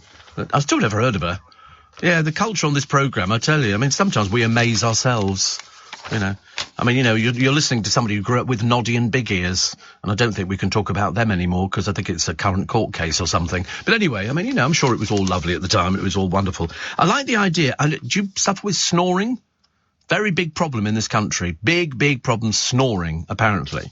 And some people, I mean, when I was younger and drinking and smoking, I used to snore quite a lot. In fact, I used to snore so much I'd wake myself up snoring, which is very odd. But they reckon they've got a new gizmo, and it's basically like a kettle. So it's a valve in this Well 02 device which partially blocks breath when users exhale into its spout for up to 15 seconds a time. To be honest with you, it just looks like something you'd use for stripping wallpaper off the walls. You fill it up with water, it's a steamer, and you hold it. I mean, I've got a little, and why not? I was explaining to the producer, I've got a little machine which I bought on Amazon. And it's a steamer, a little water steamer, and it's only small, and you turn a bottle of water up on it. You don't have to fill it with anything. You just turn a bottle of water upside down, and it takes the water in and pumps it out as steam. Because if you're at home, and in this weather, you need to keep the air moist. Mind you, I tend to find at my age I'm pretty moist all year round. But to actually have the... See, I can be quite funny at times. Never used this material before. And it sort of keeps the air moist, which is very good, especially if you're a broadcaster. Be broadcasters everywhere going, don't talk such rubbish, honestly. You know damn well it's a bottle of whiskey the night before that always helps with your voice. Because we don't do... What is? Booze is... I know, booze and smoking are bad for sleeping, and overweight. Imagine if you got all 3. Oh! Overweight, boozing and smoking. Blimey. I mean, you might as well just give up now. Airlines lost how much worth of luggage last year? How much worth of monetary terms? How much do you reckon? Come on. 100 million pound. No, 2 billion. 2 billion pounds worth of luggage went missing. Data from airlines showed 600,000 bags vanished for good in 2021. Worldwide, yeah. This is worldwide. Data from airlines. The survey says put the average value of lost luggage item at about 3,225. What liars. They always put that down there. And I lost a diamond necklace inside my luggage. Dreadful. A further 10 million were misplaced, but most were eventually sort of found and given back to their owners. I've never lost anything, but we all do the same now, don't we? If you want to make sure you see your piece of luggage on the carousel, you tie some ribbon round it or some glitter or something, because when you get there, don't ever use red ribbon. Everybody uses red ribbon. People use it, and so you go around. Is that mine? No, it's not mine. And yeah, picture of my face on it. Steve Allen for Pope, you know. And but no, sort of pick something interesting. Christmas wrapping is always very good. Get some ribbon off, things like that, and then you could see your case when it comes off. But I mean, imagine they use. You know, they lose all of that. It's really, really bad, actually. Very bad. What have we got here? An inventor has built a robot to solve the world's trickiest jigsaw puzzles. I'll tell you about that in a moment. And why there's a tortoise on the tracks. Or is it tortoise? I don't know. Tortoise. This is LBC with Steve Allen. Morning, nice to be company. 27 minutes to 6. It's Steve Allen's Early Breakfast. You're very welcome. It's nice to have your company this morning. Do you remember I told you, and I did this story ages ago, it's a Bitcoin millionaire. He wants to use robo-dogs, or robot dogs, to find a hard drive containing 150 million pounds of cryptocurrency buried in a landfill. James Howells made headlines when he accidentally binned the drive in 2013 in Newport. He's now pleading with the city's councils to let him use A1 Robots to find the precious drive. He says we've got all the best people. Newport councillor refused, saying the costs could run into millions without any guarantee. Yes, I mean, I think he's just an attention seeker. There's no chance he's going to find this. It's not a rubbish dump. They couldn't even find a body, could they, a short while ago? And they were totally convinced that there was a body of that airman who went missing. And they searched every rubbish dump that they could find, thinking that he'd fallen in. But and this bloke wants to find, you know, a little sort of hard drive. I mean, there's no chance. No chance. Needle in a haystack. But anyway, this robot, it's all robots today, said to carry out life-saving operations on astronauts in Mars. The machine is being tested on the International Space Station, known as a miniaturized in vivo robotic assistant. It's inserted through a small incision with doctors guiding it using images of the patient's organs. Professor Shane Farritor from the University of Nebraska says the astronaut flips a switch, the process starts and the robot does its work by itself. 2 hours later, and it's done. Oh, right. And so that's a quite nice idea. I mean, I'm not sure if I want to be in a place where there are sort of robots. I've seen this one here, the robot assistant, which you see it walking. It walks in a very strange way. No, this one, down, down, down. That's one. That one there. Have you ever seen this one? It's almost, you would think there was somebody oh yes, it really walks, but it walks in a very, very strange way because of balance. And that's why it does. I mean, the Japanese are at the forefront of this, and the Chinese. And you think, I don't know. Did you ever see that dreadful Robin Williams films where he played a robot? Can't remember what it was called now, but it was the most ghastly film ever. I sort of watched it and it just didn't work for me at all. I don't think it worked for anybody else. Everybody was saying exactly the same things. Steve, go to Costco. Sorry? What? They're certainly different to Mrs. Doubtfire. They were going to do another version of it. They were going to sort of do the follow-up to Mrs. Doubtfire. And you could only have done it with Robin Williams. You could only have done it. There's a very nice tribute to Robin on YouTube. And it's basically Robin Williams doing the thing at the school, Dead Poets Society, which was such a good film. And Robin Williams was so good in it. And they do this lovely bit where they show you clips of all the boys standing on the desk going, "Captain, my captain," which we loved. We thought that was the best thing ever. And the master who's taken his class over says, "Thank you, get your stuff and go." And as he walks back out of the room, one by one, the boys stand on their desks and go, "Captain, my captain." And at the very end of the film, Robin looks at all the boys standing on their desks, and the master is trying to get them all to sit down. Sit down! And they're totally ignoring him because they're big fans of Robin Williams. And he says, "Thank you, boys." And he walks out, and then somebody's written over the top of it on YouTube, "No, thank you, Robin." Because he made some good films. He made some rubbish. God knows he made some rubbish. Steve, go to Costco and get Rain X, glass and rain repellent. Leaves no smears. Well, this is going inside. On the outside, I can understand it. Plus, I filled up at Costco petrol station yesterday, says Sat from Gravesend, and paid $1.61 a litre. Very cheap, very cheap. They're putting it into the filling station, into the Costco in Reading, apparently. So if I'm popping down to watch a football game at the Madejski Stadium, which is highly unlikely, then I could also do that. Sidcup Julie says, my nan used to crochet a small scarf on her suitcase. You may laugh, but it worked. Pete the Pool Man says, if you want to keep track of your luggage, pop an Apple tag inside. You can track it anywhere in the world with precise accuracy. I've got one hidden in my car, an Apple AirTag. How much are they? Are they very expensive? You can get a 4-pack for 99. Oh, look, 30 quid. Oh, I like that idea. And it links to your phone. You put it, so you can watch your phone, you can watch your luggage being stolen, which is fantastic. How exciting is that? I mean, great bit of kit for about 30 quid, says Pete. I quite like that, actually. I might buy 4. And you just go into the shop and buy them, do you? And they just sell you a packet of... Really? Have you got anything? You haven't got anything valuable, have you? What's the point? No point at all. What a good idea. Yeah. The inventor who has built a robot to solve the world's trickiest jigsaw puzzles. I hate jigsaw puzzles. I've never done one, only because I look at people who do them and think, you need to get a life. You cannot sit there and do jigsaw puzzles. Anyway, engineer Shane Whiten has created Jigzilla, which he hopes will be able to crack the brain teasers with its robotic arm. So he said that his long-term goal was to get it to complete a 5,000-piece puzzle that is all white, which makes it very difficult for even skilled puzzlers, with some taking up to a month. So, in fact, I've seen one which is all black, and it's London by night. But, of course, it's all got to fit into the right place, otherwise it doesn't work. What's the point of it? I don't know. I have no idea what the point of it is, but I just remember thinking it's a bit mad. The algorithm Jigzilla currently runs on is so slow it would take about 3,000 years to solve it. Well, there you go. Let's not bother. Let's not bother with things like that. The sad death of Lieutenant Uhuru, the actress Nichelle Nichols. Only 3 cast members are now remaining. But amazing how people got so carried away with it, and sort of just bought into the whole thing. Which I thought was quite good. I did watch that, and I've got loads of other Star Trek. I was not a Trekkie. I couldn't ever confess to being a Trekkie. I don't really want to be a Trekkie, thank you. I want to be my own person.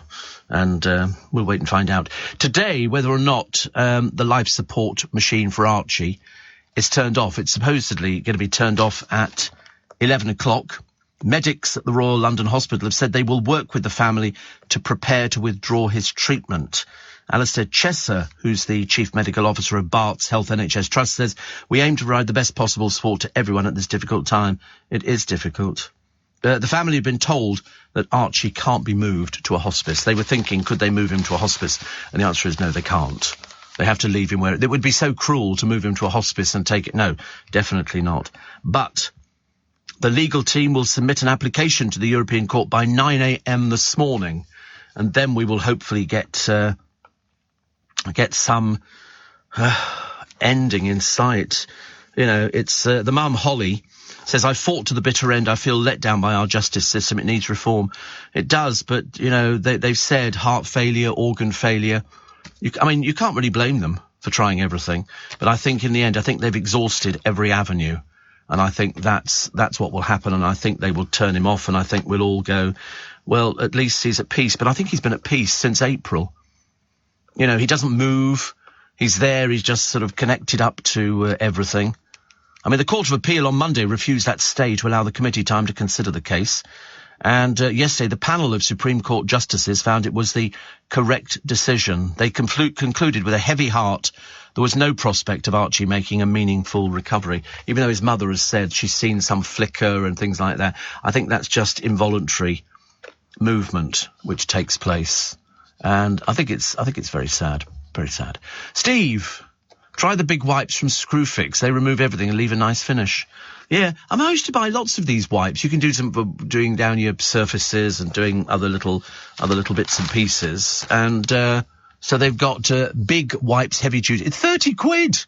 Oh no, £13.49. Big wipes, scrub and clean wipes. Yeah, but can you do it for glass? So it's easily removed paint, oil, PU foam, silicone, grease, gap fill, adhesive sealant and more from hand tools and surfaces. Doesn't mention anything about glass, does it really? So, you can buy similar sorts of things that probably work out. They're probably impregnated with all sorts of strange things. 6 protesters who, against lockdown, chased a BBC journalist have been found guilty of harassing him and threatening him. They were part of a group who forced the Newsnight political editor, Nicholas Watt, to flee behind Downing Street's gates in June last year. They were all found guilty after a trial. Martin Hockridge, who claimed yelling traitor was not a threatening or abusive word, was also convicted.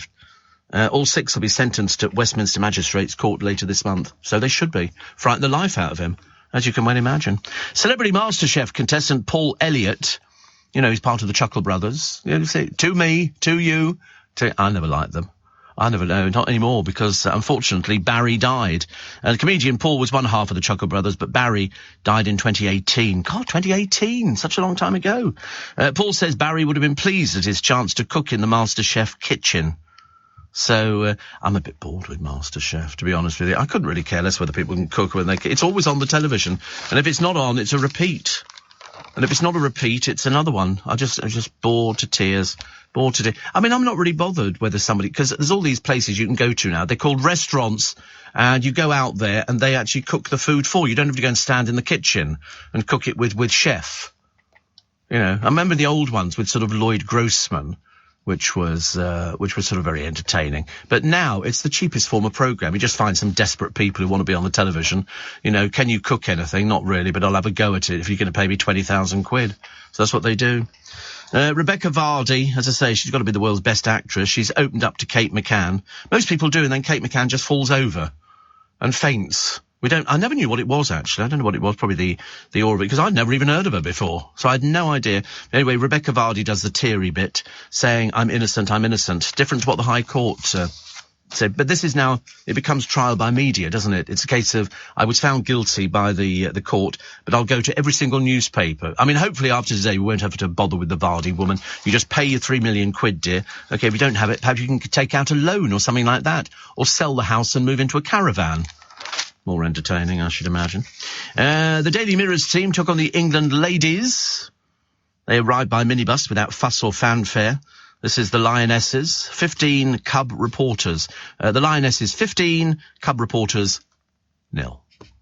They're that good. They're that good. Very good indeed. Polly Hudson talking about, what else have we got here? I'm trying to find something vaguely interesting. Richard Osman says Home and Away trailing new episodes during the Neighbours finale is basically trolling. Not wrong, actually. And cruelty to dogs has risen so much during COVID that the RSPCA are getting 10 calls of abuse every hour. Vile owners have beaten, stabbed, burnt, drowned, starved, and even poisoned their pets. What for? Well, because of this load of old cobblers that they're feeding about. Oh, people can't afford to feed the dog. You know, I mean, for goodness sake, you don't have to kill the dog, do you? Apparently, they got 92,000 reports of dog cruelty in 2021. 92,000. That is just, these people should be put into prison and left there. That'd make me very happy. Morning, they've only just left Love Island, but this year's besotted couple, fakes. That's what they are now. They sort of come out and they've had to come up with all these stories.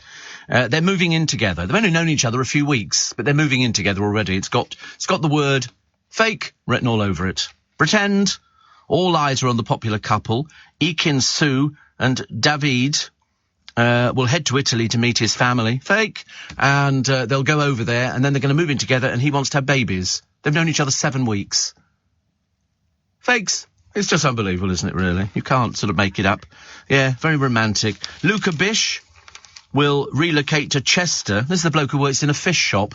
And he's going to relocate, so another totally useless waste of space, to be near his partner, Gemma Owen. Yeah, I don't think she'll be interested, love, after a little while. International dressage rider Gemma, but not very successful. Reckons Luca and her dad will hit it off immediately. Yeah, an out-of-work fishmonger. Just what you need, isn't it? Dragging himself around. And apparently fellow finalists, India Pollock and Dami Hope, are discussing if he'll move to London from Dublin to be with her. Ekin Su's mother reckons her daughter was born to be a star. Really? And it goes to prove daft children, daft parents. Apparently, Proud Caesar says her girl, who is set to make millions, she won't, of course, caught the acting bug on a trip to see the Nutcracker when she was 3, so that guarantees it. She's quite clearly a ballerina. Ekin, who studied performing arts at the University of Central Lancashire, I'm sorry, Central Lancashire, played a serial killer in a soap and made a pop song in Turkey, and that's it. That's it. That's how little talent there is, but don't worry, she'll get her boobs out for you. Big news about Chester yesterday. What's the Chester? The most beautiful city in the world, ranked by scientists. It's very pretty, isn't it?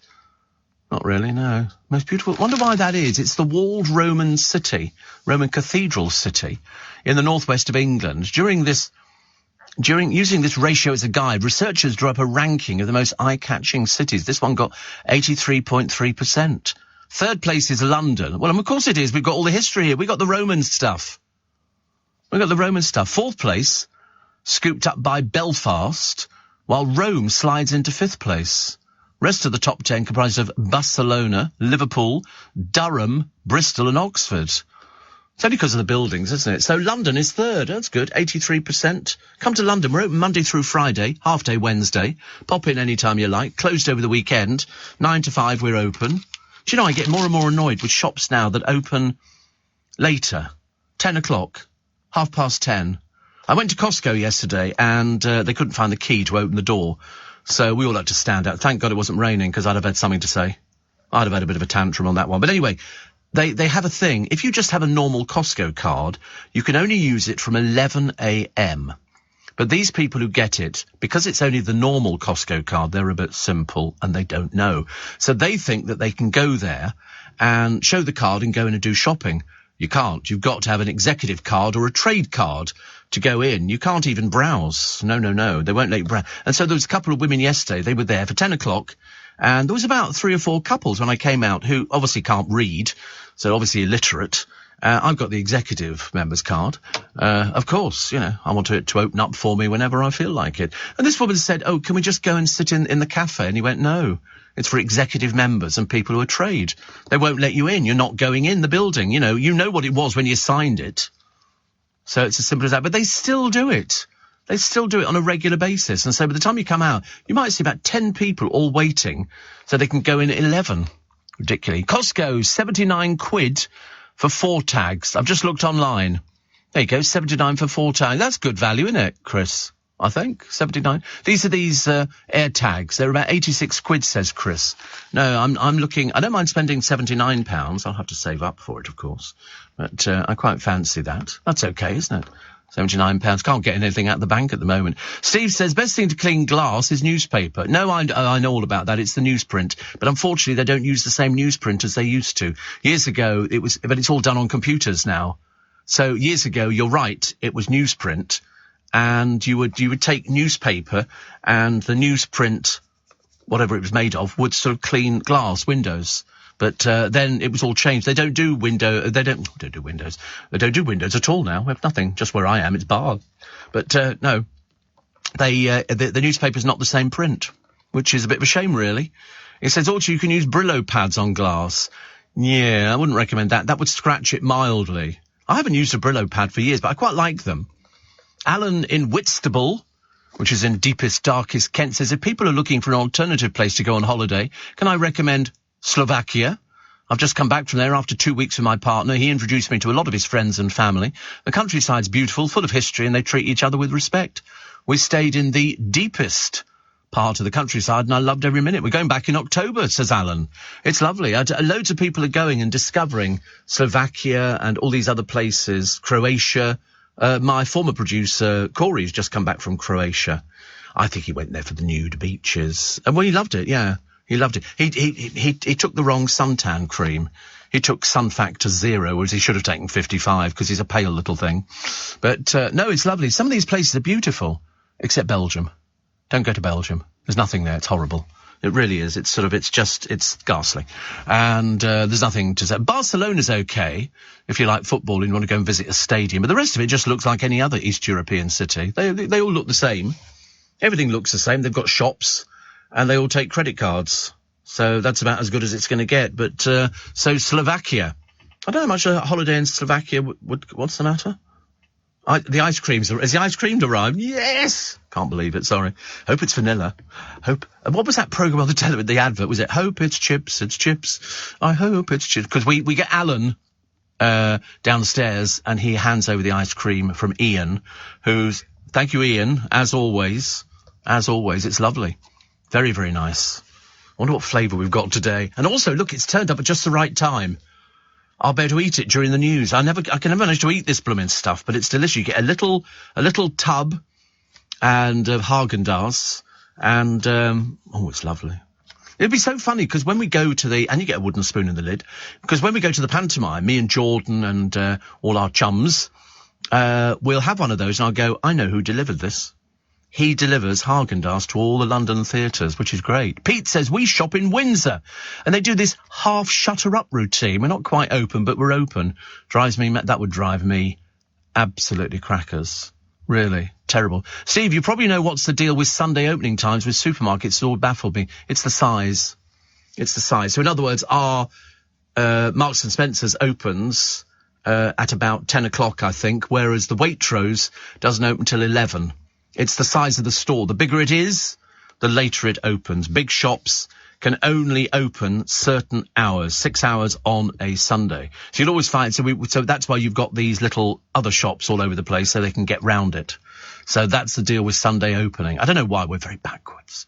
Very backwards. Graham the chauffeur says, Steve, you can use Costco fuel stations with any card, any time. 166.7 at the moment. Yeah, we don't have fuel stations, though, at our Costco. Oh, Oxford Street, by the way, doesn't open until midday on a Sunday. Very infuriating. I wouldn't advise anybody to go shopping in Oxford Street. I remember going to... You can browse. Who the hell wants to browse? We went to Selfridges, and of course, you have to browse because all the tills are locked. They're all centrally unlocked. So all of a sudden at sort of 11 or 12 or whatever it is, go, bing, and they all come to, and they go, oh, you can buy stuff now. Well, I don't want to. Sod you. I'm not going to buy it. I want to, I don't want to go and who does browsing? Tourists do browsing. We're shoppers. It's like going into the supermarket. Would you like to browse in the supermarket? No. Of course I wouldn't. What, you mean sort of put stuff in baskets and then stand at the checkout waiting for the blooming thing to open? Unfortunately, I've had to say to them before, can we speed this till up a bit? I've got ice lollies here melting. Ridiculous. What flavour have we got? Oh, is it strawberries? Oh, it's strawberries and cream today. Yeah, oh, it's really cold. Very cold indeed. No cold. Oh, it's delicious. Wait a minute. Thank you, Ian, very much. As always, we're always very grateful for this. We get our Haagen-Dazs, and I love the little wooden spoon, although actually one of my producers the other day didn't want the wooden spoon. He just wanted to go and get a metal. Let me just try it, just to make sure it's up to standard. The taste of strawberries and cream. The taste of strawberries and cream. It's ice cold. It's ice cold. Try not to be jealous at home. I know what it's like. You're listening to somebody. It's like somebody going, I fantasized about this. We went to a show in Essex a few years back, and it was hot. It was boiling. On this particular day, where were all the queues? The ice cream van stationed right in the middle. He had a queue, he must have taken thousands. And we were sort of sitting around on hay bales, having cups of tea and all the rest of it. And I thought, if I were always going to go to one of these shows, I would make sure that I've got a truck which has got refrigeration units in it, and you've got thousands of bottles of water and Coca-Cola, and then you've got a sign on the top which goes ice cold drinks, and have an ice machine on there. So you could say, listen, do you want a mug and some ice in it? Nothing better. You'd have cleaned up. Seriously, I mean, to be honest with you, you'd clean up if you had these Haagen-Dazs strawberries and cream. And luckily, no calories. So exciting. Not a calorie in sight. It's got fruit and everything, part of your 5 a day. And, oh, God. It's very good if you talk for a living, because it soothes the back of your throat. I know a lot of people, when I had a sore throat a short while ago, I was having a spray, and it felt better. And when I had the colonoscopy and the endoscopy, I had a spray at the back. What's the matter now? Putting you off. It's an ice cream. It bears no resemblance. But they spray the back of your throat, and he goes, just swallow. So you don't need to ask me twice. And as it goes down, it numbs your throat. So when they put the camera in, you feel nothing. I was trying to explain to somebody the other day. They said, I would be sick. I said, no, I promise you wouldn't. You wouldn't. I've never heard of anybody being sick on it at all. I thought all of it was absolutely brilliant. Well, not brilliant, but I mean, it was certainly very good. Jeremy Paxman. Remember Jeremy? He's 72. He's invited television cameras into his home to discuss how he's living with Parkinson's. So, now I always go, OK, that's fine, but can we see normal people talking about living with Parkinson's? So, ITV show will follow the broadcast from his formal diagnosis 18 months ago. He will allow viewers into his life. Presumably it's a fee-paying gig. Let's talk about this. And the secrets of the Nazi gold rush. They reckon £19 billion is still waiting to be found.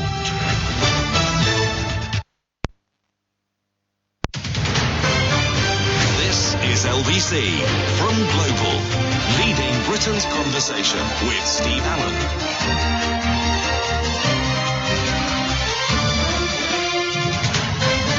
Morning, nice to have your company. Welcome to Wednesday. Welcome to August the 3rd. Welcome to Steve Allen's Early Breakfast. With you till 7 o'clock this morning. Nick Ferrari is going to be talking about something a bit later on, which is a story which has made quite a number of the papers today. This is police officers in the Metropolitan Police threatened with disciplinary action if they continue taking part in a porn idol event at a famous nightclub.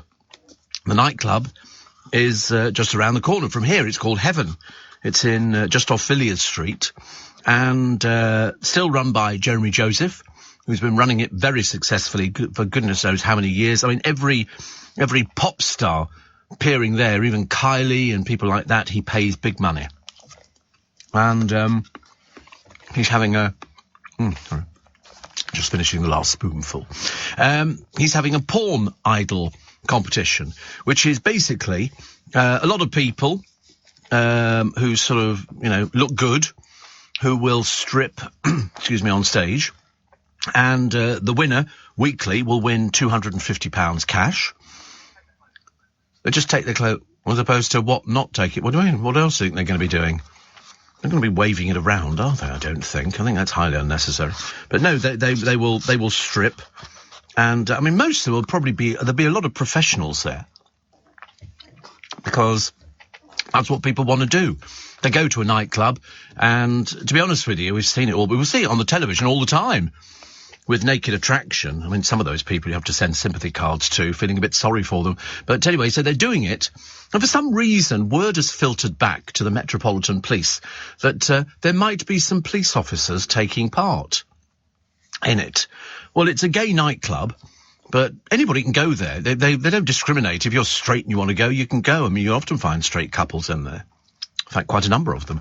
And so they're obviously saying that there's obviously gay police officers, or just police officers who've got great bodies and all the rest of it, and they want to make a bit of extra cash and have a bit of fun at the same time. But they've said you will face disciplinary action if you go. I really can't understand why, if you're off duty, you can't go there and take your clothes off on stage and have a bit of fun. Does that mean they're going to start limiting it and going, right, if you go out to pubs on a Friday or Saturday night and you get drunk, you will be disciplined?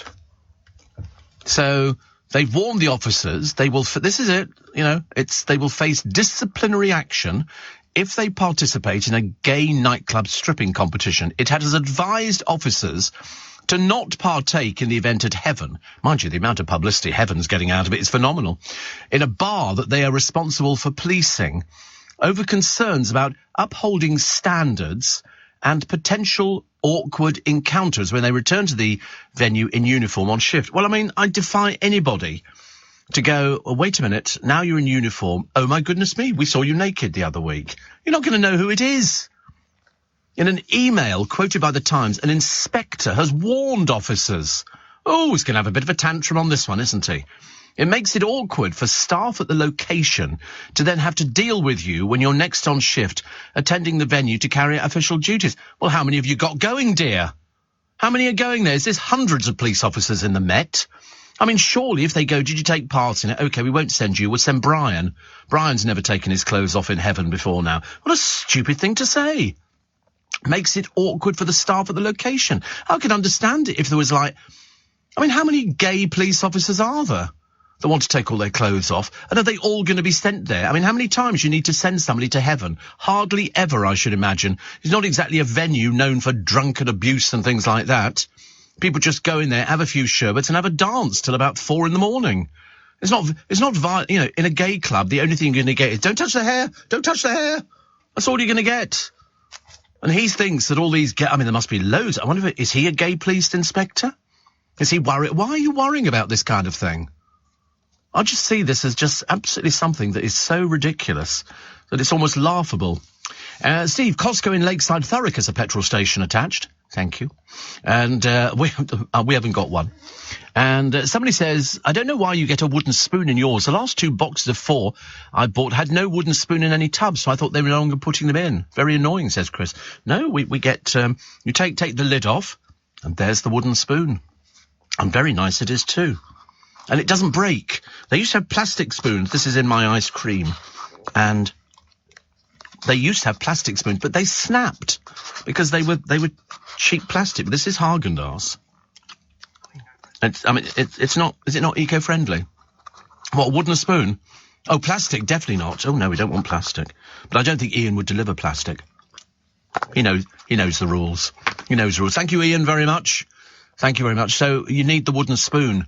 Actually, in Costco, they do wooden spoons. If you buy one of their pies or baked potatoes, they used to give you a fork. Well, you can't eat a baked potato with a fork. It's just ridiculous. You need a spoon. And so I always pick up 2 or 3 spoons, take them home. You were saying about queues at Costco. It's like the elderly who queue at the bus stops way before their bus passes start, says Paul in Deer. We got one the other day on my bus. He gets on and he goes to put his thing on the machine.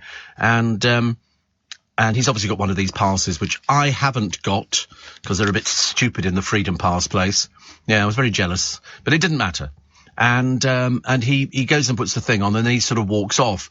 And the bus driver goes, "Excuse me, you can't use that." And he goes, "Why?" He said, "Not till 9 o'clock. There's a law. That's what you have it for. I mean, why it makes any difference, I've got no idea. But, and so he said, "Oh, do you take cash?" He went, "No."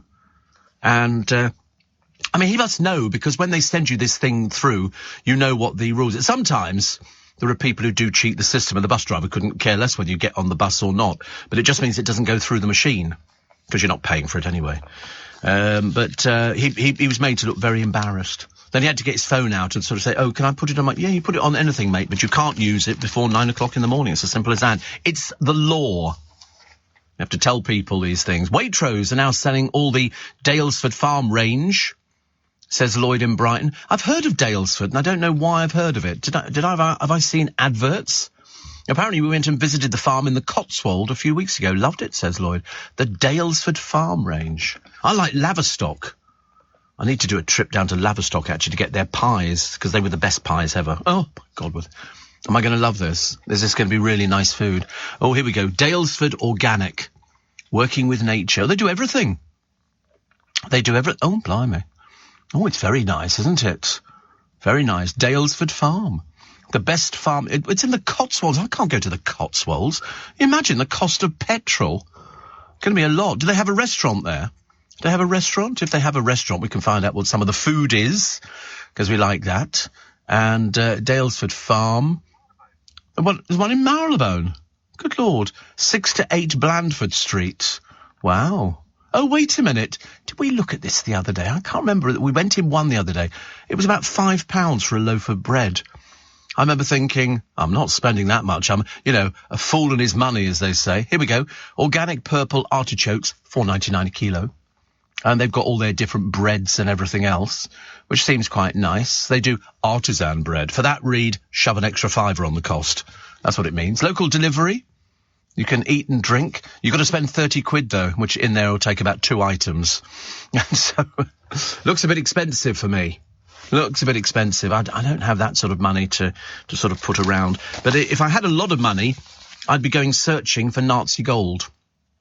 There have been all sorts of stories over the years of trains loaded down with gold and gems that Hitler had thieved from people. And there are all sorts of places. Poland, very popular. They reckon an entire train laden with gold and treasure was hidden by the Nazis in southwest Poland during the last days of the war. An armoured train is said to have left Wrocław and arrived somewhere else, but it didn't reach the next station. They think it was in tunnels and then bricked up and covered over. And so somewhere there is... And I remember seeing the so-called, it was all a bit fantasy. They took X-ray pictures, and there was a train sitting in the middle of nowhere under this castle, and it was full of Nazi gold. All they had to do was sort of break in and sort of and it would be like somewhere covered in dust. Probably find the lights are still working inside it. Anyway, it turned out to be load of old hooey. No such train ever existed. Last year, 2 people said they'd found the remains of the train at the bottom of the lake in the Polish village of Zaska. They've applied for permission to raise what they believe to be the lost Nazi convoy. Again, it won't be. It really won't be. And they reckon that the number of gold bars that could be lying at the bottom of a lake called Walchen is 100. Well, you'll never find them. Because when they sink to the bottom of a lake, bear in mind they've been down there for God knows how many years, they would just sink slowly into the mud. Have you ever picked up a bar of gold? It's very heavy. Look, I've got one here. Very heavy. But Hitler was defeated more than 70 years ago. So because the Nazis were thieving priceless artworks and gold and jewellery and everything else, there is a team looking for 10 tons of Nazi bullion under a palace in southern Poland. They say they're close to finding a £200 million stash. They won't. Okay. The Nazi Party, as you know, had this policy of looting the assets of its victims nationally and internationally, including from those in concentration camps. And because gold stores are often private, exact details of transactions and storage are very difficult to precisely identify. They had this huge problem, the Nazis, with the Jews. They wanted subservience, and the Jews just carried on their businesses and all the rest of it. And so I think it was Himmler who had decided, right, from now on, you will not buy anything from Jewish businesses. So they went round and painted signs all over the Jewish shops.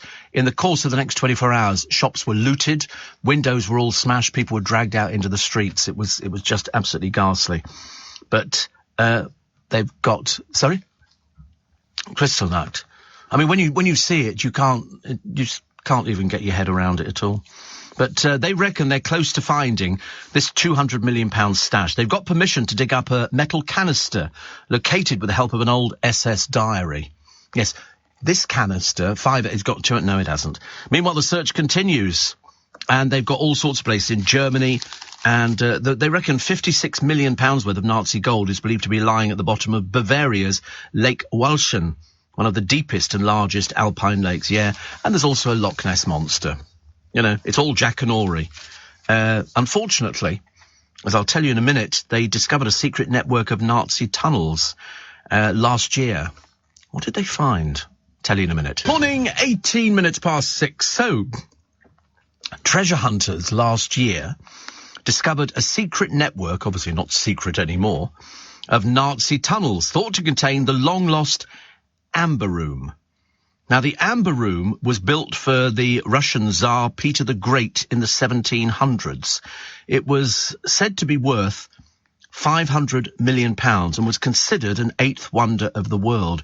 It was a chamber, and I've seen pictures, decorated with 6 tons of amber, as well as gold and jewels, and it was located at the Catherine Palace near St. Petersburg, dismantled by the Nazis and mysteriously disappeared.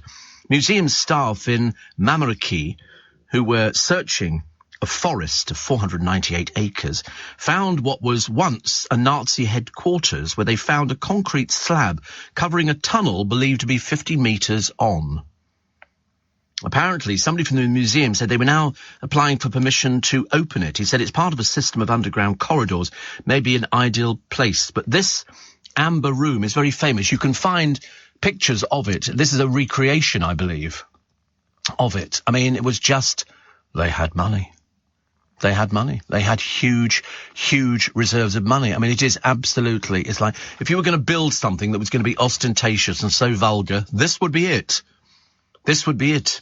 Small wonder, you know, they had the Bolsheviks and all the trouble they had with people being executed left, right and centre, because there were the poor people who had nothing, and then there were the rich people who had everything. Even Marie Antoinette in France, they shaved her head before they took her off to the La Guillotine, and it was all a bit sad. But when you look at this Amber Room and you look at this recreation of it, you think to yourself, my goodness me, that was quite something. Graham the chauffeur says the cost differential for fuel between Costco and others is so good, around 10 pence plus, you'll still be quids in by travelling. Yeah, but I don't think so, my car. I really don't think so. He said, nearest one to you is Watford. Good God in heaven, I can't drive to Watford just to put petrol in. I might as well go locally. Might as well pay sort of the £2, which is it. Lake Toplitz in Austria has been the focus for treasure hunters since the end of the war. The trouble is, all of these lakes, like Lake Walchen in Germany, which is up to 631 feet deep, you know, to go down there, the moment you take, say, a submersible down, a little one-man or two-man submersible, you're going to be churning up mud. You'll see nothing. It's like exactly the same as Loch Ness. There's so much vegetation down there which is rotted over the hundreds and thousands and millions of years that, you know, you wouldn't see anything at all. That's why the only thing you're ever going to find out about Loch Ness is when you drain it. And that's not likely to happen, so they can keep it going, can't they? But in this one, they reckon there were cases in Lake Toplitz containing over £100 million in fake British banknotes, and there were all sorts of deaths and murders around the lake. They think people were guarding it. In 1946, 2 men were murdered on the shore. Police probing the death of a Frenchman at the lake in 1952 found 2 other bodies, both shot in the head. It all sort of adds to the so-called mystery of where is this £19 billion of Nazi gold? And the answer is, we'll never know. Not going to come back in our lifetime. But when you look at the tunnels under this castle in Poland, I mean, they built these sort of places, and I think people expect you're going to open it up and there it is all going to be stacked in the corner. I mean, make a great film. But it's just not very likely. Tanker driver Phil says, back in Liverpool when I was young, the pensioners waiting for buses in the morning were known as twirlies. Because when they tried to get on before 9 a.m, the driver would say, sorry, mate, you're twirly. Too early, okay? Shouldn't have to explain these things to you, but that's what people do. But it was this bloke, and I thought, you knew that you weren't supposed to be getting on the bus at that time of the morning. It's 9 o'clock. It's as simple as that. I, of course, don't have my Freedom Pass, basically because they're incompetent. I've tried, I've given up. I need to change a few little bits and pieces, and once I've changed them, I shall get my car back. Because the one I've got is sort of valid, but it's just that it's not switched on. They've turned it off. Mainly because the woman didn't have exactly the best grasp of English. I was trying to explain how things worked, but she wasn't doing it. John in Birmingham says, I renewed my 70s driving licence online. New one was back in 4 days. Of course, it is possible that a computer did it without human intervention. Yeah, I've got to do my passport. And I think I'll do it in snappy snaps or something. You go in there and they take it and they send it all the way and then it sort of comes back again. Yeah, it can also be approved there as well, because you can't just have any old picture taken. Because they go, no, it's got to be this, it's got to be that. And there's so many rules and regulations. Yeah, don't grin, take your glasses off. Is it take your glasses off? I can't remember. I think so. Whatever it is, I look much sexier with my glasses on. But who cares about that? And then they're doing these, is it barometric passports? Somebody was talking about them the other day, where you'll sort of look into a camera. I'm sure I've had it done in America when I've been there. And they look at you and it can tell if it's you, because you fit into this. You've got those already, have they? Oh, right. Well, I haven't, but, there we go. So that's a biometric passport, also known as an e-passport. It's a traditional paper passport with an embedded microchip that holds your personal information as well as your photograph. Whoopee! That's all I want, my personal information. Here she is, Nancy Pelosi. She looks like she's barely staggering around this place to stay upright. And then they've got people standing outside going, Republic of Taiwan welcomes US House Speaker Nancy Pelosi. There's also somebody standing next to them with Ugly American written on a sign. Can't win, can you, really? What else have we got? Sunak. I'll treat anyone who vilifies UK as extremists, just like terrorists. Listen, it's just pie in the sky. Means nothing at all. Rebecca Vardy speaking for the first time and doing the whole crying bit and sobbing and all the rest of it. But the total legal costs, in the region of 3 million, most of which will be paid by Mrs. Vardy. Because can you imagine if the newspapers start going, OK, so these people have been convicted of this particular crime, and here's a free interview, because they've said they weren't guilty. They didn't do it. She was found guilty by the court. She was the one who kept pushing it all the time. Bit of a drama queen, I'm afraid, but as I say, not the most popular person. More on this bloke and his £150 million Bitcoin fortune. As I say, I don't think that's likely to be happening anytime soon. And why are thousands of wild birds dropping dead? I keep seeing loads of dead pigeons, actually. It's not such a bad thing. I don't know, but yeah, I see quite a few. I think what happens is, going down the motorway, they fly, but not high enough to get over the lorries which are out there. And so they go crashing into the side of the lorry, and then they fall to the ground, and then, like the poor squirrel. Steve, I'm a lorry driver, and I'm from Slovakia. My name is Rasto, and I would recommend going there. I'm from a city called Trnava, and when it comes to Apple Tag, I've got, and I would recommend it. I used it when I flew somewhere, and the phone showed me where my suitcase was, even on the runway. If you attach it to your keychain, it will remind you if you left your keys behind. Rasto, thank you very much indeed. And everybody else talking about Slovakia. It's lovely. Mind you, everybody's over here. You could probably get property quite cheap. Do people buy in Slovakia, or do they do what they do in Austria, which is they rent? You don't find many people buying in other countries. European countries are mainly rent, aren't they? Mainly rent, but, oh, right, Germany as well. Same sort of thing. Good and bad news for Princess Beatrice. After years of teasing over her fashion sense, she's got no fashion sense. You ever seen the stuff she's wearing? Not a clue. Anyway, she features in Tatler's best dressed list. The bad news is She's not in the top 10, headed by her cousin-in-law, the Duchess of Cambridge, but she's relegated to best of the rest. She's never had any sense of fashion whatsoever. She's the one with all the teeth. Looks like Muffin. You remember she's got a ghastly father. How a happy child can suddenly turn into a grumpy teenager. Why do happy children turn into grumpy teenagers? I've got no idea. I was very happy as a child, very happy. I can't imagine why you turn into somebody grumpy. They did a survey of 91,000 Brits aged 10 to 80. And so what they did, they sort of put down, which smiley face do you think you are? And there's a growing interest in lifetime happiness, which tends to be high in childhood, dips in middle age amid work and family and financial pressures, and rises again in older age. So there you go. The study in the journal Royal Society Open Science defined 10 to 24 as teenage years, which is based on the time it now takes to become fully independent. A friend of mine, he thinks he's becoming fully independent because he's moving out. He's decided, as most people do, when you get to a certain age, it's a little bit sort of oppressive for the parents. So it's a case of you move out and then you can do your own thing. But unfortunately, moving out has its pitfalls and its disasters, because a lot of people can't afford to do it. And secondly, people have got no idea about surviving. You've got to go to the laundrette. You've got to wash your bedding. You've got to get an iron and an ironing board, and you've got to iron, and you've got to get food, and, oh, you forgot milk. So you can't have a cup of tea. You just have to have a cup of black coffee. So you have to do all these things. It's very difficult. Very, very, very, very difficult to try and sort of remember to do everything. You've got to pay the milkman, if you have your milk, delivered, which is quite nice. So Mock the Week is to end after 17 years and 200 episodes. Confirming the current affairs review was coming to an end, Dara O'Brien says, "That's it, folks. We just couldn't be any more silly than the news was already." The 21st and final series due to air in this autumn for 8 episodes. What a shame.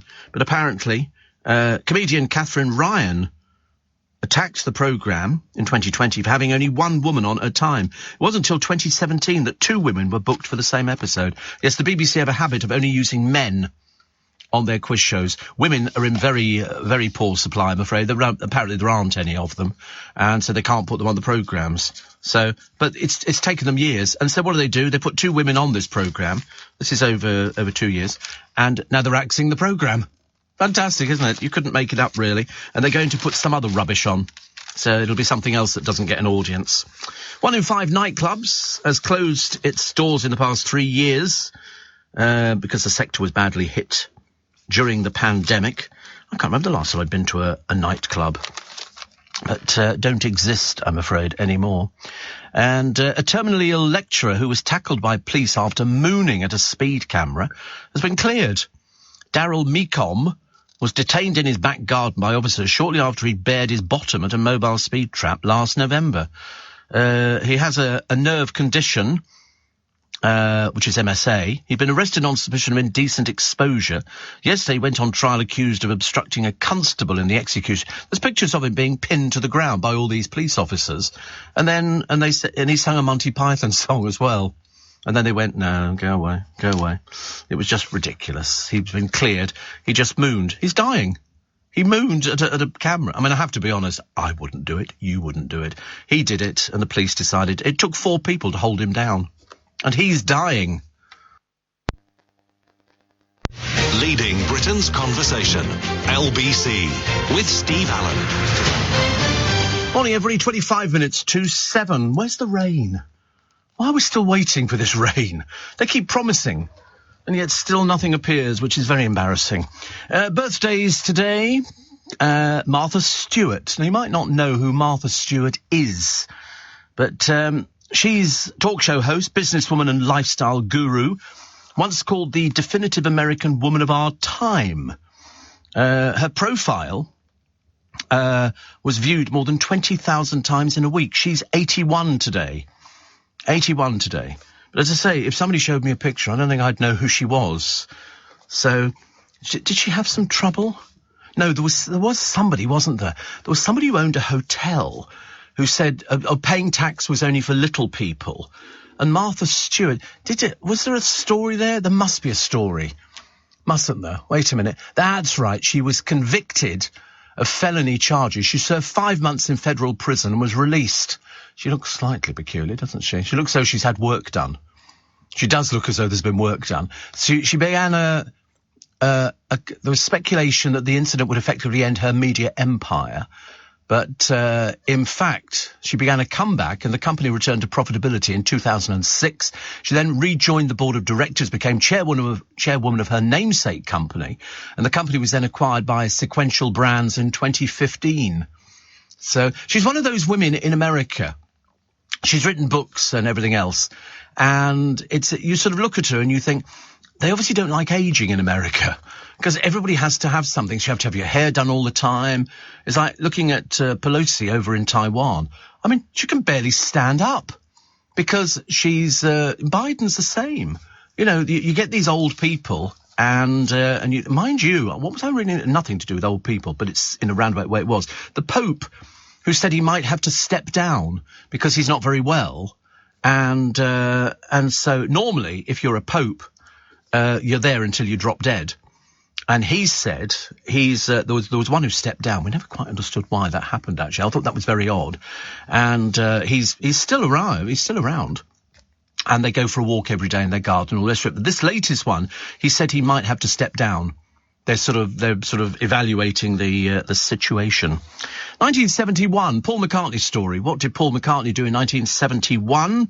He announced the formation of his new group, Wings. With Linda. Do you know I still liked a record called Sea Moon? I don't know why. It was just called Sea Moon. I think it was Wings. And it was a very simple little song, but there was something about it which sort of was vaguely Beatlesque. All I remember is I don't think Linda McCartney could sing for toffee. She played the keyboards. There was something about it. I just thought she was there to sort of make up the numbers. But that's what he did. He sorted out with Sea Moon. Released as a double A-side with Hi, Hi, Hi. God, those were the days. Those were the days you could have a record with one side. And apparently, Sea Moon did not appear on any of the major record charts. Hi, Hi, Hi was banned by the BBC. I was sneaking feeling because it was going to get high, you know, all that kind of stuff. Because they were quite big into things like that, weren't they? Got to number 5 on the UK singles charts, Sea Moon. Sort of came with a little reggae beat. It was quite cute, actually. You listen to it and you'll go, you're right, Steve. That's a little cute song. Born on this day, Cecile Aubrey. You won't know who Cecile Aubrey is because Cecile Aubrey died in 2010. A French actress and a sex kitten. Have you noticed that all the French actresses were all sex kittens? There wasn't one who wasn't. They were all sex kittens who graced the cover of Life magazine, starred opposite Tyrone Power and Orson Welles in The Black Rose. I don't know enough about Tyrone Power apart from he was gay. That's all I knew about him. And he had the same agent as the bloke who had Rock Hudson. He gave them all these butch names. Rock Hudson, Tyrone Power. I always remember that. During the filming in Morocco, she met Sy Brahim, the eldest son of the Pasha of Marrakesh, and they married in secret. There was lots of this going on, you know. Lots of secret marriages, which I quite like, actually. I think it's quite a good idea. But in 1984, August the 3rd, a bit of a day in history for Frank Sinatra. Branded an obnoxious bully the night he and Dean Martin went on a gambling spree. Video cameras recorded them intimidating a dealer at a casino in Atlantic City. There was always the story. I don't know if you ever read all the stories. Kitty Kelly, I think, wrote a book about Sinatra and his links to the mafia. They reckon that's the only reason Sinatra ever got where he was is because the mafia wrote to the studio heads and went, you're putting him in movies. And it sort of, this story built up. Whether it's an apocryphal story, I've got no idea, but it sort of just grew and grew and grew like Topsy. And that's why Sinatra was there. I should imagine he could be a rather nasty person. Little man, I seem to remember. Huge egos. And 1981, so let's go back 3 years. After the ceremonial of the royal wedding, it was business as usual for Earl Spencer, greeting visitors at his stately home. How much do they pay? £1 a time to go in. He says, all I want now is for her to be, Princess Diana, to be happy and have a wonderful married life. Prince Charles, you know, is a very lucky man. And we all know how that one ended up, really, honestly.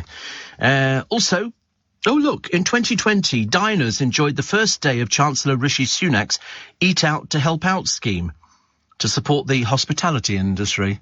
That went well, didn't it, really? We all remember that one very well indeed.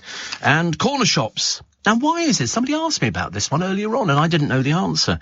Corner shop sales of cigarettes and other tobacco products fell by almost half in 3 years. The drop suggested that hiding packets from view and putting warnings on boxes have affected smoking habits. Because now they have to... I don't know why they've done it. It didn't make any difference as far as I was concerned. They hide them in the cabinet, and then you go and have a pack... Because I need to see the cigarettes. I might change my brand. I mean, I don't smoke, as you know. But I think it's an awful lot of people think maybe they're fake. Because there's so many fakes everything now. I'll tell you what they've got in my local Shell garage in Twickenham. Every time I go in there, the bloke goes, fake 20s. Lots of fake 20s. There are thousands of fake 20s doing the rounds. And he showed me one of the fakes, and they showed me a real one. And I promise you, if you were slightly, left of centre, you wouldn't be able to tell the difference between these things. They look very, very good. He said, we have to check them. I said, well, I promise you, I've only just printed these ones, and as far as I'm concerned, they look quite good. But they check them every day. You've got to run your fingers over because there's a raised bit on it, which you don't get in the fake ones, but there's loads of them, so be warned. It's like fake pound coins. Loads of them. Loads of fake pound coins. If you start putting money into these machines to change it up into, proper pounds as opposed to lots of change, the pound coins are the ones that come back with amazing regularity. They reckon more than half of the pound coins in circulation are fake. But, of course, as long as you just keep them circulating around, it doesn't make any difference. But if you start going into banks and things like that, then it becomes a little bit different. And also people trying to get rid of notes. If somebody's been given maybe a fake £10 note or something like that, the one thing you're going to do is try and get rid of it as quick as possible. And 20s and 50s can't be used from next month. That's the paper ones. So they have to do this as quickly as possible. But there's loads of fake things around. And sometimes it's good. And I told you before, do you remember the most faked item? Washing powder. Washing powder. You wouldn't have thought that washing powder would have been faked, but it is. Razor blades, very common. Very common. Perfumes, anything like that. Candles. You go around markets, my God, you see some fakes. You really do. So here today, Archie Battersby's mum's spoken of her heartbreak. I think 9 o'clock is when they're going to be putting in the last appeal. It has to go in for 9 o'clock. And then whether or not they can prolong his life, I don't know. But he's due to be switched off at 11 o'clock today. But I think what they'll do is they'll wait until they get the results back. 3 judges yesterday, the family lost this Supreme Court bid, and for the UN to be given time to review the case. The 3 judges have said even if life-sustaining treatment were to be maintaining, Archie would die in the course of the next few weeks through organ failure and then heart failure. I mean, you have to ask the question, do you think he knows what's going on? And the answer is no, he doesn't. I think there is his brain was starved of oxygen. It would have shut down completely, and now it's shutting down all the other organs. I mean, he's been kept alive since being found unconscious at home on April the 7th. And his mum says, we want to make an urgent application. The trust is saying it has to be submitted at 9 a.m, which gives us no time to prepare. I really hope that something happens, but at the same time, I don't see any hope for them, which is the most awful thing ever. Heartbreaking. And the hospital trust have said you can't move him. No, you couldn't move him anywhere. How could you move him? How can you move him? He's in this induced coma and has been for ages and ages. And he's just a little boy. That's all he is, a little lad. Very sad. Very, very sad. Apparently, my chemist, Mr. Shah, has said, Steve, many websites sell fake medicines. Now, I know, it's strange you should mention that. They did a program about people in South Africa who were buying basically like sugar tablets and stuff like that, but they thought they were buying things which were going to do them well. But there's so many fake tablets. But how do we know? The answer, I have no idea at all. Totally useless. Thank you, Mr. Shah. He's just recently returned from another holiday. I mean, honestly, is that man busy or is he busy? Morning, 11 minutes to 7. Let me just clear up, because a lot of people are getting a bit confused about the paper notes. Okay, because we have, at the moment, Plasticised notes. You might not know that they're plasticised, but I promise you they are. Now, the last day to spend old £20 and £50 paper notes is fast approaching. The Bank of England say check your pockets, wallets, and the back of your sofa. The amount of people who lose money down the back of the sofa. Now, according to the Bank of England, the majority of banknotes have been replaced, but there is still, wait a minute, don't get excited or complacent, the majority of banknotes have been replaced. There's still £6 billion worth of 20s and £8 billion worth of paper 50s in circulation.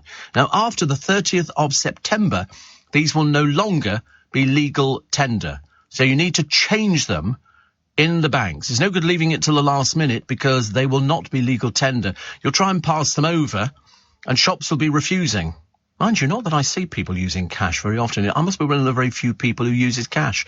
Everybody else uses cards. So if there's £6 billion worth of paper 20s and £8 billion worth of 50s in circulation, that's a lot of money floating around.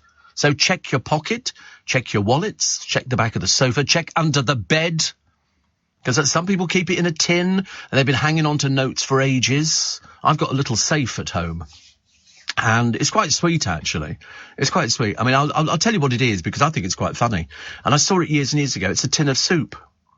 It's a tin of Heinz tomato soup, and you just unscrew the bottom of it, and you can keep stuff in there. I just have to change it now for something else. But, no, it doesn't make any difference. But it's because it hasn't got any money in it anyway. I haven't got any money. And so, people have got safes and stuff like that. But if you've got all these, some people have saved this sort of money for years. They've saved it for ages and ages, but you've only got until the 30th of September before it becomes illegal tender. And they won't take it. So there you go. Just be careful. Well, that's quite nice, isn't it? Secret wall clock, home safe. That's quite nice. I quite like that idea. But, in fact, that's what my kitchen clock looks like. I've got one of these. What do they call it when it's automatic? It sort of sets itself. Radio controlled. That's right, radio controlled. Pete says, I'm poolside, dancing in the rain because it's raining in Esher. Yes. Not down here, it's not. And I don't want it to because I didn't bring my umbrella today. I don't mind the car getting wet. Don't mind the car getting wet. Steve, says Graham, it was Leona Helmsley who said taxes for the little people, also referred to as the Queen of Mean. And Graham in Edgware says, I've just listened to Sea Moon, weird and catchy at the same time. I shall be humming it all day. It's so cute. It's such a cute little song. It really is.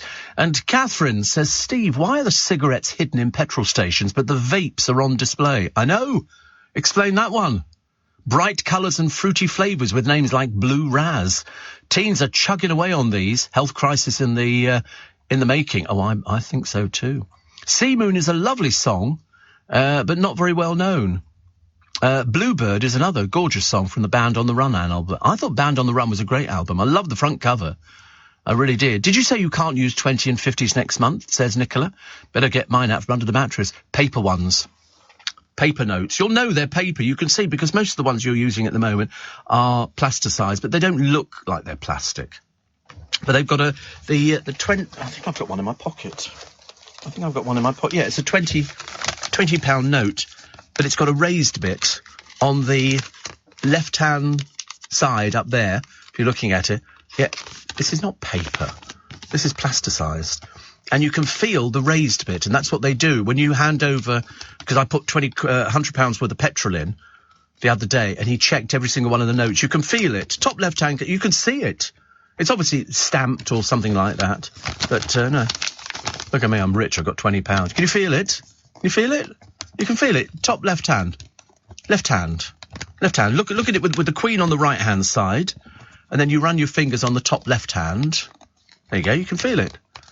That's the little raised bit, and that means that's 4 dots. It means it's a genuine note. If you can't feel that, and you don't need to hold it up to the light to see the Queen, because you can see it without holding it up.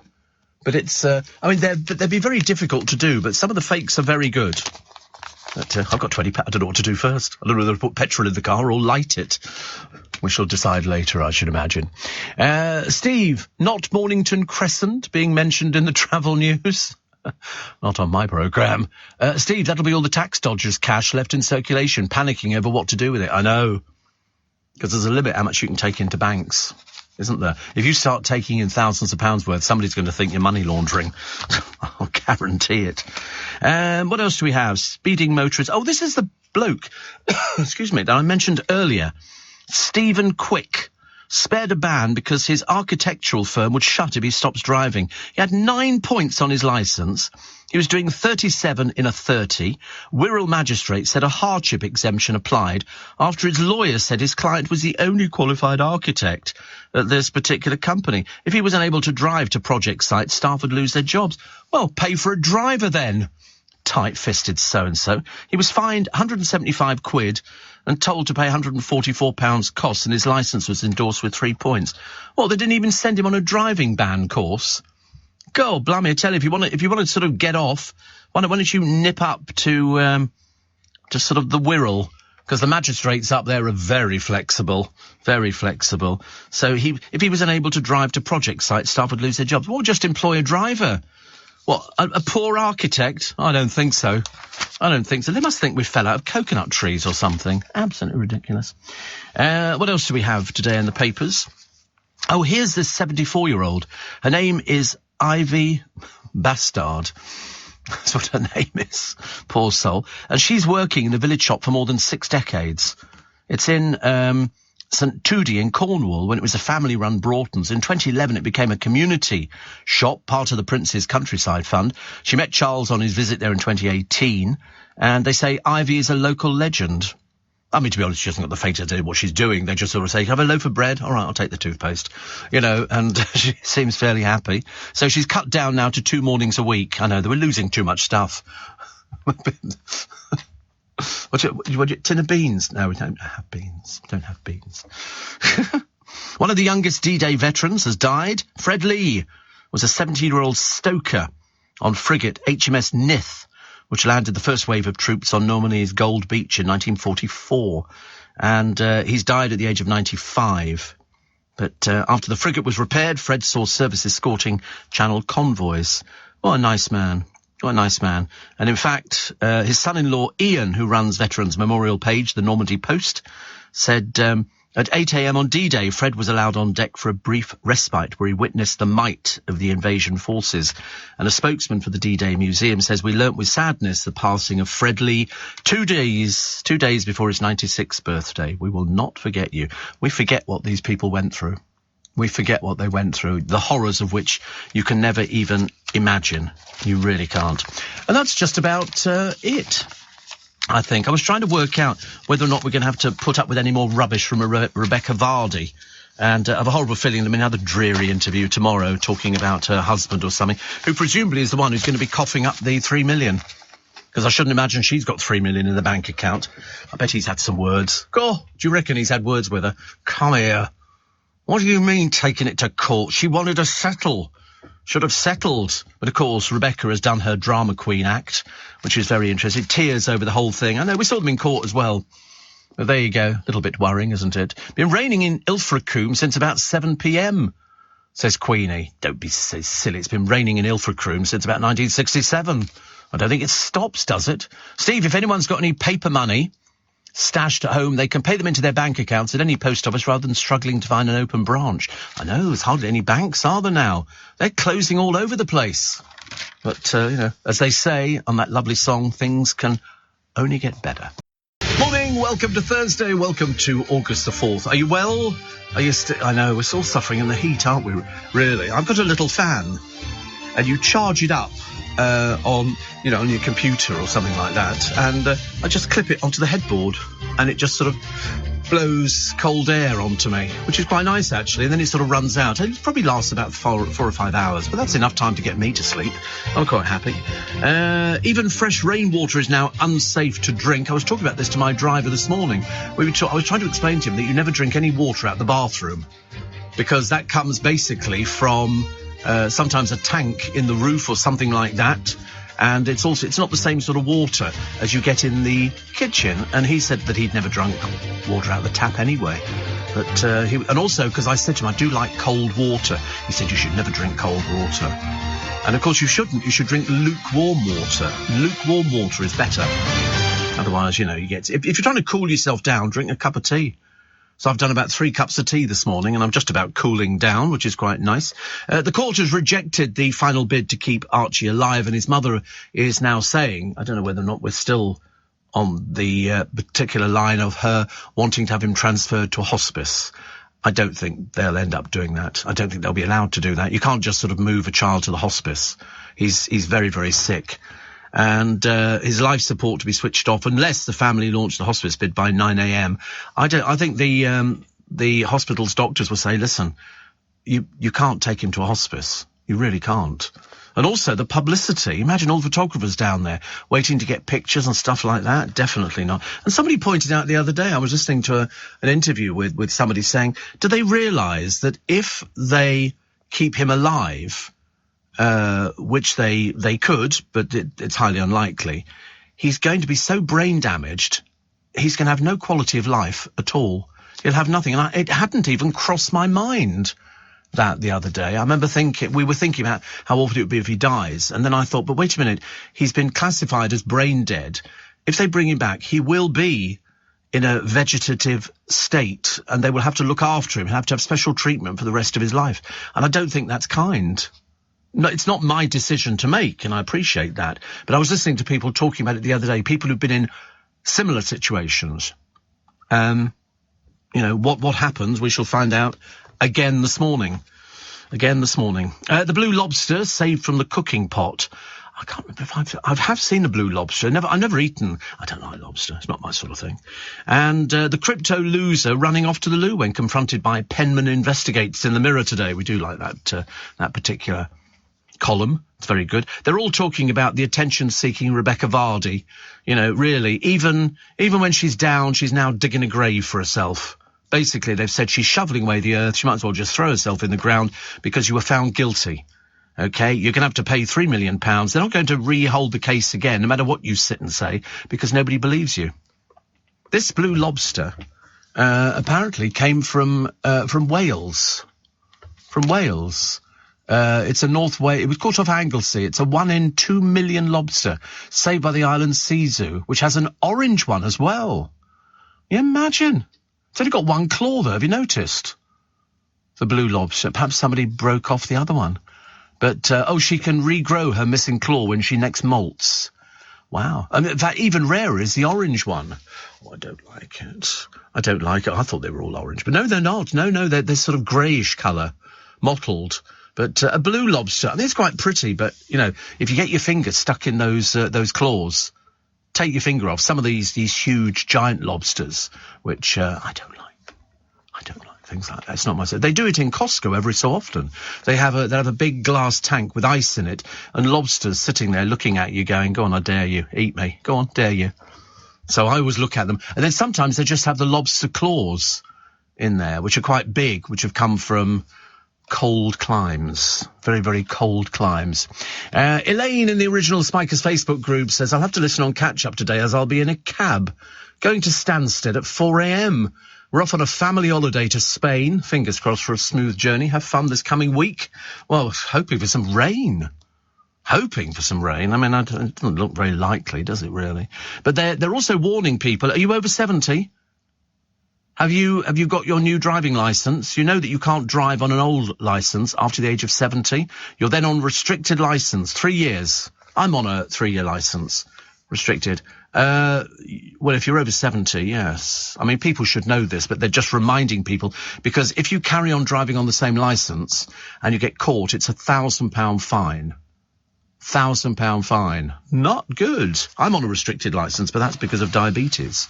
So if you're a diabetic, you go on a restrictive licence. So I do know there are some people who haven't told DVLA that they are diabetic.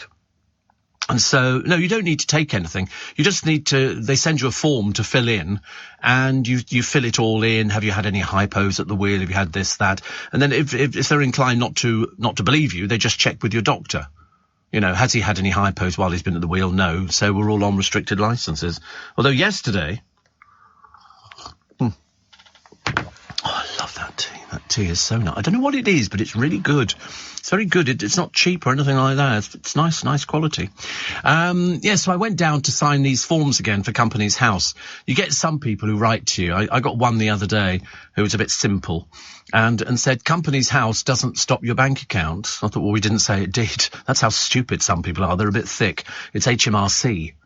Stops a bank account. Companies House doesn't. But anyway, so we filled in the form. We got the wrong date on it. So we printed them off yesterday and they've gone off, what do they call it? Registered. So they'll be with them today and then hopefully they can open up the bank account for the Friday, or if not Monday at the latest, which is very good because at the moment all my money is frozen in one area. You can't move it in. You can't move it out. You can't do anything about it. No, you can't get paid. You can't pay any bills, although I've got money in other accounts. But the good news is that the bank have said that they're not going to transfer the money. I've got a letter of assurance from them that until we've opened up the old account again, they won't transfer it over. So we've got that in writing, so that's very good. But it does make me laugh when you get some people who must be deaf as posts. Don't get your ears syringed. If you can't hear properly, it is your problem. Ashley says, hope you're well. I did my first online food shop yesterday. Note to self, if you want an expiry date longer than 2 days, don't bother. Yeah, because and also they substitute, don't they? I asked for a banana, I've got a watermelon. You know, that's how it works. Shane says, you mentioned shorts. All the years I've listened to you, I wear shorts. Yeah, but that's a fantasy thing, isn't it, really, Shane, I should imagine. Yeah, but only when I'm on. But he said it's winter in Australia, so not at the moment. Winter in Australia. Sounds like the title of a film, doesn't it, really?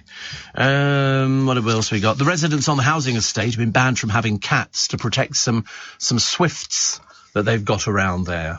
But they generally, swifts sit up really high, so there's no chance of cats catching them. But they've sort of said no cats, and then we'll sort of end up with a nice colony of birdies, which is quite sweet. Loose Women are inviting a live studio audience back again.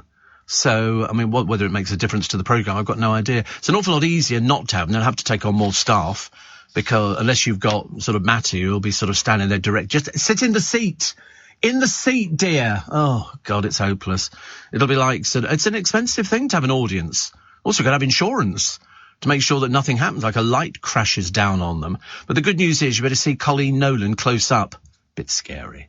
A lot of makeup, and Janet Street Porter. I was watching, what was I watching the other day? Oh, it was Lily Savage's An Audience With, which they used to do, and they bring out all these people. Well, most of the people who appeared in that one are dead. Seriously, I'd never seen so many people go, dead, definitely dead, deader. So it goes on. They should bring those back, actually, but the trouble is, who are you going to put on there? Some deadbeat person from Love Island, and that's about... We haven't got anybody, have we, who can do those sort of things? And most of them, you know, if you are going to put somebody like Rod Stewart on there, I mean, he's 79 or something. You can't put people like that age on there. Doesn't work. Happy birthday to Barack Obama. 61 today. I thought he was older. I've got a lovely clip of him and Michelle Obama, and they're at a tribute, and they bring on Aretha Franklin, who is fantastic on this thing. She's fantastic. It really is just absolutely wonderful. Also, half of all love cheats use work business trips as a cover for an affair. Oh, honestly, a cover for an affair. Can you imagine? Happy days. And Strictly's Bill Bailey puts his best foot forward in memory of Sean Locke, who he says he just will not get over the fact that he died. Really, absolutely terrible, really. The Queen mourns her beloved friend, Lady Butter. And I think she spent part of her honeymoon with her, and it was all very nice, And Jane Fonda, at the age of 84, regrets having plastic surgery. Most people do regret it. I mean, she looks very good for 84, and luckily they've not altered her too much, so you can still see that it's Jane Fonda. Whereas some of them, you have no idea who they are. I mean, Jordan could walk in the room with no makeup on, and you'd go, what in God's name are you? And Joan Rivers, exactly the same. She'd had so much cosmetic surgery. Some people then become addicted to it. It's like in the same way that Davy Boy Beckham, still building that place for them to play American football in, but actually not really. Just a bit of a joke. He's just addicted to tattoos. I mean, there can't be many inches, and I mean that in the nicest possible way, that you could actually tattoo now. Although I probably think he's probably had that done as well. Don't know why. No evidence to suggest. But I've never been interested in having a tattoo. I mean, I thought so, maybe I have and maybe I haven't. And then I thought, oh no, people... well, I don't know anything. I don't know... Well, I mean, I don't know. What would I get as a tattoo? I don't know. I can't think of anything. There's nothing in particular. And also, there was a woman at the bus stop the other day. She was dressed very nicely and all up her arms, underneath her arms, up her legs. All tattoos. Looked ghastly. Really looked ghastly. But these people don't realise. Steve, Andrew in Woking. I spent £500 on a belt today. I could tell what the sales assistant was thinking. Huge waste. Jake, my regular listening airline pilot, as promised, I have some photos to send you from the flight deck. Do you have an email address? We do. We have got the pictures. We have got the picture. Woo! You're a bit of a looker, aren't you? Blimey. I thought you'd be fairly ancient, but anyway. So one is Mont Blanc in the French Alps. You can make out a huge glacier. There's one in the Greek island, Kefalonia. Oh, we know about that. As we were climbing out of Zakynthos, and finally sunset over the Mediterranean. Look at that, honestly, isn't that nice? He says, I've included one of me, now you can put a face to the name. He says, I will be listening in the morning on my way to Cardiff, flying off to Lanzarote today. The pictures are great. They really are great. I like those an awful lot. Show me them again. So the first one is Mont Blanc. Oh no, what's that one? Is that the Greek island, Kefalonia? That's Kefalonia. I got a present from Kefalonia once, Jake. My ex-producer from years and years ago went over there and he brought me back because Kefalonia's favourite sweet is peanut brittle. Unfortunately, and beautiful though it was, it's about 1/4 of an inch thick. I lost a bridge and 3 crowns. Seriously, it was just a nightmare, absolute nightmare. But I do like peanut brittle. I've not had it for ages, but no, the picture is very good, very, very good. So, what sort of plane are you flying? Is it a jumbo? It wouldn't be a jumbo jet, would it? But it'd be quite interesting to find out just how big it is, Jake. But thank you very much indeed for that. So the pictures come in on your text, which is cool, isn't it? Very cool. Well done. You must be very young. You must have learned how to fly planes at a very, very early age. I'm told, actually, that planes fly themselves. You literally, you flick a switch and the thing will take off and land by itself. You just have to be there to guide it in. But no, yeah, that's why you're taking the photos. What are you doing? Just taking the photos. My favourite was the pilot on the plane, and he said to the co-pilot, so watch this. He said, morning, ladies and gentlemen, this is your captain speaking. There's nothing to worry about. And then they just went back to eating their sandwich. He said you could hear the pandemonium in the back of the plane. Love it. Nice. Welcome to Thursday. Welcome to August the 4th. It's Steve Allen's Early Breakfast with you till 7. So the court have rejected this final bid to keep Archie alive. And as was pointed out yesterday, I was listening to all these people talking, including parents who'd been in a similar situation.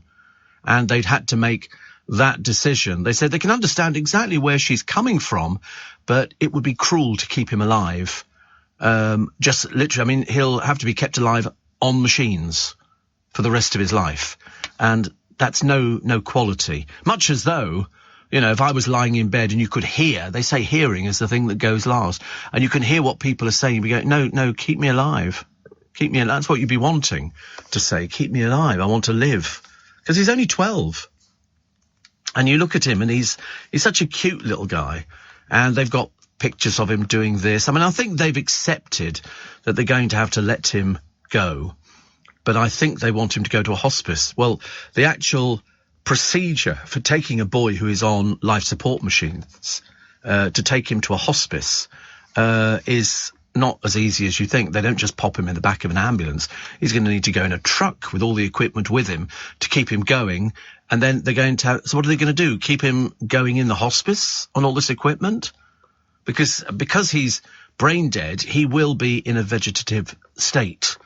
So it's the workload for them. I know. I'd be saying the same thing if that was my brother or, you know, relative of mine. You'd be saying the same thing. No, keep him alive. But you've got to think about him and think about what he's going through. About, you know, he's not been awake since April. And I think the family look exhausted. They were saying yesterday on LBC, the family look exhausted now. It's almost like they've exhausted every avenue that they can to see what they can do for him. And I think any of these involuntary movements, I think that's just, the way it's going. But his body is shutting down bit by bit by bit by bit. Even though he's on these machines which are keeping him breathing, I think he went ages ago. I think he went a long time ago. And that's what that family got to come to terms with. So difficult, so difficult. You feel immensely sorry for them because you just feel so useless. There's nothing that we can do about it, much as though we would like to. But I heard people the other day getting a little bit emotional. You have to keep him alive. And you think, but he's only kept alive on a machine. That's all it is. The machine is keeping him alive. He needs to prove, and they need to prove, that he can stay alive by himself. But he can't. He can't. Terry in Leighton Buzzard says, I'll be having lobster for the first time on Friday. When I visit Grimsby Fish Market, I shall try an oyster for the second time, as I'm not sure if I like them. I didn't like them. I don't like oysters, winkles. I've had mussels before. They're actually quite easy to cook. You just buy them and they're frozen, and then you put them in a frying pan or in a saucepan, with nothing else, and the heat will make them pop open, and then you can eat them. They're okay. Not the most exciting food I've ever had, but there you go. So having lobster, I wish I liked lobster. God knows, I wish I liked lobster, but I don't. So there's no point, actually. No point at all. Steve, have you ever wondered why it's called Stratford International? It's because in the original plans, the Eurostar was going to leave from the station, says Ashley. Well, I've been to Stratford. They've got one of those shopping centres there, haven't they? Westfield at Stratford. And also the train comes in there from Epping, goes into that sort of part of London, which I don't know that well, but I've been out there a few times, just a few times. What was the other one? So Loose Women inviting their live studio audience back. Dawn Neeson doesn't know what colour to wear today. What colour today?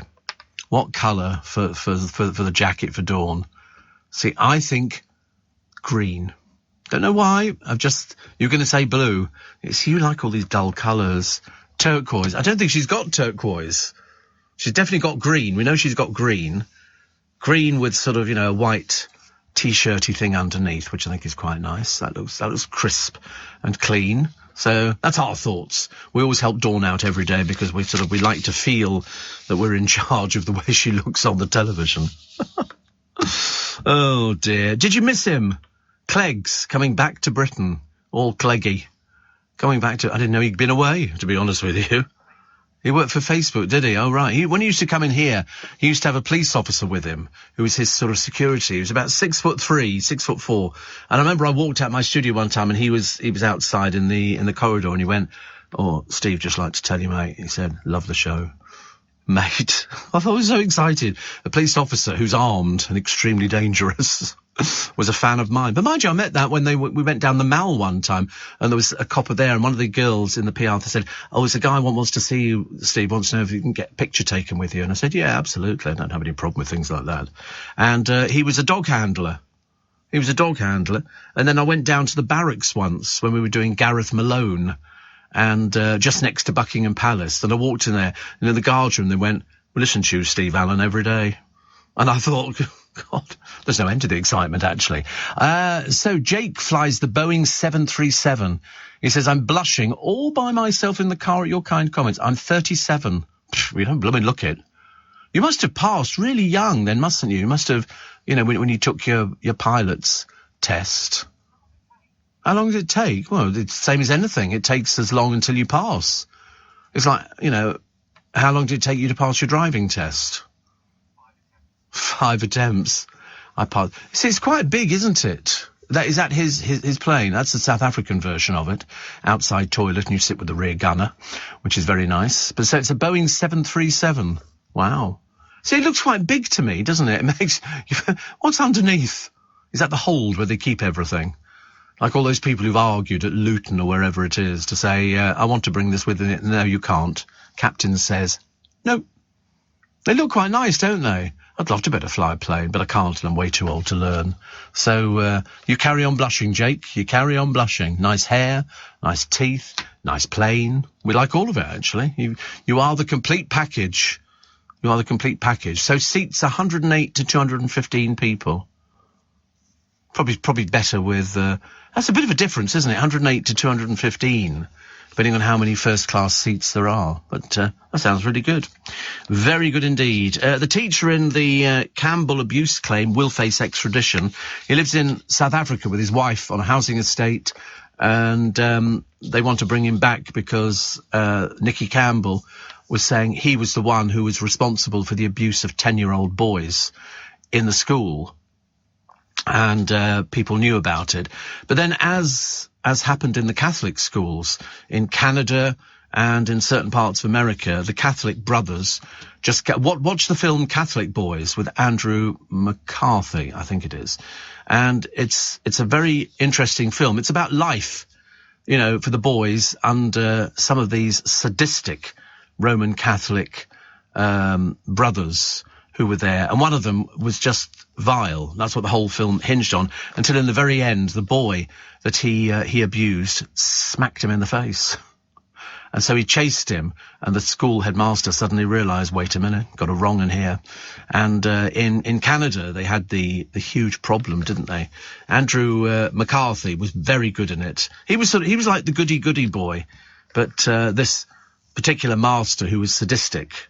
Yeah, it's a very, very good film, but they literally treated the boys badly. And it's not a documentary, but I think what it's done is sort of based loosely on some of the goings-on that went on in the Catholic schools, where sort of, you know, the boys were treated very, very badly, girls as well. But in this particular school, they had a sadist who was working as a master, and so his idea was to beat the boys at every opportunity. But the boys got their own back. They got their own back. And it's a bit of a cheering kind of moment. It's like there's go on to, did I get caned at school? Yes. Only at prep school.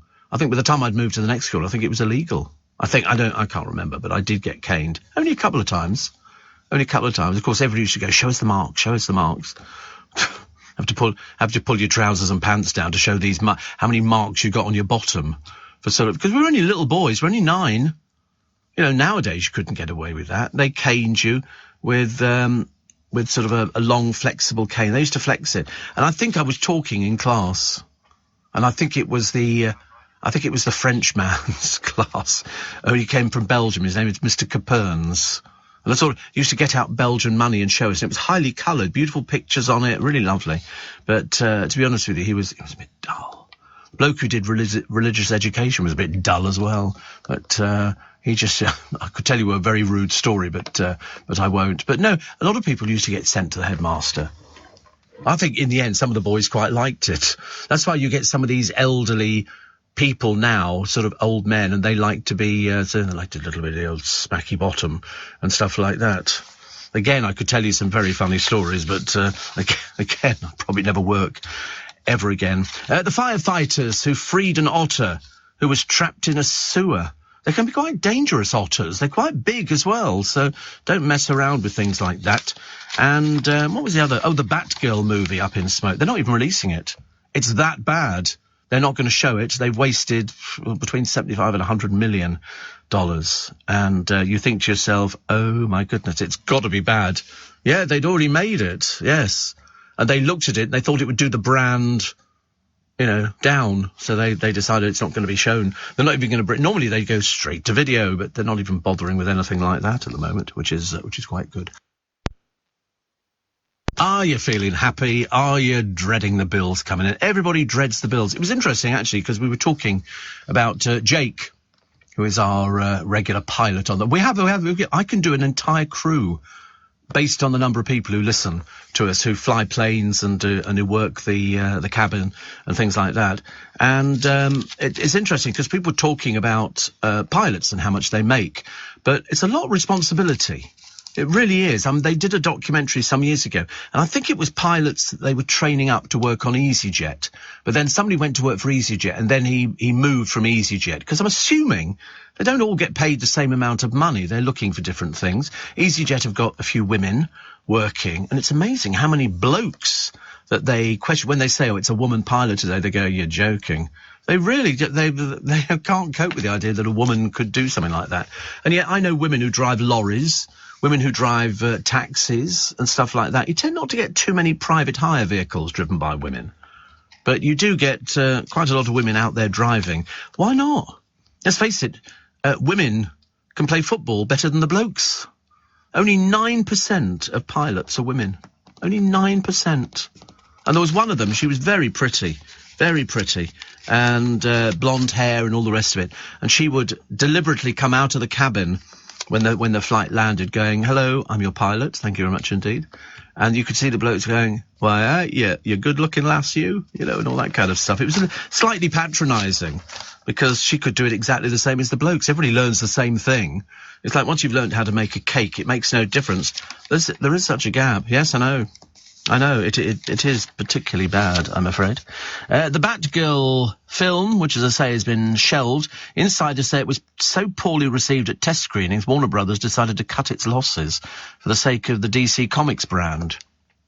Because what they do, and they've been doing it for years, they'll make a film and then they will put it in front of an audience. You know, people go to these test screenings, and then afterwards you fill in a form on what you thought of it. Did you believe the story? Did you like it? Was the colour good and all the rest of it? And if, of course, it gets universally panned, they have to get rid of it as quick as possible. See, they should have cancelled the latest Jurassic Park film before releasing it. It was terrible, says Sula. Do you know, I'd heard that as well, actually. I heard that. It was a shame, actually. The Hollywood Reporter said Batgirl's budget was a factor in the decision, having risen to nearly $90 million due to costs relating to it being shot during the COVID-19 pandemic. While the budget is lower than the average DC superhero film, it was reportedly decided that it did not have the spectacle that audiences have come to expect from DC fare and would not recoup its losses from being released. However, the New York Post, which broke the story on Tuesday, cited an unnamed source who said the budget had actually exceeded $100 million and that the film had performed so poorly during the early test screenings that Warner Brothers decided to cut their losses. Somebody's got to be responsible for that. Somebody's got to be responsible for that budget. So 100 million, and what have we got? A useless bit of filming. Yeah, absolute rubbish. Dreadful, isn't it? Frances Miller talks today about it's the Rebecca Vardy back in the spotlight she loves so much. The attention-seeking, talentless Vardy woman who was found guilty in court. Let's not forget she was found guilty. You know, and the fine, $3 million. It's not like it was 20 quid in a box of chocolates. And you have to write a little note to Colleen. £3 million. She's given a tearful TV interviewer and once again denied she leaked Colleen Rooney's private information to the tabloid. I'll say it until I'm blue in the face. I did not do it, she told Kate McCann, saying, I feel let down by a lot of people, a lot of things, but most importantly, I feel let down by the legal system. And former England striker Wayne Rooney's wife, Colleen, famously conducted a sting operation, and last Friday a judge ruled her accusation was substantially true. Interesting. Rebecca and her husband, Leicester City's Jamie Vardy, are already an estimated £3 million out of pocket over the debacle, but the prospect of book deals and interest from TV companies should soften the blow. Tissue? Yeah. I mean, to be honest with you, I mean, any company that puts that out, nobody's remotely interested. Why don't you just go round the courts then? If you're going to put these films out and say, oh, you were found guilty, but don't worry, we think you're innocent, let's ask the public to decide. You know, it's just, you just don't do it. And also, she's such a deeply unpleasant person. You only got to look at her face to realise that's a face that's been around the block a couple of times, which is not very pleasant. Steve, the voice actors of Bart Simpson and Lisa Simpson from The Simpsons are both actors in the Catholic Boys. Oh, loads of people were in Catholic Boys. It was a who's who. A who's who. I mean, parts of it were a little bit rude, but it was based on this sadomasochist. Who was he was horrible. I'm glad he got his comeuppance at the very end of the film. You've got to wait all through the film. You know, he was just horrible to boys who he knew were weaker than he was. Somebody says, what's your sleep schedule when you're working? Well, I try and nap between about 4 and 7. Don't always get a proper good night's sleep in. Do you go to bed early and wake up, say, 1 a.m. and then go to work? No. No, I don't. And I don't... Listen, I've been doing it 43 years. If you think now I'm going to waste my time telling you my sleep pattern, you've got another thing coming. Why don't you mind your own business? Why don't you go and sort of talk to somebody who cares? Go and sit in a bus shelter. You'll find loads of people to talk to. Loads of people. So Colleen Rooney puts the boot in as she keeps a dignified silence. And, as I say, that poor old Vardy woman, that face, you know it's one of those faces that's really hard. I mean, when you hear what people say about her, she's not nice. Vardy broke down in tears. And when asked on this TV programme what she would like to say publicly to her husband Jamie, she sobbed, thank you for supporting me through everything. Anyway, the Bill left her with the legal bill. But, in fact, it was very interesting. She claimed she'd been hospitalised twice. I don't remember that. As the case had begun, she said going to court was expensive, but I didn't have a choice. You did have a choice. That was the whole idea, because Colleen, if you remember, had said, listen, you know, and even the judge, I remember in the preliminary hearings, had said, you can settle this. This will be very, very expensive if you go to court. Now she's found out, but obviously she thought she was more intelligent. She thought that she knew better than the judges, who deal with this every day. And if they say this is going to be expensive, this is going to be expensive. You know, of course, what worries me is that they don't have £3 million. That'll be interesting, won't it? I don't know how much Jamie Vardy earns, but I don't think he earns that much. Wouldn't it be funny if she's having to do this, not to sort of pay Colleen back, because I think she still believes she's innocent, but of course she's been found guilty, so they put it in the bank. And they have to go, because they're going to have to borrow it from somewhere if they don't have the money. Because I don't know many people, footballers or otherwise, who've got £3 million sitting in the bank in cash.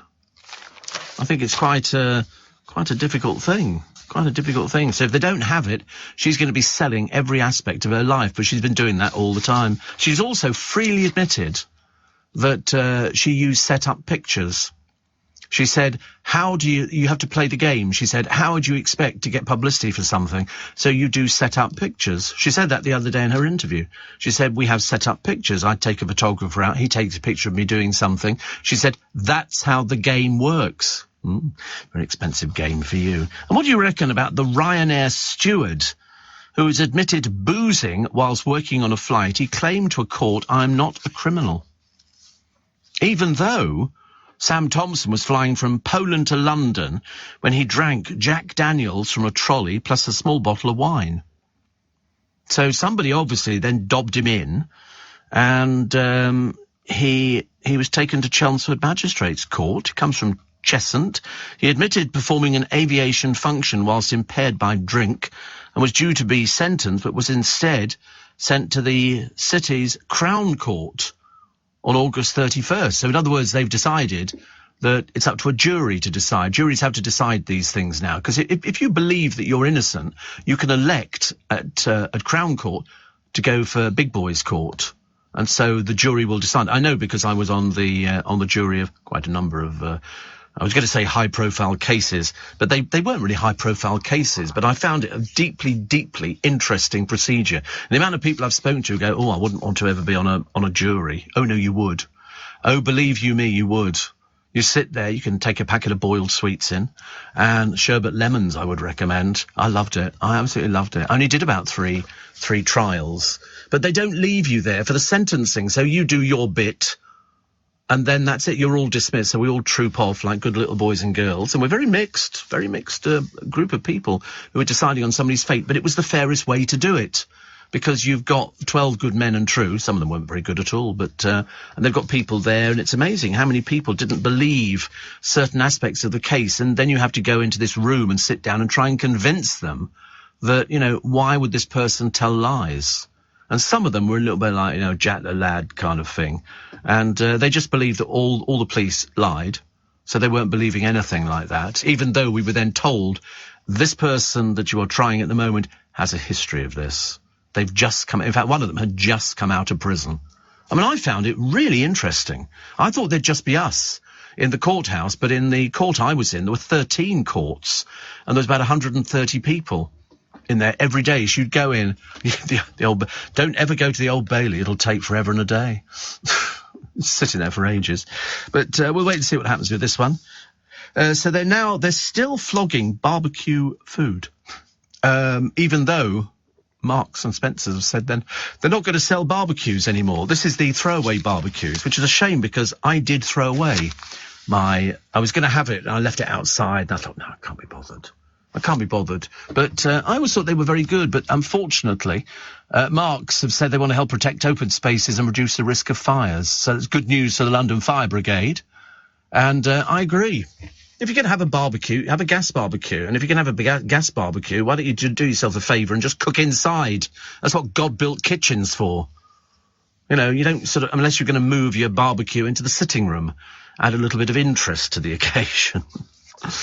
Marks and Spencer are also cutting its use of plastic coat hangers after customers complain. They always ask if you want to keep the coat hanger. I can't understand why you'd ever want to, unless you've got a fetish for coat hangers, why on earth you'd want to keep them?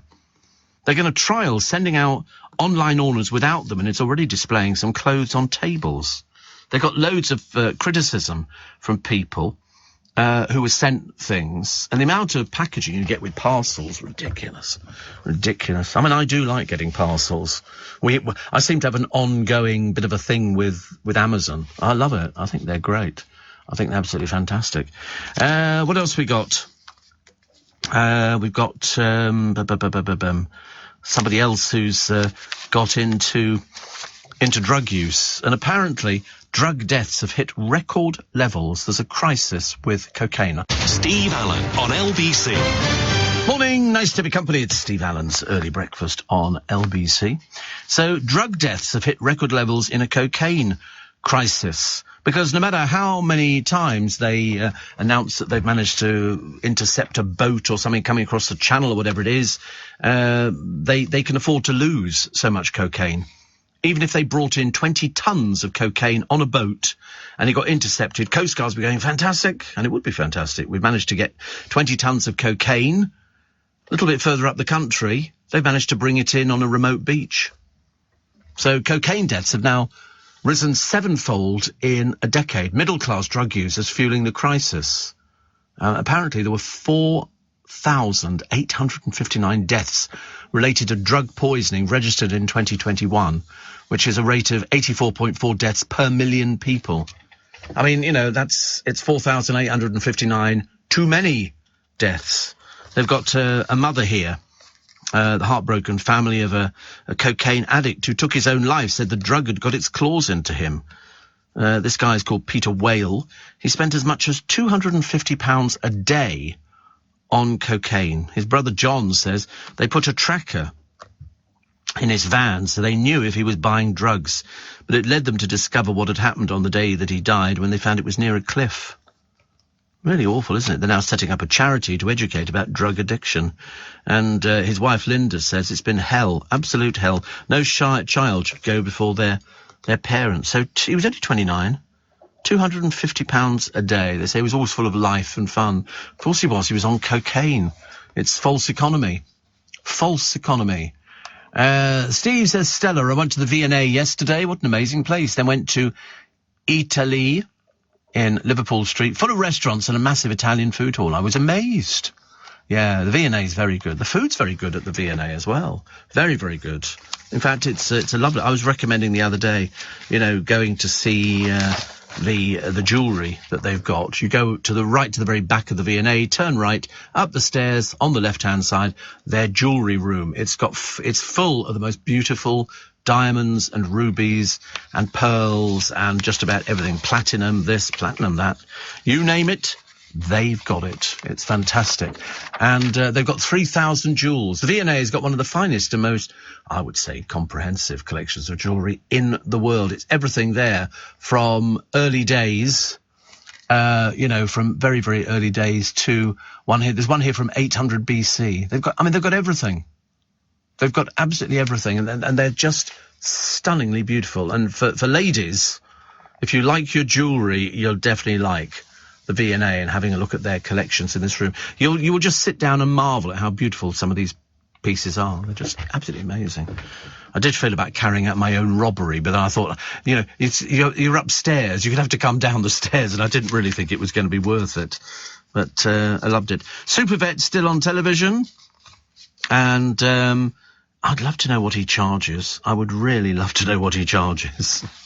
Just out of curiosity, to sort of save all these people's pets, which is very good.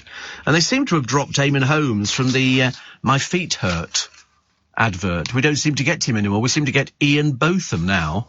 Perhaps they're obviously people sort of decided that Eamon Holmes was doing it for the money. And there was him. Ruth did it as well.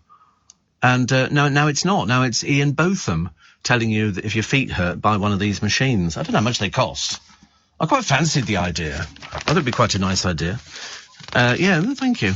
And how did Sarah Ferguson afford a flash new £5 million pad? She's always moaning she hasn't got any money. She doesn't work. She doesn't do anything. So where she gets £5 million for? And if she did, why hasn't she moved into a place by herself ages ago?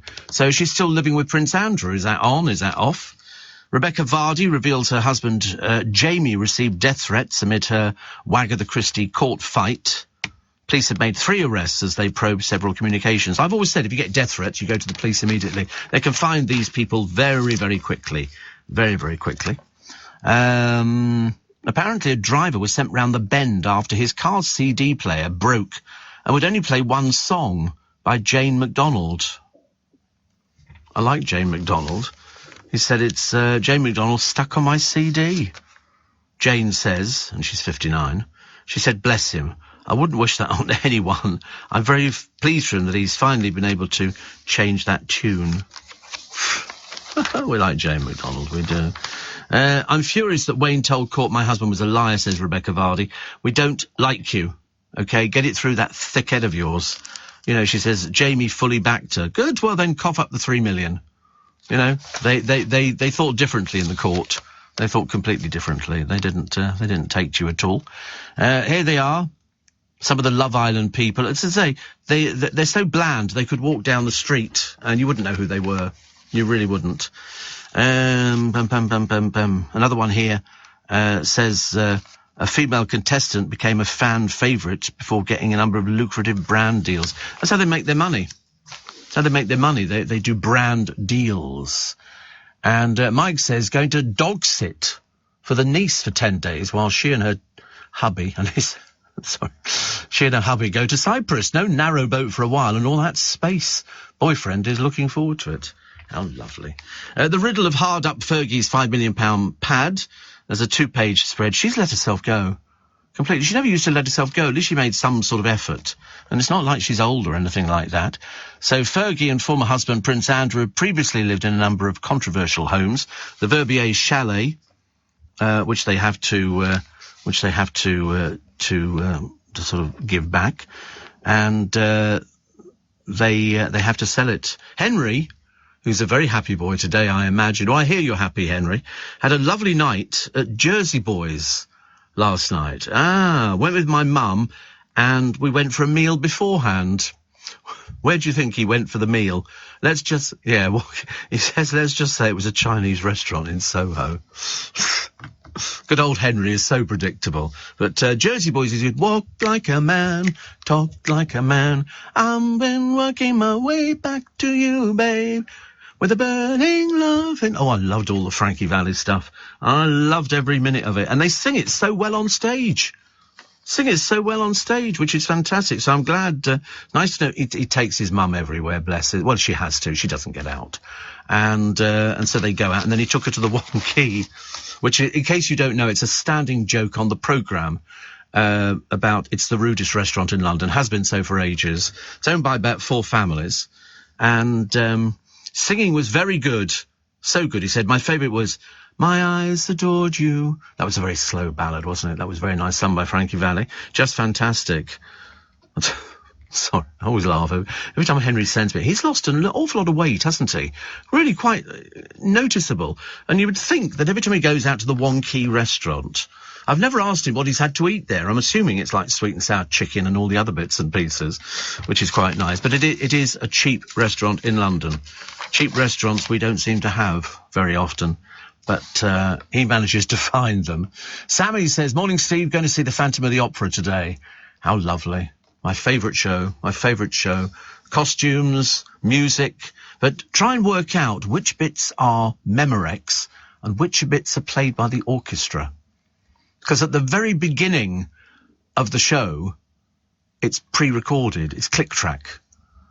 Dun, dun, dun, dun, dun, dun, dun, dun, dun, dun, dun, dun, dun, dun, all click track, dun, dun, dun, dun, dun, and it goes through that, then it goes, and the bit that when you know it's the orchestra is dun, dun, dun, dun, dun, dun, and that's when the orchestra come in live. And if you sit upstairs, you can watch the orchestra, they're all sitting there waiting for the click track to finish. And there's certain bits and pieces where it's not practical for the orchestra to be playing live.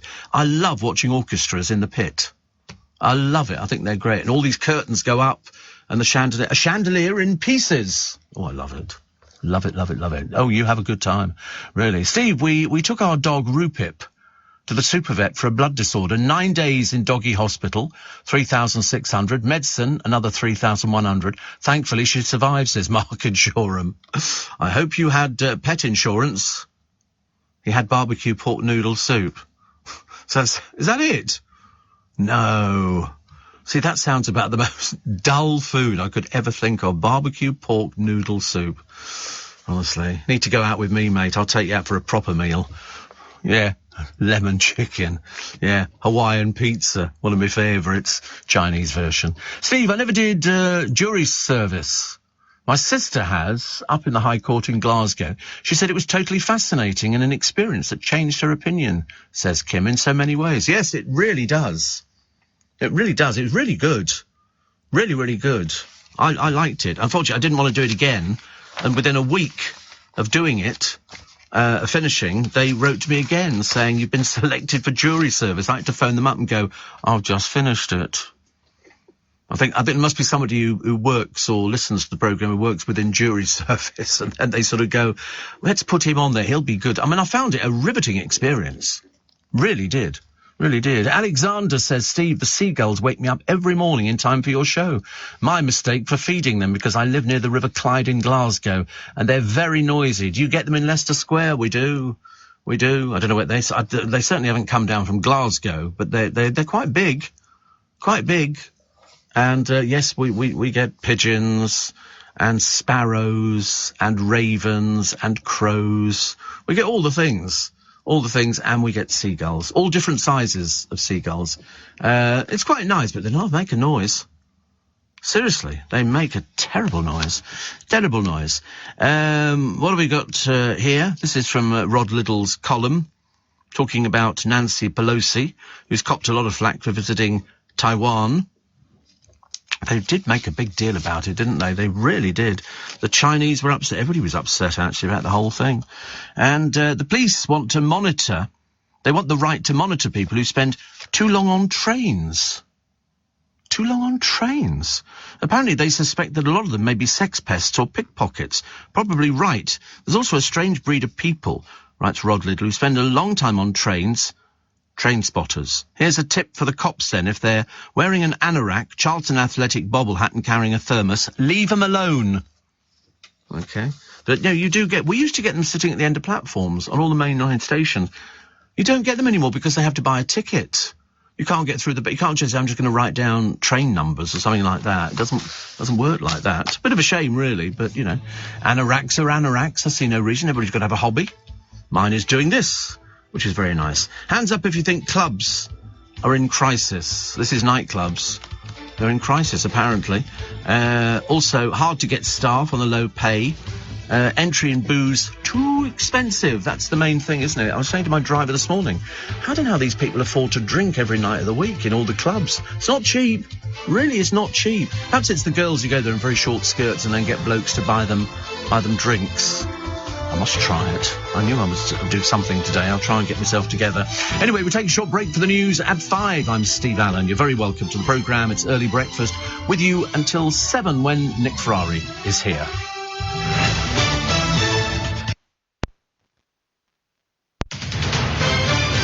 This is LBC see from Global, leading Britain's conversation with Steve Allen.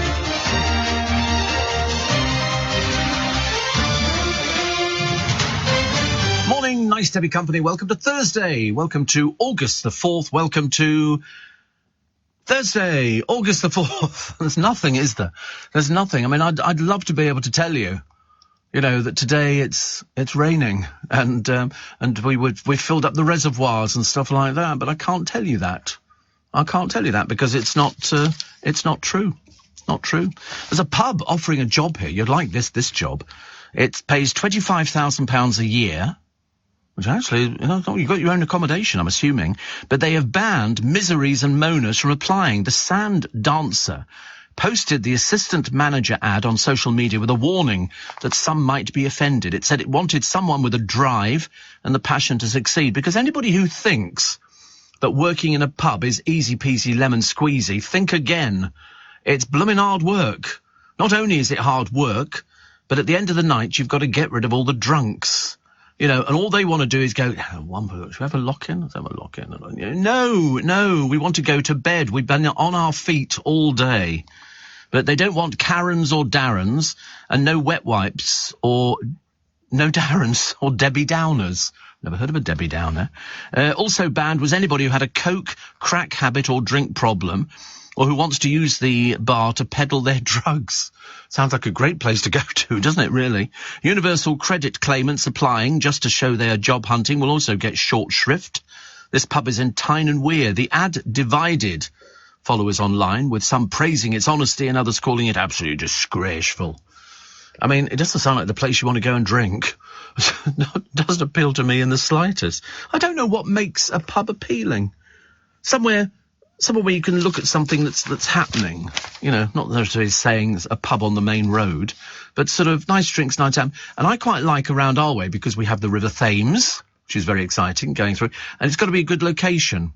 So you've got to be able to sit at the table and you can watch the boats going past in summer and stuff like that. And that's why Richmond's very popular, because they've got loads of sort of places by Richmond Bridge. If you go over Richmond Bridge and look either to the right or the left, you'll see loads of places for drinking.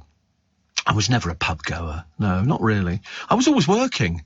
So consequently, I mean, all the, the evenings where sort of people say coming out, I would be working in a discotheque or something like that. So in fact, I didn't, I didn't drink till I was too late.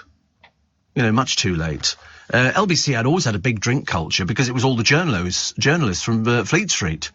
So they were, and you could drink on the news desk. Bottles of beer, cigarette ashtrays overflowing. Excuse me. And just have a little sip of beer there, ice cold, thank you. And it was sort of quite nice, but I never got into the drink culture at all. I did go out for drinks with people. I preferred to go out for dinner or for lunch and have some drinks that way. But I do like to look at something, and if you sit at some of the pubs in Twickenham, especially actually on the rivers, you've got the Swan and you've got the Barmy Arms, you can sit there and you can watch and it's very therapeutic. Very, very therapeutic watching it. And just watching other people. I'm a great people person, so I like watching people and trying to work out relationships, It's like, my favourite has always been best pub on the river in London. I don't know, actually. I quite like the oldest pub in London, which I'm trying to think of its name at the moment. It'll come to me in a moment. Prospect of Whitby, that's it. If you go down the Thames on one of the boats, you can see it. And that's quite nice. I've been in there a few times. And you don't like it? It's not your sort of pub, or you just don't... It's the oldest pub. It's the oldest pub in Londinium. I mean, for goodness sake, what do you want, for goodness sake? Do you like the modern places? Yeah, the Prospect of Whitby. It's the oldest pub in London. Have you been inside it? Look, they do scampi and chips and things like that. And then you could sit outside. They've got a little bit... And it's the oldest pub. That's the whole idea of it. We've got to protect our history. When you go out that neck of the woods in London, my God, you see history on every doorstep. I don't think that gibbet that's hanging there was meant to be part of it, because people used to go to a pub in London, and over the road was Execution Dock.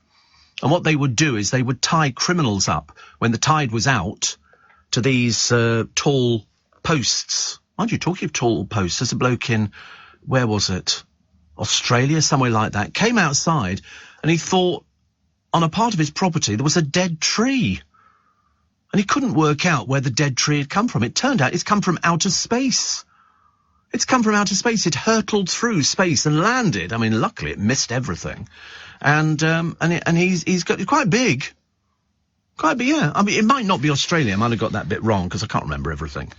But, yeah, it looked quite interesting. I didn't see any pictures of it myself, but I'm quite sure that there will be pictures available on the internet. But it literally hurtled through space and buried itself. It's like some of these meteors.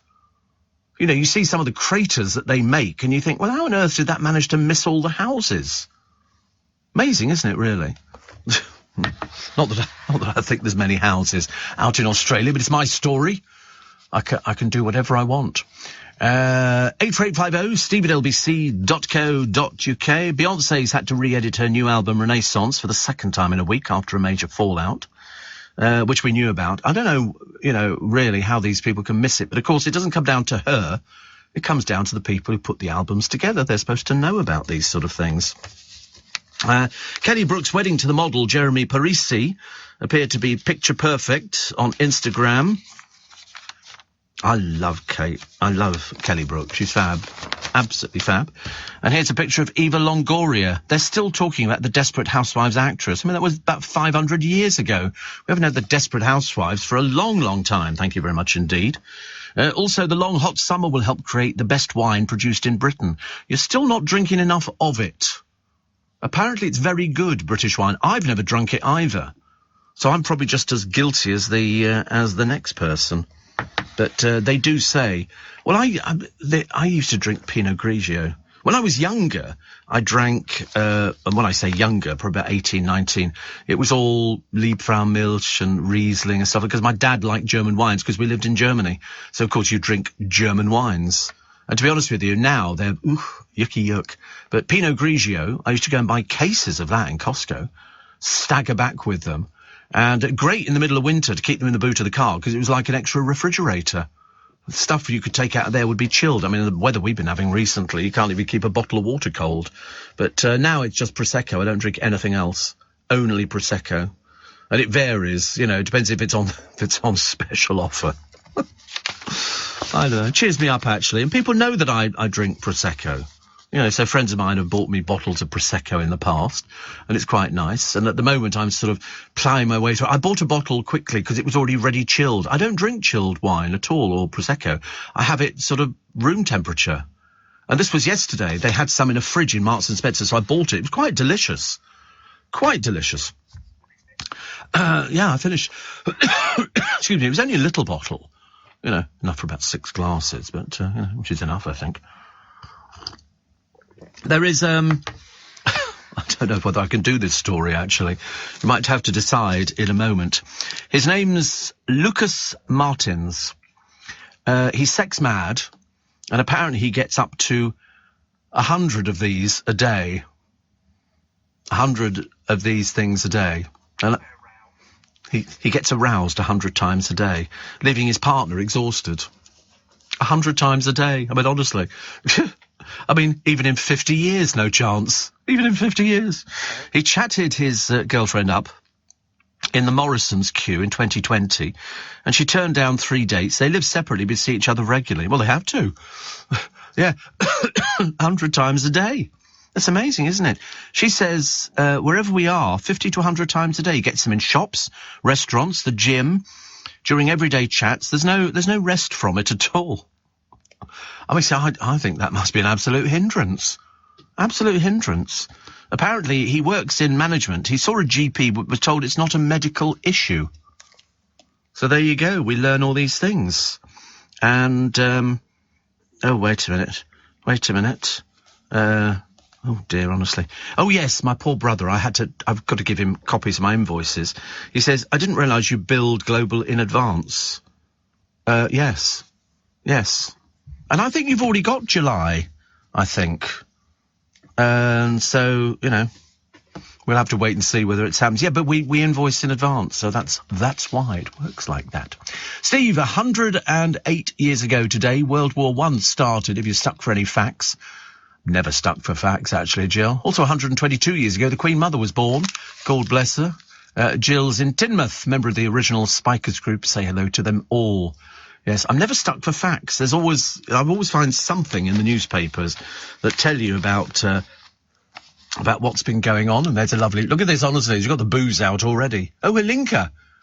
The view from my friend's apartment in Gosport. We love enjoying our Prosecco, watching the boats. It's very pleasing, isn't it? I mean, it really is very pleasing. It's nice to sort of look out. It doesn't matter, even if the weather isn't great, if you've got a balcony, you can look at that, and it's very nice. It's a very nice spot, isn't it?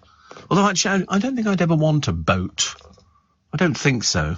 I'd like to borrow one for a weekend just to see if I would ever want to buy a boat. But a speedboat. Great riverside restaurant, Steve. Coat, just over Eton Bridge, says Pete the Pool Man. Oh, he says, day 4 of my NHS diet. He said, going quite well. I can see my toes. Nothing else. Nothing. I just see his toes. Dawn Neeson says, how about a bit of subtle leopard print? Yes, we could go. It depends. I'll tell you for why I might be a little bit unkeen on leopard print, because of the story of Little Archie.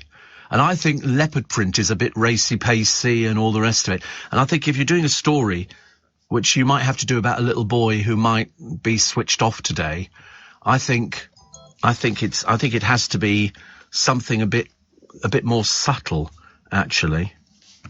I think that's what I think. I mean, I might be wrong. But I just think leopard print gives an image to me of somebody fun, having a bit of, a little bit edgy and all the rest of it. And if you're going to end up talking, I mean, you might not end up talking about it, but I suspect you will be.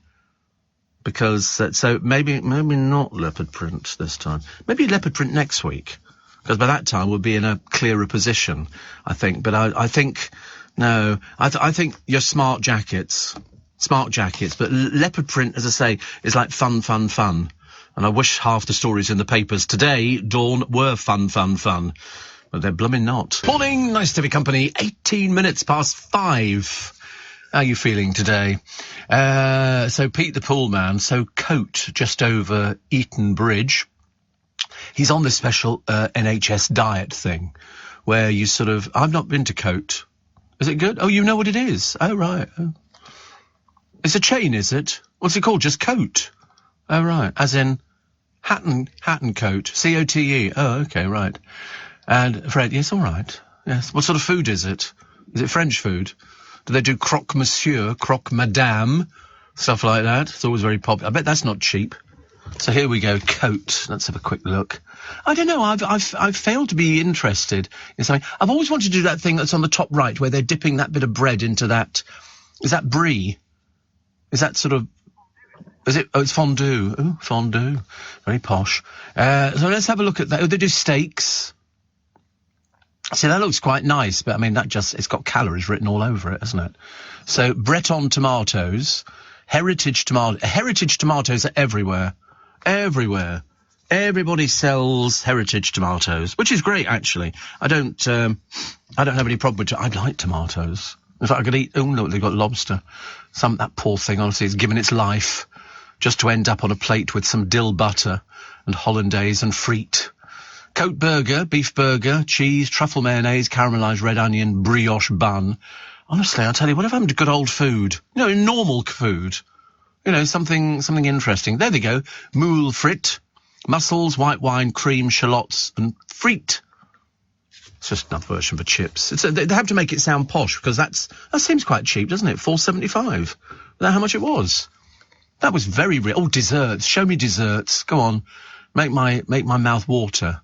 Make your mouth water. French apricot tart. Oh, she's still working, is she? And $6.95. So that's Rhone Valley apricots. I mean, how do you know? Lavender creme patisserie and raspberry compote. Looks quite nice, actually, doesn't it? I quite like that. Oh, creme brulee. It's only vanilla custard with a bit of brown sugar on the top, which they've set fire to. That's all it is. But I used to have a passion fruit creme brulee. couldn't remember what I was having actually then. That looks nice. Strawberry and basil pavlova, peach and raspberry compote, creme fraiche and meringue. Oh. So wait a minute, so strawberry and basil pavlova, and yet in it is peach and raspberry compote. Where's the strawberry and basil? It's a bit odd, isn't it? That's $6.90. They're all $6.95. Unless you want an iced cream, 2 scoops, £5.50. It's a lot of money, isn't it? Praline crepe, chocolate and praline crepe, caramelised bananas, creme chantilly, $6.95. That sounds quite good as well, actually. In fact, actually, we'll just take all of that. But the creme brulee has always been my favourite. It's just custard. But I like custard. I'm not supposed to have it. I'm not supposed to have anything.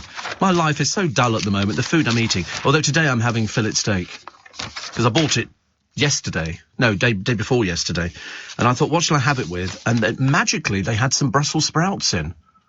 So I'm definitely going to have Brussels sprouts today. Definitely, once I've sorted out my brother's paperwork, honestly. Fancy not knowing that people invoice in advance. It's a very odd one, actually, that. So, in other words, most people invoice at the end of the month for what they've just done. We invoice in advance for work I'm about to do. So if I'm off any time, I just knock it off the next one. It's unusual, is it? Oh, right. Well, it seems to work for the presenters. That's how it works. Steve, have you tried a chocolate Lamington? A great Aussie treat, says Shane. Oh, we know all about Lamingtons. Oh, yes. Waz says, don't tell me you've eaten snails and frogs' legs. Absolutely not. Absolutely not. Yes, horrible. Ugh, disgusting. I couldn't get interested in stuff like that. I don't know why. There are certain things I think you're not supposed to eat. You know, I mean, I look at frogs and I look at snails, and they did, it was an Avengers TV show some years ago, and they went into the office and there were millions of snails crawling up the walls and everything. And there are companies in this country that breed snails specifically for eating, you know, edible snails as opposed to non-edible snails. And you can also get frog leg pizza. Oh, no, that is just so wrong on so many where would you get that from? Not in this country. Surely not. There must be somewhere like France. Look at London restaurant. No, that is so wrong. Frog leg pizza, because it's got a bone through it and everything. It's awful. That's so unfair. That's so unfair. You've ruined my day now. I shall not have a very good day. I shall have a very, very miserable day. Frog's legs. Pizza. Actually, I don't have pizza very often. When I do have it, I like it. But it literally is, it's quite rare. And, Gordon Boring Ramsay, you know, the one who bullies people. He jokes, he steals Jamie Oliver's recipes. I'm not surprised. You have to, don't you? Jamie, more successful. Much more successful. At least he's not rude to people. Horrid man. Horrid man. Holidaymakers looking for a cheap trip have been told you can forget it for the rest of the summer, because British Airways have suspended short-haul ticket sales. I was watching something the other day. What was it? Oh, it was the Come Fly With Me, you know, set in Luton Airport or wherever it was. And it was basically a lot of badly behaved passengers who were sort of arguing. Well, you know, it was delayed coming in. There was an accident on the motorway. That's not our problem. That is not our problem. You know, the fact that you weren't there on time, and they want them to hold the plane because it's they're late, and they go, no, you were late. They've closed the doors, and some of them were so daft. They had no idea that once the door is closed on the plane, it doesn't matter whether it's delayed for an hour, 5 minutes, or 3 hours, they will not let anybody else on. The doors are shut. They've signed it off. You can't just then start sticking other people on there, but some of them have got no idea. And then they all come up with the same thing, don't they? I shall never fly with EasyJet ever again. Well, don't then. That's what I want to say to them. But they have to be so nice to people. They have to be so nice. And you think, you just want to say to them, you know, when somebody says, I have a good mind never to fly again, you go, well, don't then. What do you expect me to do about it? Oh, dear, it just drives you crackers, doesn't it, really? What have we got here? Fans found the perfect taunt for cat-kicking footy star Kurt Zouma. Nasty piece of work. Every time he touched the ball, they meowed. Wow. Like that. The Premier League ace was greeted with the cat call And he got choruses of meows from the terraces whenever the ball came in his direction. Ghastly piece of work. All he got was 180 hours of community service and banned from keeping cats for 5 years. 2 charges of animal cruelty. Would somebody kick you around the football pitch? What a horrible person. I'm glad that the fans do react. I mean, sometimes the fans make mistakes, but in this particular case, I think they were absolutely right. Absolutely right. Steve, that Batgirl movie must have been bad when you think of some of the all-action, no-plot duds that do get passed. A friend has asked if I can recommend a few old films. I'm going for Goodbye, Mr. Chips, Father of the Bride, and one starring Alistair Sim, who played 3 or 4 parts, but I can remember the name of it, says Sue. Alistair Sim, 3 or 4... No, in fact, it's more than 3 or 4 parts.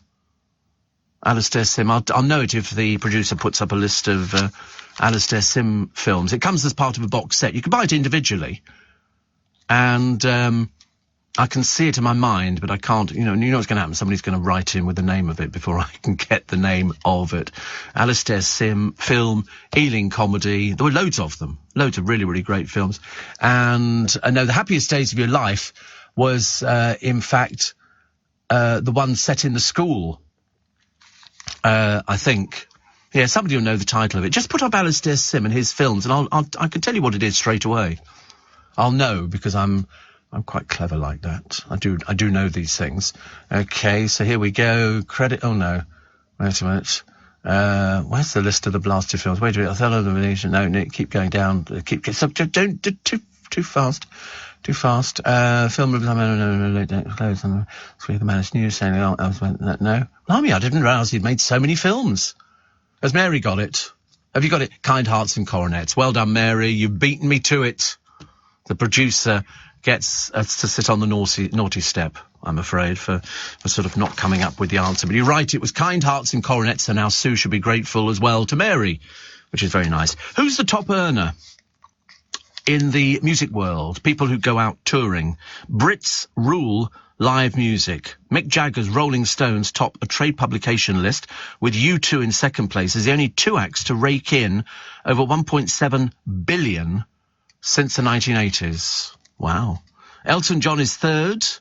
And then you've got, Sir Paul McCartney, Coldplay, Ed Sheeran, Pink Floyd, and everything else. The list compiled by Pollster.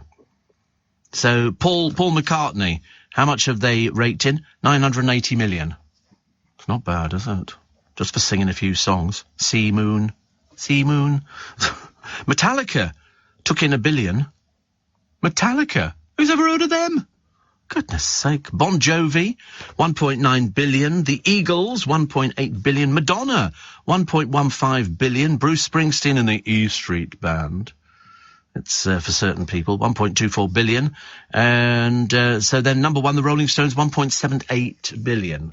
I mean, what can he... I mean, I suppose he's using it to pay for hospital bills. Can't think of anything else. That's a lot of money, isn't it? I mean, there really is an awful lot of money. Top earner in music last year... Oh, it's got to be Adele, hasn't it? Is it not Adele? Top earner in music last year. Are they British? They're British. Oh, blimey. So here we go. Number 10. This is in a year. Okay, it's how much they made in 2021. Taylor Swift, 80 million. Okay, you think that's good?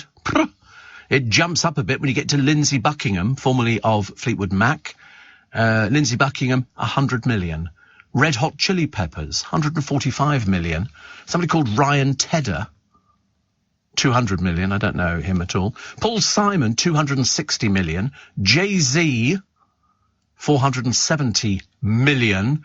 And the top earner in 2021, Bruce Springsteen, 590 million. For singing Born in the USA. And that was it. I didn't know he did anything else. I'm sure he must have done. Isn't that amazing, isn't it? 590 million. Oh, he sold the back catalogue. That's why. Oh, well, there you go then. Take him out. Take him out. They're all selling the back catalogue. They've sold everybody's, haven't they? Because it pays an awful lot of money. An awful lot of money, which is lovely. The police story about being warned to keep their clothes on at a gay club porn idol event where contestants strip for cash. And, they win, I think, 250 quid a time. Adele made a surprise appearance as a guest judge at the event in February. Everybody goes to heaven Every single person goes. Jeremy Joseph gets the best list of people you could ever imagine. Mylene Klass looks like she's about to head to a rodeo. She was wearing a very odd outfit the other day. I mean, white sort of thigh-length boot, not thigh-length boots, sort of up to your knees boots, and sort of a very odd outfit. They say it was crazy mix and match. I would think that summed it up very well for somebody who works on the radio. Doesn't really matter, does it? Yes, it doesn't really matter what you're wearing. Steve. We've got some more text for you in a moment. Lindsay Buckingham, 100 million. Red Hot Chili Peppers, 145 million. Somebody called Ryan Tedder, 200 million. I don't know him at all. Paul Simon, 260 million. Jay-Z, 470 million. And the top earner in 2021, Bruce Springsteen, 590 million. For singing Born in the USA. And that was it. I didn't know he did anything else. I'm sure he must have done. Isn't amazing, isn't it? 590 million. Oh, he sold the back catalogue. That's why. Oh, well, there you go then. Take him out. Take him out. They're all selling the back catalogue. They've sold everybody's, haven't they? Because it pays an awful lot of money. An awful lot of money, which is lovely. The police story about being warned to keep their clothes on at a gay club porn idol event where contestants strip for cash. And, they win, I think, 250 quid a time. Adele made a surprise appearance as a guest judge at the event in February. Everybody goes to heaven. Every single person goes. Jeremy Joseph gets the best list of people you could ever imagine. Mylene Klass looks like she's about to head to a rodeo. She was wearing a very odd outfit the other day. I mean, white sort of thigh-length boot, not thigh-length boots, sort of up to your knees boots, and sort of a very odd outfit. They say it was crazy mix and match. I would think that summed it up very well for somebody who works on the radio. Doesn't really matter, does it? Yes, it doesn't really matter what you're wearing. Steve. We've got some more text for you in a moment. Steve Allen on LBC. Text 84850. So it was Alec Guinness in Kind Hearts and Coronets, not Alastair Sim. Alastair Sim has played, the best days of our life, or your life, or their lives, and he played a woman in it. He spent a lot of time dressing up as a woman. Nothing the matter with that at all, is it really? Seems to work for other people. Dev Patel tried to break up a fight in which a man was stabbed. He was talking to police following the incident in Australia. Camera images captured a fight between a man and a woman break out on the street, continuing nearby service station. The woman allegedly stabbed the man in the chest before being arrested. Well, that'll be useful. I do tend to find the Australian police a bit slow. When we see them on the television doing these sort of police stoppings and everything else, would you like to come with me to the station now? No, not really. Most people seem to drive without licenses over there. Steve, did you hear people in Canada are paying $5,000 to see Bruce Springsteen live? God. I mean, how old is he now? Is he 63, 64, something like that? I'm only guessing because I don't really know, actually. And how old is it? 72? Good God, go and see him while he's alive. Is that what he looks like now? He looks almost refined, doesn't he? His name really is... So he's doing an act, Bruce Frederick Joseph Springsteen. He's released 20 studio albums, many of which feature his backing band, the E Street Band. So he's 72. Doesn't it look different when you don't see him with the Born in the USA, where they always, try and do this sort of kind of thing? Keeps him going, though, doesn't it? But he's touring all over the place. So good luck to him. Pete says, did I hear you mention you like a boat? Please take my advice. Never buy a boat or install a swimming pool. No good will come of it. He said, I watched The Italian Job the other day. Still a magical film. I just love the minis. So did you watch the original The Italian Job? Which, I mean, to be honest with you, I thought was the best one, actually. And Lauren says, funny, I was listening to some Metallica last night. They were very popular with us aspirational rock guitarists in the 80s. How nice. I don't know anything about them. I mean, do they dress up on stage? Are they like Lordi doing hard rock? Hallelujah. Have you seen that one? The one that won Eurovision? That was a bit of a surprise. Oh, that's what they look like. Oh, they just look like nice middle-aged men whose hair's grown a bit too long. That's all. They just need a good haircut to put them into the proper clothes, and they should be okay. There you go. Fast food staff helped save a boa constrictor found injured outside their restaurant. Somebody spotted the snake in Bognor Regis. The finders thought the reptile was a British adder that had been involved in a road accident. And so Inspector Hannah Nixon says, based on the report, I was expecting an adder. I was confronted with a full 5 foot of boa constrictor. Oh, you can't really get anything out of a boa constrictor, can you? Or any of these other snakes? There's nothing about them. You just sort of, I mean, do you think they know what they're doing? Think they have any idea? I don't know. Signs that you're winning at life include having a thick head of hair, a fast metabolism, well-behaved kids, and 2 holidays a year. That means that you're actually quite lucky. So, yeah, I was just going to say, never mind, Steve. Never mind, doesn't matter. Not ever going to happen. So, here we go. Signs that you're winning in life. You can pick out any of these, because if you're in any of them, it's okay. You have a 6-pack stomach. Don't think we'll bother there. Number 19, you have a year-round tan. No, only my friend Graham. People are always laughing at your jokes. Yeah, so. You're naturally stylish. Be very careful answering that one. Okay. You're attractive. Yes, apparently. You have a great sex life. Your children are well behaved. Your partner is hot. Hot. Yes, you have a thick head of hair. Yeah. Keep shut on that one. Clothes always suit you. Yeah. Oh, right. Clothes always. Oh, okay. You're naturally sporty. Yeah, right. You holiday twice a year. Not doing well on this one, am I? You have good skin. Yes, I'm all right on that one. You're academically gifted. Never wrong, never wrong. You have a good relationship with your family. Yes, that's fine. You can eat what you like without gaining weight. Don't be silly. You have a bit of spare cash in the bank. Yeah, just a bit. Just can't get to it. You have a job you love. Absolutely. That's way up the list, because there's only one above it. You're in good health. Well, I mean, I would think I'm sort of semi-good health, but when I go sick, I go sick. And I think we've had most things at the moment. Within the past sort of 2 years, we've had a complete cacophony of sort of hospitals and operations and bits and pieces. And Rona says, it's lovely hearing you talk so fondly and knowledgeably about Alistair Simmers. He was my grandfather. How cool is that, Rona? How cool is that? Oh, loved him. Loved him to pieces. Loved him to pieces. Steve, there are 2 good days when you own a boat. The day you buy it, says Dan, and the day you sell it. I know, I'd heard that from numerous people. Numerous people had sort of said to me, you don't want to buy a boat, Steve. And the answer is I probably don't want to buy a boat. It's what's commonly known as a whim. A whim. Colleen Rooney appears to hit back at her suggestion she played up her foot injury during the trial, as if her foot has got anything to do with Rebecca Vardy, who lost. Rebecca was asked if her rival had been milking the moon boot, to which she said, "Oh, I couldn't possibly comment." Really? Surprises me. You not having an opinion? Good God in heaven. You're still paying $3 million. Whichever way you look at it. What else we got? Best-selling novelist Stephen King has given evidence against his publisher in a trial over his intended merger with Penguin Random House.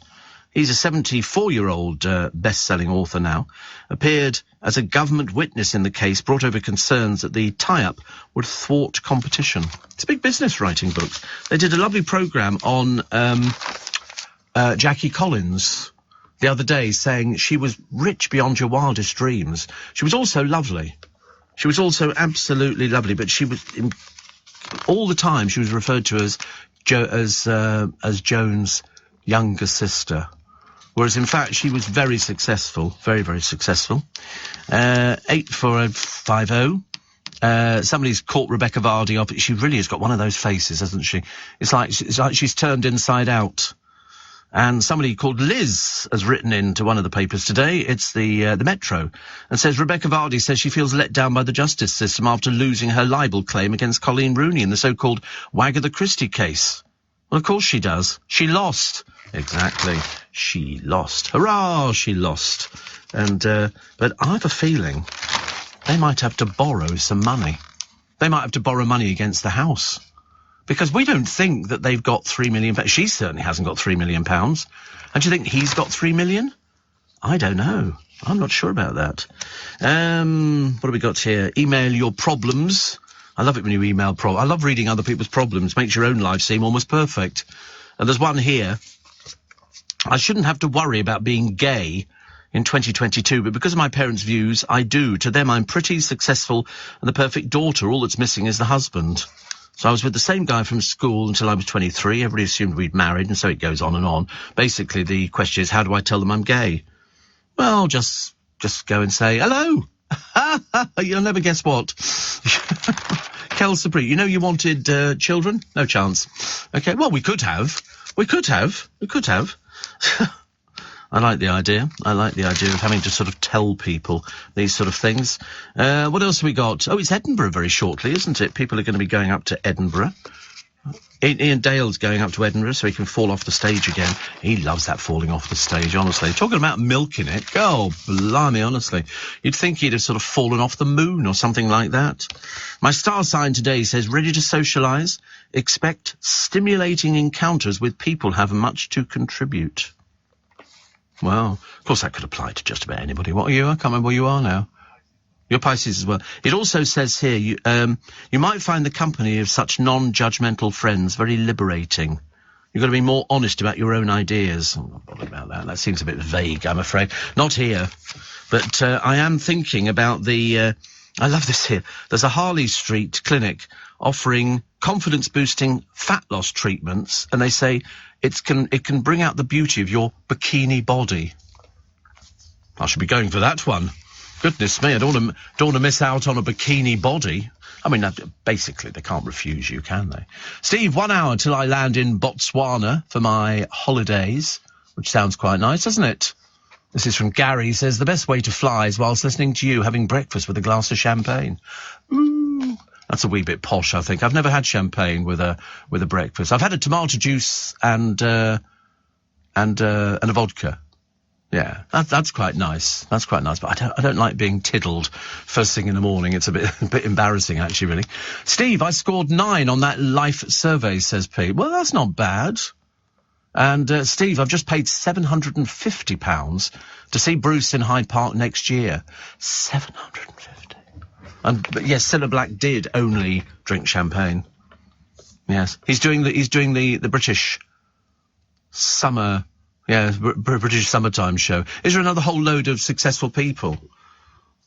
I don't know why they just don't leave it open and you get it for free or something like that. It could be a bit of a treat, couldn't it? If they say, all the tickets are free to see Bruce Springsteen and all the food is free at the same time. I quite like that idea. There were some people who broke into a fun fair the other day. They just set it up and it was locked up and they broke in. And basically what they did, they climbed onto one of the amusements in this family-run fun fair. They hadn't even opened the fun fair. 7:45 in the morning, they wake up. This bloke has climbed. He's only young, 16, 17. He'd climbed this, it's like a swing kind of thing, but quite tall. He'd climbed one of the side poles for it, fallen off, died. So the fun fair can't open now because it now be the subject of a police inquiry. So let that be a lesson to people. Don't go climbing onto it. It's dangerous. It's dangerous, fun fairs. They really are. Just getting ready to go into hospital this morning, Steve, to have my gallbladder removed. Whoopee, Julia, how lovely. There you go. Quite nervous, but glad to be having it done as it's very painful and it's made me quite ill. I intend to recuperate on my PS5 and my games room. Not all gaming is for the young. I was 55 last Friday. Yeah, so you say now, but you might not have been. Might just be a fantasy, mightn't it? Steve, after 120 years going back to trams and trolley buses, the last Bournemouth yellow bus runs tonight, finishing at 23:59, says Scott in Littlehampton. I've been to Littlehampton. Thank you, Mary and Steve, says Sue. It's been driving me mad trying to think of that film. That's appreciated. Right film, wrong actor. My apologies. I thought it was Alastair Sim. Long time since I saw it. That's the trouble you get. I love Alastair Sim too, she says. That's the trouble when you get a little bit older. You start forgetting all these things, don't you? I do it constantly. I look at the producer thinking, who the heck are you? Why are you looking at me? It's all very worrying. Let's get the travel, shall we now, with Joanne Webb. This is LBC with Steve Allen. Morning, nice to be company. Somebody says to me, do you remember the old Mother Riley films played by Will Hay, says Angie? No, it wasn't Will Hay. It was Arthur Lucan, who was old Mother Riley, with Kitty McShane as the daughter Kitty. And in fact, actually, in 1939, Jimmy Clitheroe appeared in a pantomime called The Old Woman Who Lives in a Shoe, and then the following year had a part in the film Old Mother Riley in Society. The film comic included an Old Mother Riley strip cartoon in the 1940s. Jimmy Clitheroe was good. I mean, basically, Old Mother Riley was a drag act, but also a double act. So they played, you know, theatres and made films and all the rest of it.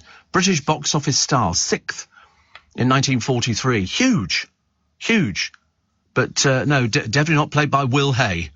Definitely not. It was definitely Arthur Lucan and Kitty McShane. Because, in fact, the oldest drag queen in this country is, somebody sent me a thing the other day. And they said, believe it or not, I've just found who the oldest working drag queen in this country is. And I said, the oldest working drag queen? And they went, yeah. I said, who on earth can that be? And they said, you have a little look. And believe it or not, it's Maisie Trollet.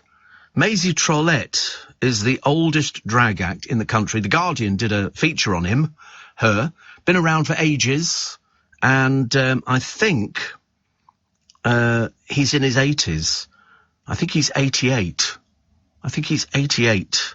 And so he hates the term drag queen. He's a drag artiste. He was he on TV yesterday? Was he?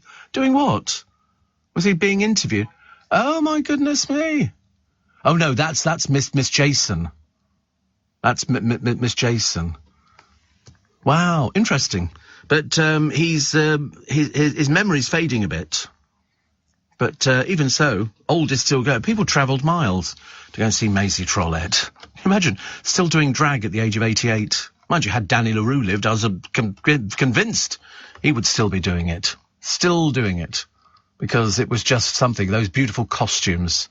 Janet says, I went to see Bruce Springsteen in Manchester when he was on tour in the 70s, and you get great value for money when you go, as he's sort of like the Ken Dodd of the music world. He never comes off stage. Many concerts lasting over 2 hours. Oh, God, I couldn't cope with that. I mean, Ken Dodd, used to do forever. Seriously, people used to have to leave the theatre to go and get the last train home because it was so terrible. It wasn't terrible, it was just that he just didn't want to come off stage. He was the happiest.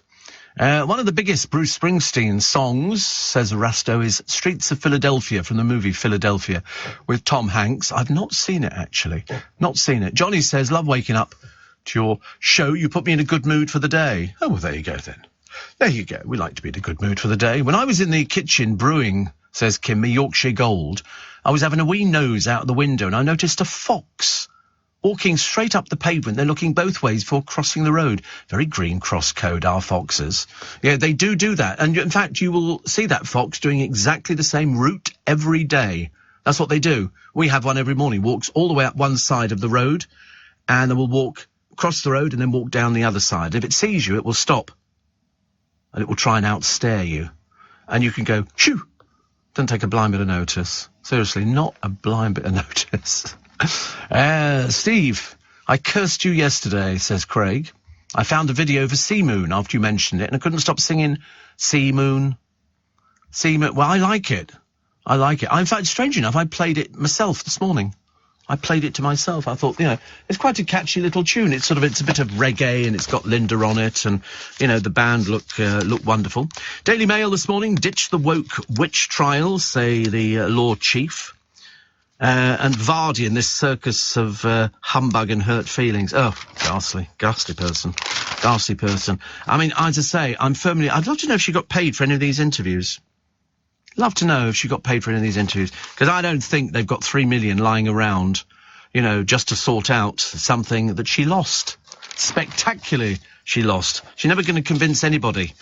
All the columnists have said exactly the same thing. They don't like her. She doesn't come across as very nice. She doesn't come across as very truthful, put it that way, as was decided. And so why has the new superhero movie been deemed so awful it'll never be released? I've never heard of that before. I'm sure it must happen where they go straight to DVD. You've heard of certain certain artists' films. But this particular one, I wouldn't have gone and seen it, so it wouldn't have made any difference. But the nice thing is that they've decided that they've lost 100 million and they don't want to lose any more, thank you very much indeed. They originally said it was 80. Jane Fonda says, why I'm not that Fonda, my facelift. And at 84, won't be having another. I mean, she looks amazing. Now, this is what she looks like in photos. What she looks like, you know, out of photos and in normal life, I've got no idea.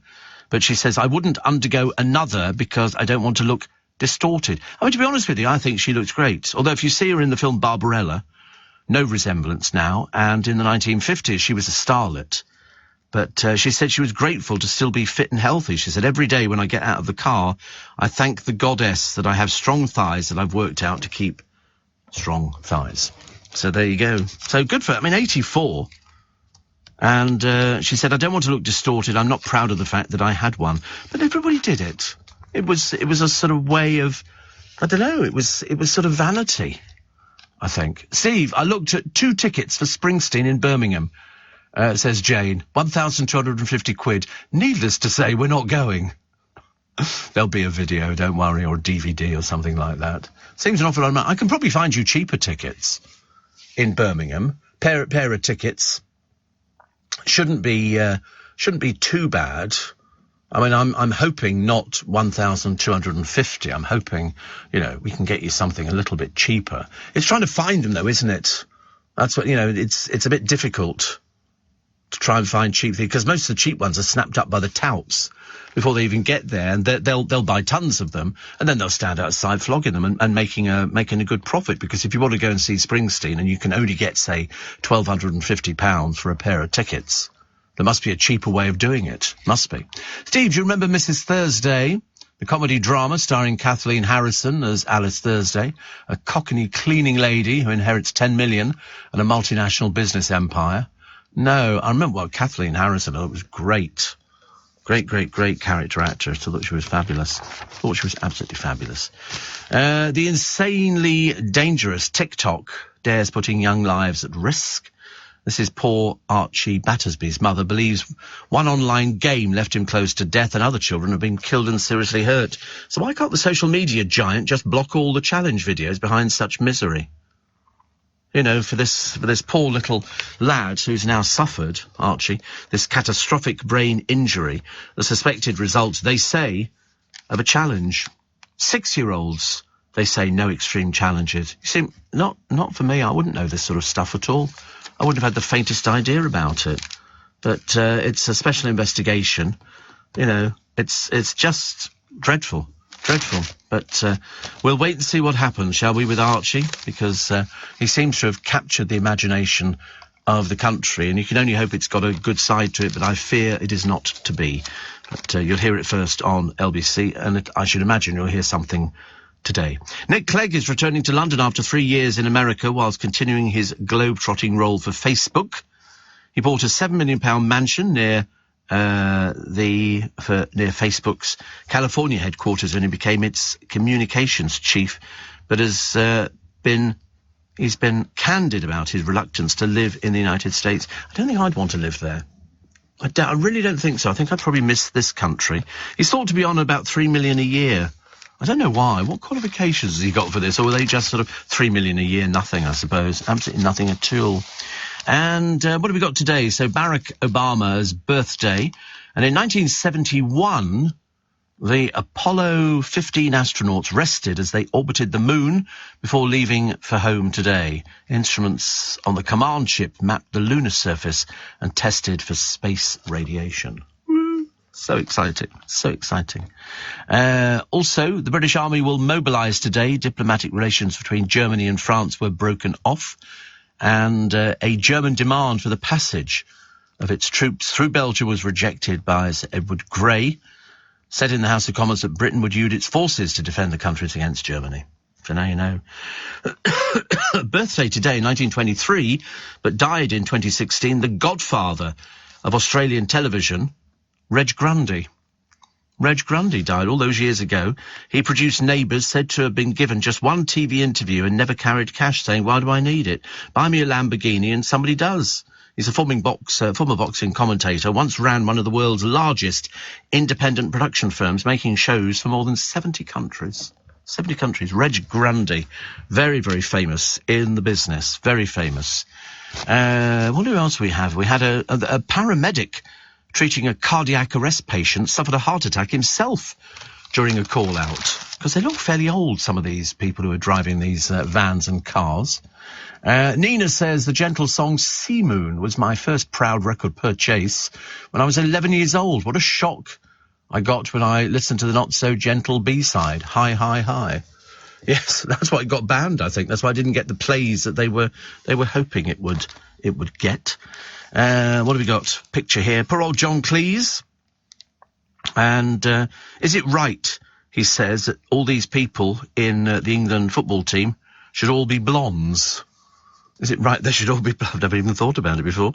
John Cleese is 82 now, because the BBC now demands that entertainers in their shows reflect diversity under a fairly rigid quota system. Well, I tell you, I was watching Mock the Week, one of the few episodes out there, which is still interesting, my favourite show. And I was sort of thinking, why on earth would you want to act something that is so gentle and is so funny with some of the funniest people? You know, the team captains are brilliant, the host is brilliant, it's Dara O'Brien. And I looked at it, and I love the bit where they bring somebody on, they say, hello, my name's Richard, and I did so-and-so, so-and-so. And then they have to try and work out who's actually the right answer. And I thought, what are they going to put in its place that is going to be as entertaining? The answer, nothing. Absolutely nothing at all. So we'll take a short break for the news. I'll be back with you in 3 minutes.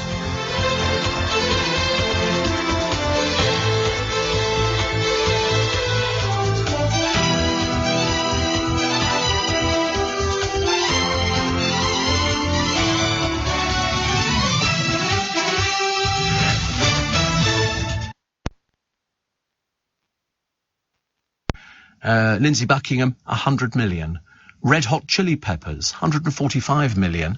Somebody called Ryan Tedder, 200 million. I don't know him at all. Paul Simon, 260 million. Jay-Z, 470 million.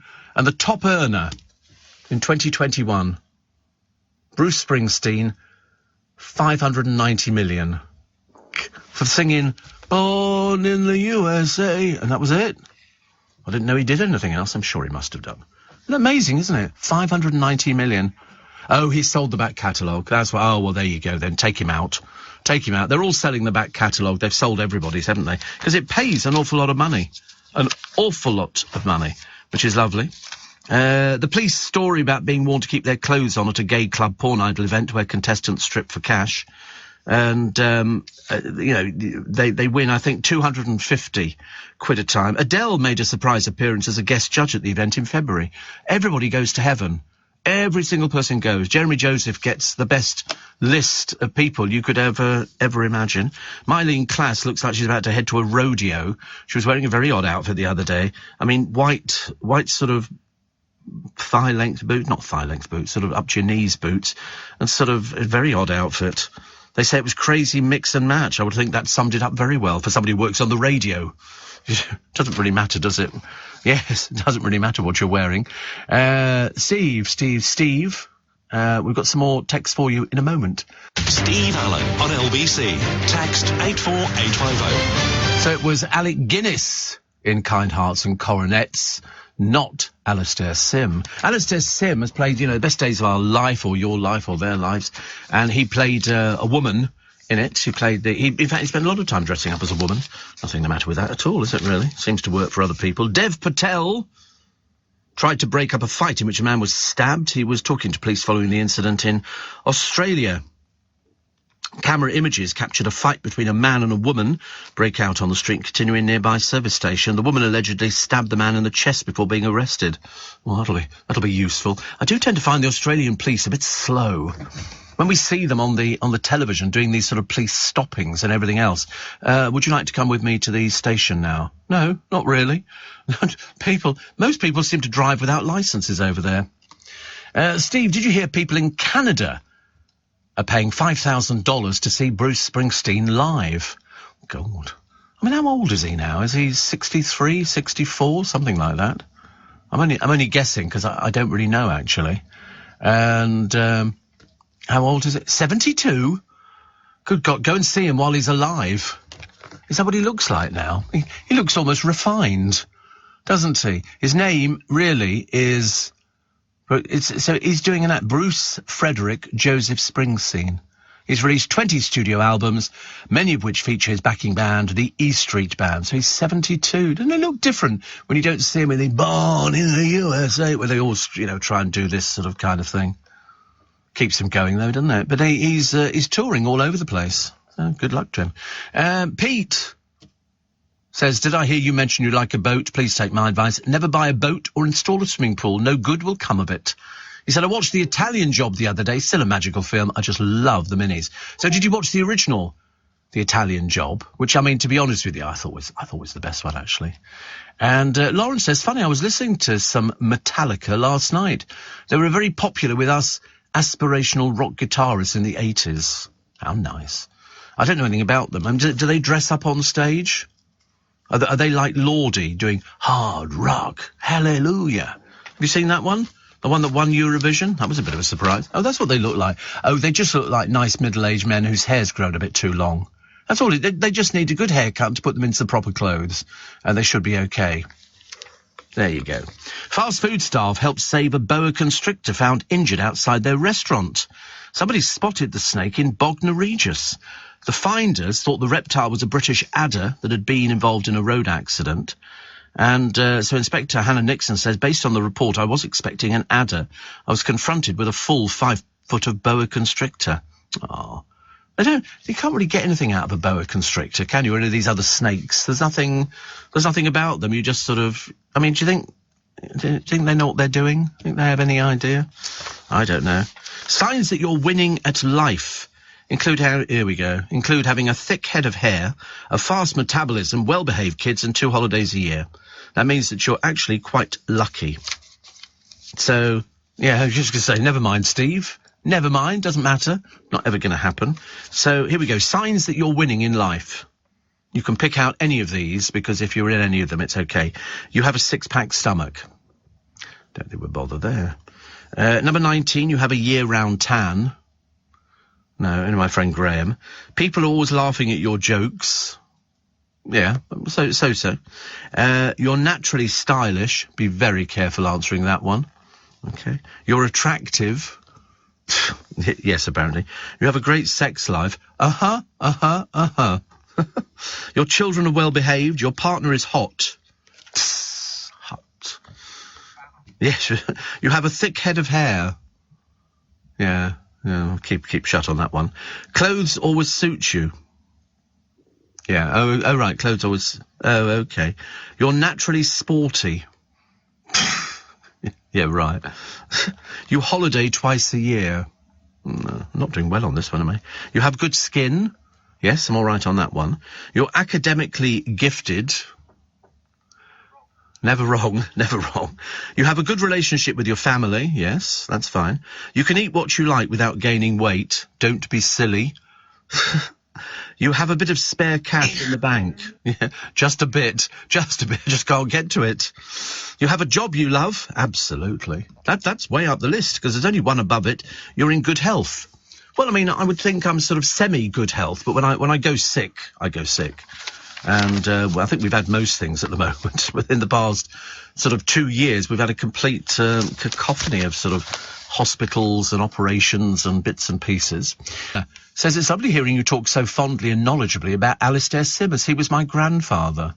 How cool is that, Rona? How cool is that? Oh, loved him. Loved him to pieces. Loved him to pieces. Steve, there are 2 good days when you own a boat. The day you buy it, says Dan, and the day you sell it. I know, I'd heard that from numerous people. Numerous people had sort of said to me, you don't want to buy a boat, Steve. And the answer is I probably don't want to buy a boat. It's what's commonly known as a whim. A whim. Colleen Rooney appears to hit back at her suggestion she played up her foot injury during the trial, as if her foot has got anything to do with Rebecca Vardy, who lost. Rebecca was asked if her rival had been milking the moon boot, to which she said, "Ooh, I couldn't possibly comment." Really? Surprises me. You not having an opinion? Good God in heaven. You're still paying $3 million. Whichever way you look at it. What else we got? Best-selling novelist Stephen King has given evidence against his publisher in a trial over his intended merger with Penguin Random House.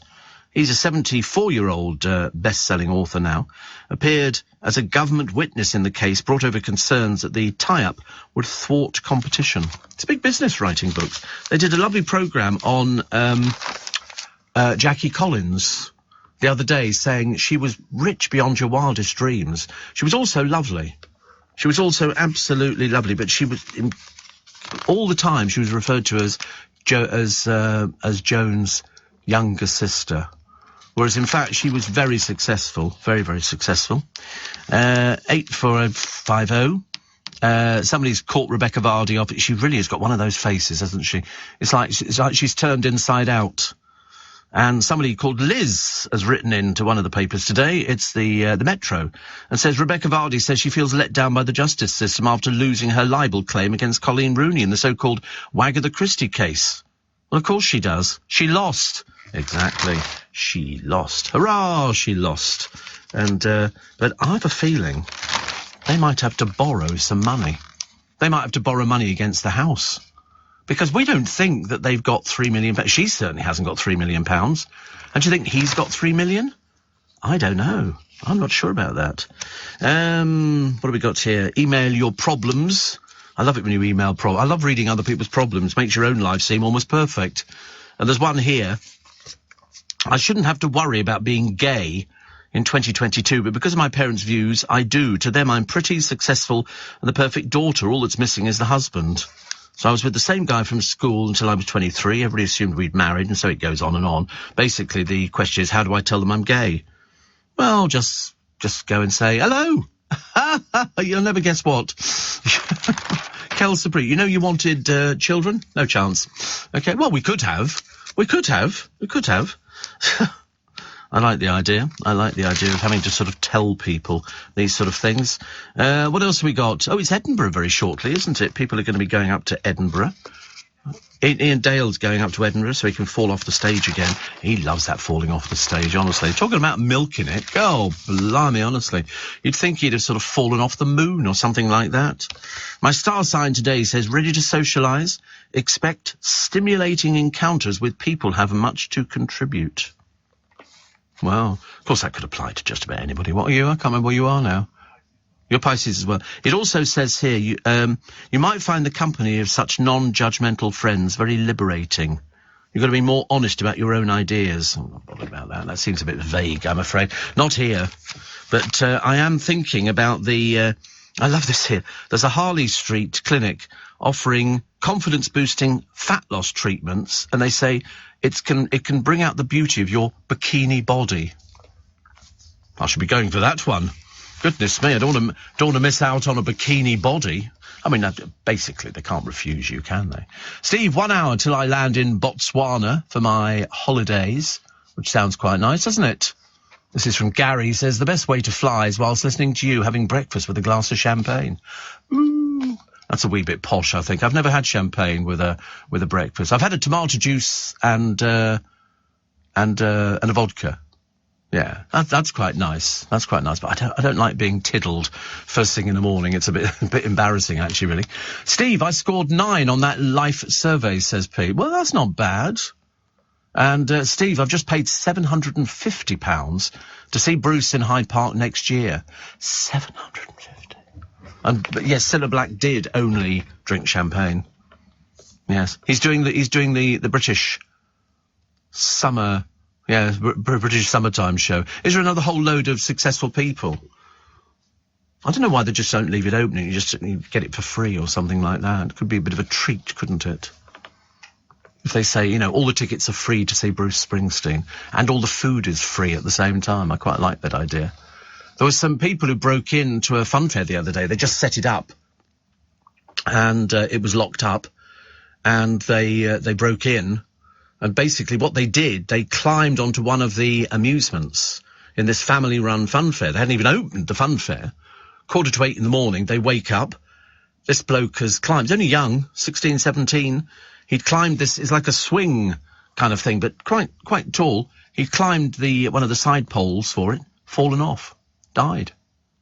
So the fun fair can't open now because it now be the subject of a police inquiry. So let that be a lesson to people. Don't go climbing onto it. It's dangerous. It's dangerous, fun fairs. They really are. Just getting ready to go into hospital this morning, Steve, to have my gallbladder removed. Whoopee, Julia, how lovely. There you go. Quite nervous, but glad to be having it done, as it's very painful and it's made me quite ill. I intend to recuperate on my PS5 and my games room. Not all gaming is for the young. I was 55 last Friday. Yeah, so you say now, but you might not have been. Might just be a fantasy, mightn't it?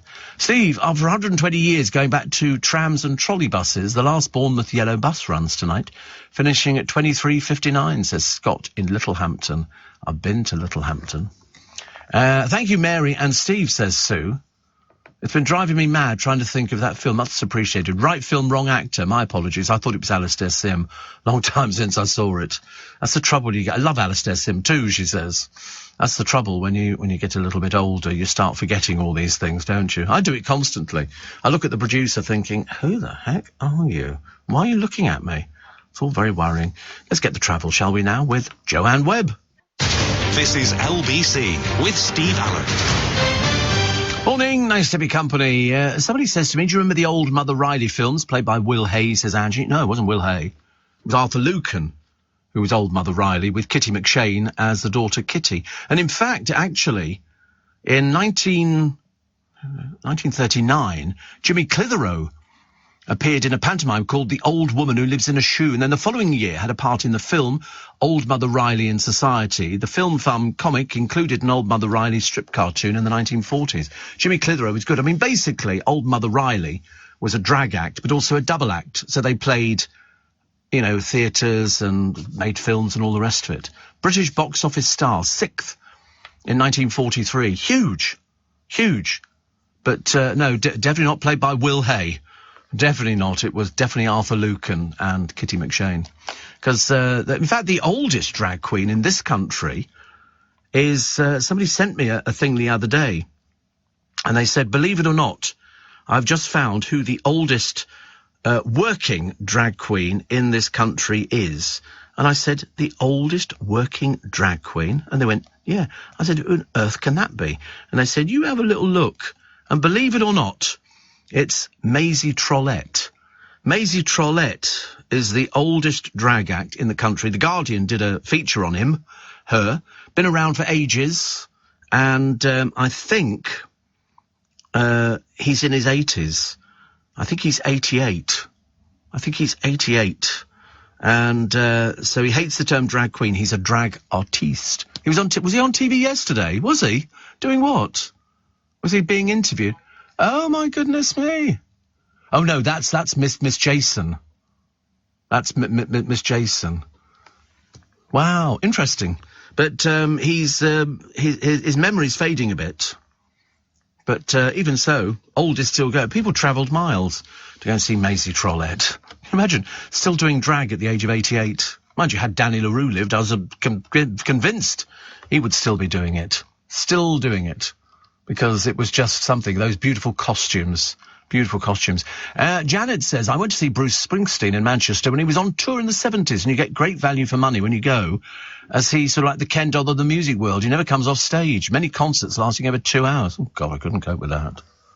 I mean, Ken Dodd, used to do forever. Seriously, people used to have to leave the theatre to go and get the last train home because it was so terrible. It wasn't terrible, it was just that he just didn't want to come off stage. He was the happiest. One of the biggest Bruce Springsteen songs, says Rasto, is Streets of Philadelphia from the movie Philadelphia with Tom Hanks. I've not seen it, actually. Not seen it. Johnny says, love waking up to your show. You put me in a good mood for the day. Oh, well, there you go, then.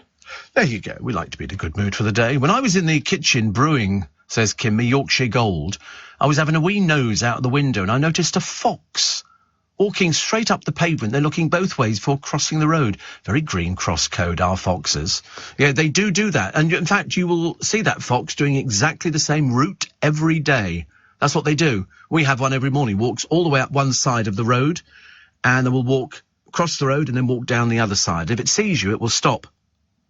And it will try and outstare you. And you can go, shoo! Doesn't take a blind bit of notice. Seriously, not a blind bit of notice. Steve, I cursed you yesterday, says Craig. I found a video for Sea Moon after you mentioned it, and I couldn't stop singing Sea Moon. Sea Moon. Well, I like it. I like it. In fact, strange enough, I played it myself this morning. I played it to myself. I thought, it's quite a catchy little tune. It's a bit of reggae, and it's got Linda on it, and, the band look wonderful. Daily Mail this morning, ditch the woke witch trials, say the Lord Chief. And Vardy in this circus of humbug and hurt feelings. Oh, ghastly person. Ghastly person. I mean, as I say, I'd love to know if she got paid for any of these interviews. Love to know if she got paid for any of these interviews, because I don't think they've got 3 million lying around, just to sort out something that she lost. Spectacularly, she lost. She's never going to convince anybody. Never going to convince anybody. All the columnists have said exactly the same thing. They don't like her. They don't like her. She doesn't come across as very nice. She doesn't come across as very truthful, put it that way, as was decided. And so why has the new superhero movie been deemed so awful it'll never be released? I mean, I've never heard of that before. I'm sure it must happen where they go straight to DVD. You've heard of certain artist films, but this particular one, I wouldn't have gone and seen it, so it wouldn't have made any difference. But the nice thing is that they've decided that they've lost 100 million and they don't want to lose any more, thank you very much indeed. They originally said it was 80. Jane Fonda says, why I'm not that fonder, my facelift. And that 84 won't be having another. I mean, she looks amazing. Now, this is what she looks like in photos. What she looks like, out of photos and in normal life, I've got no idea. But she says, I wouldn't undergo another because I don't want to look distorted. I mean, to be honest with you, I think she looks great. Although if you see her in the film Barbarella, no resemblance now. And in the 1950s, she was a starlet. But she said she was grateful to still be fit and healthy. She said, every day when I get out of the car, I thank the goddess that I have strong thighs that I've worked out to keep strong thighs. So there you go. So good for her. I mean, 84. And she said, I don't want to look distorted. I'm not proud of the fact that I had one. But everybody did it.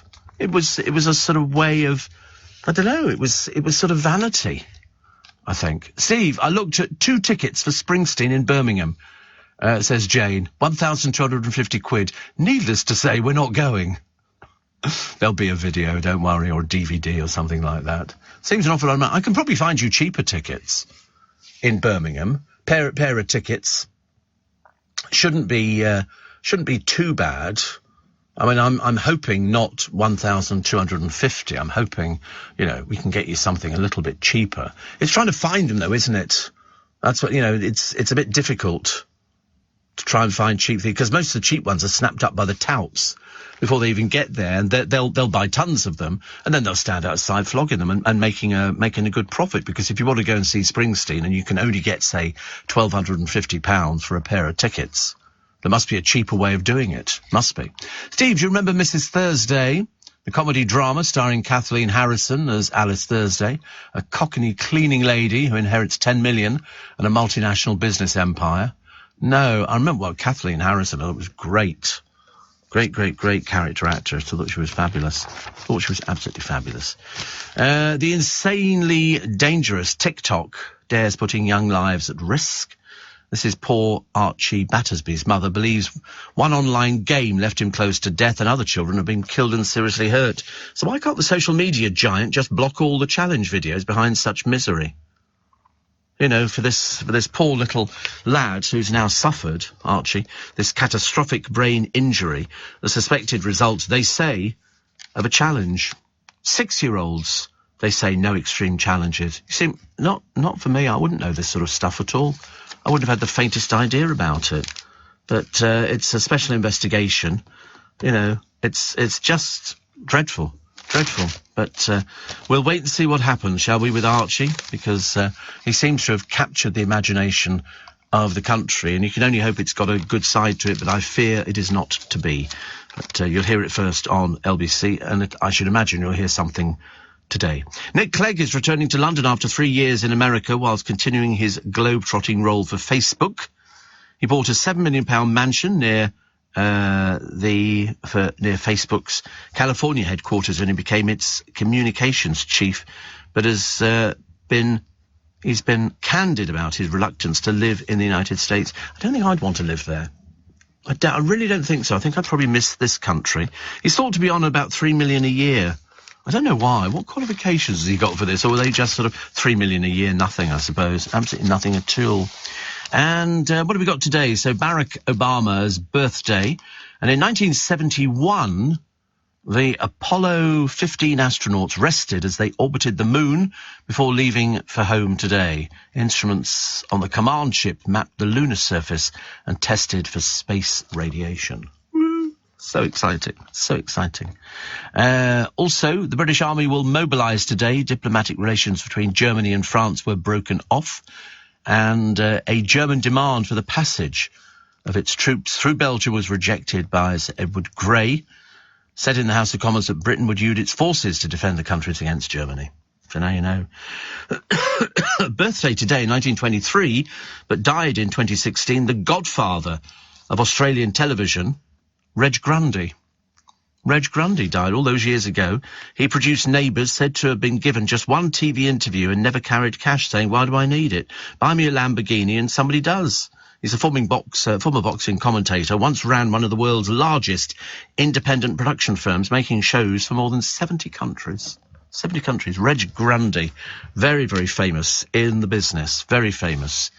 What else we have? We had a paramedic treating a cardiac arrest patient, suffered a heart attack himself during a call-out. Because they look fairly old, some of these people who are driving these vans and cars. Nina says the gentle song Sea Moon was my first proud record purchase when I was 11 years old. What a shock I got when I listened to the not-so-gentle B-side, Hi, Hi, Hi. Yes, that's why it got banned, I think. That's why I didn't get the plays that they were hoping it would get. What have we got? Picture here. Poor old John Cleese. And is it right, he says, that all these people in the England football team should all be blondes? Is it right they should all be... I've never even thought about it before. John Cleese is 82 now, because the BBC now demands that entertainers in their shows reflect diversity under a fairly rigid quota system.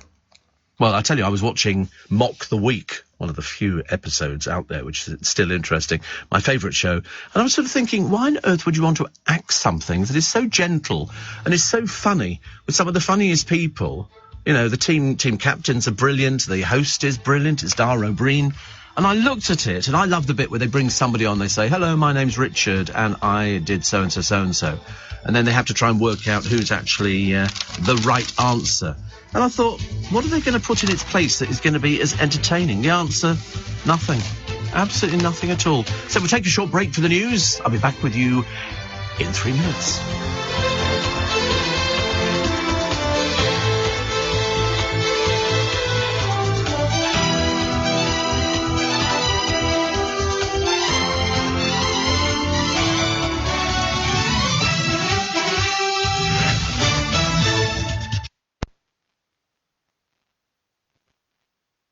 Life. I mean, it was the film companies, because in those days, you know, to have drugs around films was quite common. Quite common. You know, Garland stated that she, Mickey Rooney and the other performers were constantly given amphetamines to stay awake and keep up with the pace of making one film after the other. Then they were given barbiturates to take before we were going to bed. And so the regular use... This was from the studios. This is how it worked. People would sort of sit there. There would be Hollywood parties with bowls of cocaine. They didn't think this was anything unusual. It was to pep you up. They had a film resting with hundreds and hundreds of thousands of dollars, and they didn't want to lose anything. They couldn't afford to have the star of the movie not perform, because that meant everybody went on break, and you can't afford to do it. They're making a movie. They've got to get it out. You're under contract to them. So they prescribed, and Mickey Rooney and her, I mean, they did work well together. They worked very well together. Two sort of kids, but high as kites. They had to work. They had to dance. They had to learn the script. It was fantastic. Pete says Somewhere Over the Rainbow was beautiful, as was The Wizard of Oz. I think they finally stopped showing it at Christmas. Such a shame. Yes, I mean, she was a bit older than people thought she was, I think, for Over the Rainbow. But again, you know, she was pushed constantly because they were making money out of her. You know, she was no good to them not making money, so she made money. Let's get the news headline, shall we? It's 6:30 with Simon Conway. Leading Britain's conversation. LBC with Steve Allen. Morning, good news. Good news. We like good news. It doesn't happen very often, does it? Morrison's have cut petrol and diesel by 6p a litre to 174 and 185, joining Asda, Tesco and Sainsbury's. Because once one supermarket does it, the others can't afford to not do it, because people will desert them. And what people tend to do is go and do their shopping in that supermarket, then they get the petrol. If they think they're being ripped off by the supermarkets and the petrol, they won't go there. They'll go somewhere else. So Morrison's have said, we hope this fuel price reduction will help motorists. I mean, to be honest with you, it's a bit too late. This has been in operation for a long... They've made a fortune. Don't ever underestimate and cry crocodile tears. The RAC says, based on average wholesale prices last week, unleaded should be 167 a litre and diesel close to 182. So they're basically still taking money off you. They can lower it even lower. So when they sort of go, we hope we can help motorists. Well, you haven't been helping them up until now. So please don't give us this sob story. It's not good enough. You know, it's just got to be fairer prices. I mean, I paid, what did I pay the other day? $1.95, I think, or something like that. And don't ever buy it on the motorway. Good Lord. I mean, they were doing £2 and 2p. Actually, luckily, when I called into the motorway service station the other day on my way down to see my brother, the service station prices, luckily, completely deserted. So my advice is, before you hit the motorway, put petrol in off the motorway. Don't ever put petrol in on the motorway. They're ripping you off. The excuse being, oh, we're here 24 hours a day. Well, kind of tough. Even stuff like food and drink is pricey. But as I went round to go and park, to go and use their loo, I remember looking at the filling station going, oh, good, I'm glad it's empty. I'm glad nobody's shopping there. I feel a lot better. Steve, I may have missed something, but why don't they show The Wizard of Oz at Christmas anymore, says House. No idea. It's just, they just don't show it as much. They sort of showed, I mean, at one time they used to show The Sound of Music all the time. They don't show The Sound of Music very often now. You get it occasionally.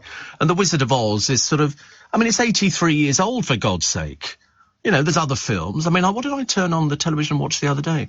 Oh, it was Home Alone in New York or something like that. And I remember thinking, it's Home Alone. And I found myself watching it, even though I've seen it about 5 times. It's one of those films that you watch in the hotel because they're so good.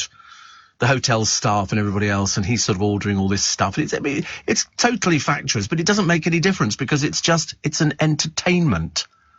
It's an entertainment. Donald Trump makes a cameo in that one. You see him walking through the hotel. Because I think he owns the hotel, doesn't he? Owned. Funny to hear you talking about studios losing money, says Jason. I've just heard that have you only just heard that film's been cancelled? Where have you been? We did that 5 hours ago, for God's sake. In fact, you know, you need to get the podcast. It's lost $100 million. You've got to get your facts right, honestly. 80 million would be okay. They've coped with 80 million. But no, 100 million. We did it ages ago, honestly. It's like some of the stories in the newspapers. You think, wait a minute, we did that one weeks ago. They sort of pop up again. The country's failed a 12-year-old child. This is Archie Battersby's family. They've said the desperate fight to keep him alive had reached the end. What we see now is to find out whether or not they move him to a hospice. I don't think they're going to. I think they will be persuaded by the doctors that they will not allow him to be moved to it. You can't just go in there and start moving people around. It would take too much effort. And also, for what benefit?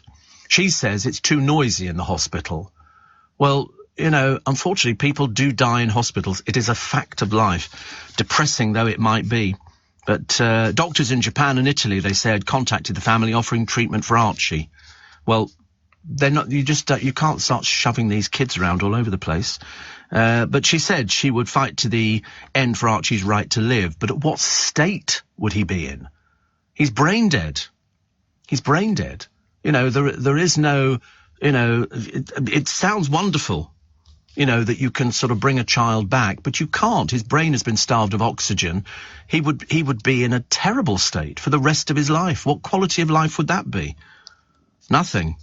But she said the hospital have refused to move him to a hospice. I would think so too. But, you just can't go in there and take people out of hospital, so they have to let it happen. They'll do it, properly, because that's what they do. It's not like they haven't dealt with this before. This is, something that happens, not on a terribly regular basis, but it certainly happens quite a lot. But, they will provide the best possible support at this difficult time, because that's what they do. We're now so used to seeing pictures of Archie, and people get a bit emotional about it. But you're dealing with his quality of life. What quality of life would he have? He can't exist without these machines. That's what they aim to prove. But the cost is, he's been dead for a long time. These machines are keeping him alive to whatever you call alive nowadays. It's very, very sad. Very, very sad indeed.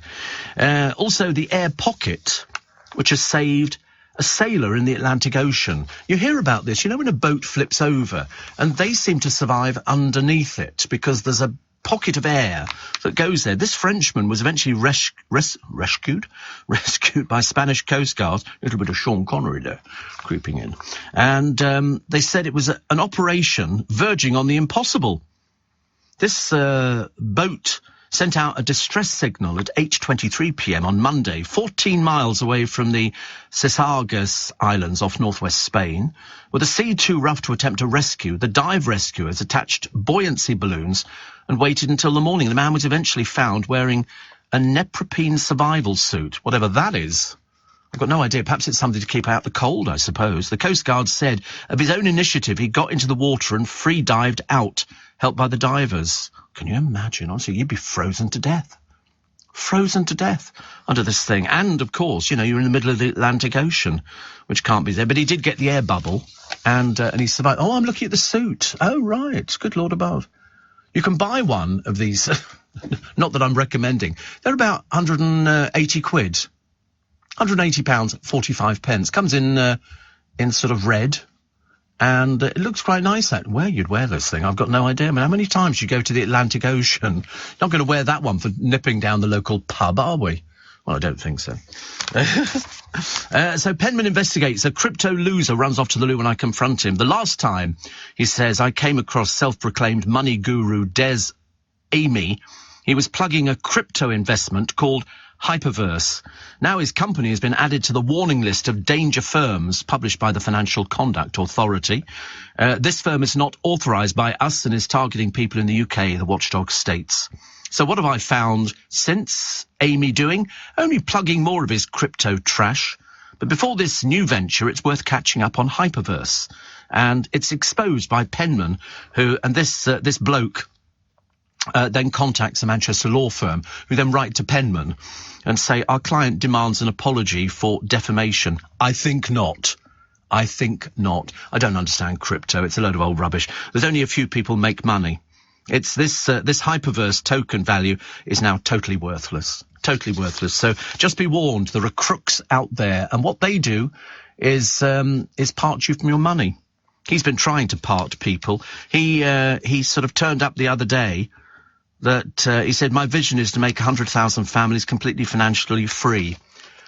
It's rubbish, okay? It's absolute rubbish. So, when you read these sort of things, you know about it. Also, the courier fraud gang put behind bars, which is very good. These are crooks behind courier fraud. I don't know if you've ever heard of courier fraud.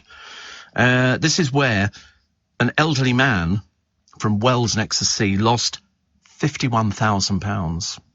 £51,000. He agreed to move his money via online bank transfers and in a physical cash exchange after receiving phone calls from criminals pretending to be police cybercrime fraud squad. Last year, £10 million was lost. These people phone up and pretend. In June, they jailed 4 members of a courier gang that conned people over the age of 75 to the tune of $290,000. The longest sermon, 6 years, was given to Mohammed Rahman of Islington in North London. He's a crook. He's bent. It happens more and more. So, if somebody phones you from the bank or claiming to be from the bank saying that somebody's trying to access your account, put the phone down. They're lying to you. They're lying to you, okay? It's as simple as that. But unfortunately, if they target the elderly, sometimes they get confused and they believe. So they hand over passwords and sort codes and everything else, and the money gets transferred, and that's the last you see of it.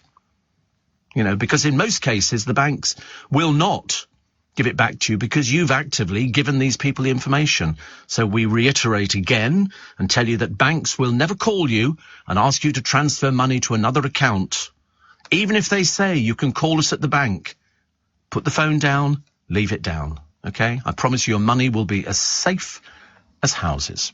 Steve, 29 today and back from Melbourne, staying with a family in rural Northumberland. Bit of a culture shock, says Tim, but good to be listening on the early morning time again. Bless your heart, thank you. It's 6:45. Let's get the news headlines, shall we, on LBC with Simon Conway. This is LBC with Steve Allen. Morning, 11 minutes to 7. Is it? Yeah, I'm trying to work out the clock, actually, all of a sudden. Because every day I sort of look at the clock and I think, would it affect people if I was reading out the wrong time? And I thought to myself, of course, and yet still, every day, you see people running for trains, trying to get on trains, and they run onto the platform just as the train's pulling out, and they're trying to push the button on the door to open the door. I've never seen anything like it. The trains leave, and to be honest with you, no matter what complaints we might have about trains and operators and things like that, they do tend to leave on time. If it says it's going to leave at 7:58, 9 out of 10 times, it will leave at 7:58. Mind you, just to go home now to have the hosepipe ban, they think 17 million of us could be hit by it because 2 further water companies have brought in emergency measures. South East Water announced a hosepipe ban from tomorrow week, which will affect 2 million homes in Kent and Essex. What do they, I'm assuming that there must be some sort of penalty if you're caught using your hose, because I don't know how it works. Last week, Southern Water announced a hosepipe ban on 1 million homes in Hampshire. So in other words, £1,000 fines they've threatened. I bet you anything they won't find anybody £1,000. Where are you supposed to find £1,000 from? It's like Sarah Ferguson. Where's she found 5 million from to buy a little, all of a sudden she's won the lottery and she hasn't told us about it. But 2 million in Cornwall, Devon, Dorset and Somerset affected. Thames Water said unless rain falls soon, the next stage would be a temporary use ban, which is likely to include hosepipes. What are they going to do? Are they going to sort of send up drones to see if people are watering places and people grass on their neighbour? I mean, I've got a water butt which takes the water from the roof, and fills up. You only got to have one drenching and the water butt's overflowing, which is fantastic. And I use that for watering the plants because, if you put your heart and soul into it, I bet your Kew Gardens ain't suffering. I bet they're watering things. You have to. You've got to keep this stuff going. We had a flower show, didn't we, a short while ago, which Prince Charles went to, I think, up at Sandringham. You're not telling me they had a water ban. They went, I'm terribly sorry, you're looking at dead weeds. We're not actually going to have any plants. But it'll be quite interesting. Marks and Spencer's also stopped selling disposable barbecues, blamed for triggering a spate of wildfires. So Asda and Morrison's are said to be considering a similar ban, so they haven't done it. Apparently, if you have got a water butt, you're allowed to connect a hosepipe to that. The rules also don't apply if you use a hosepipe from a private borehole, artificial lake or well. Unfortunately, I have none of those, but I do have a water butt. But I don't need to connect a hosepipe to it. I just put the watering can underneath it, fill it up, and then I stick the other watering can underneath it. So I quickly run round watering and then get, watering with the other watering can. I do that about 4 times. I have to run with these things. They fill it up really quickly. Fills up quickly. But it's the best thing I ever bought. I'm going to sneeze. Never sneeze this late in the programme. We don't normally sneeze this late, do we? Goodness sake, honestly. 7-8 minutes to the hour. I quite like the idea that Brighton and Hove City Council have banned grills from its beaches, parks and open spaces. Who in God's name takes a portable barbecue onto a beach? What sort of idiot would that be? Because once you finish cooking, this thing remains hot for a long, long time. What do? Bury it in the sand? Answer, yes. They just leave it. Apparently, some authorities are also considering a ban on the sale of fireworks and sky lanterns. God, we've got a bit mamby-pamby, haven't we? Won't be able to do anything very shortly. I mean, sky lanterns, I can understand. They're just very thin tissue paper, which, if it's windy, you can't set them off because they just drift into anything. And it's only got a little tea light in it. That's all it is. They look very pretty in the middle of nothing when it's dark and all the rest of it. If you're in a town, it's a totally pointless exercise, and they shouldn't be allowed.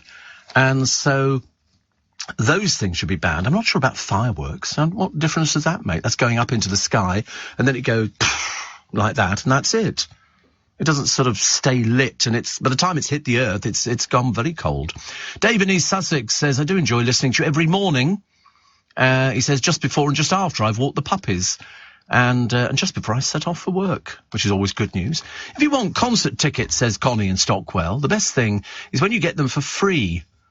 Which happened to me when I won 2 tickets on Blue Danube Radio to see Dire Straits in a football stadium in Linz. I used to love giving away things on Blue Danube. BDR used to give away loads of bits and pieces. They were it was an interesting time in my life, actually, working in Vienna. I loved working in Vienna. I thought it was it is like setting your watch back about 300 years. It doesn't seem to have changed at all, but I don't have a problem with that. I really don't.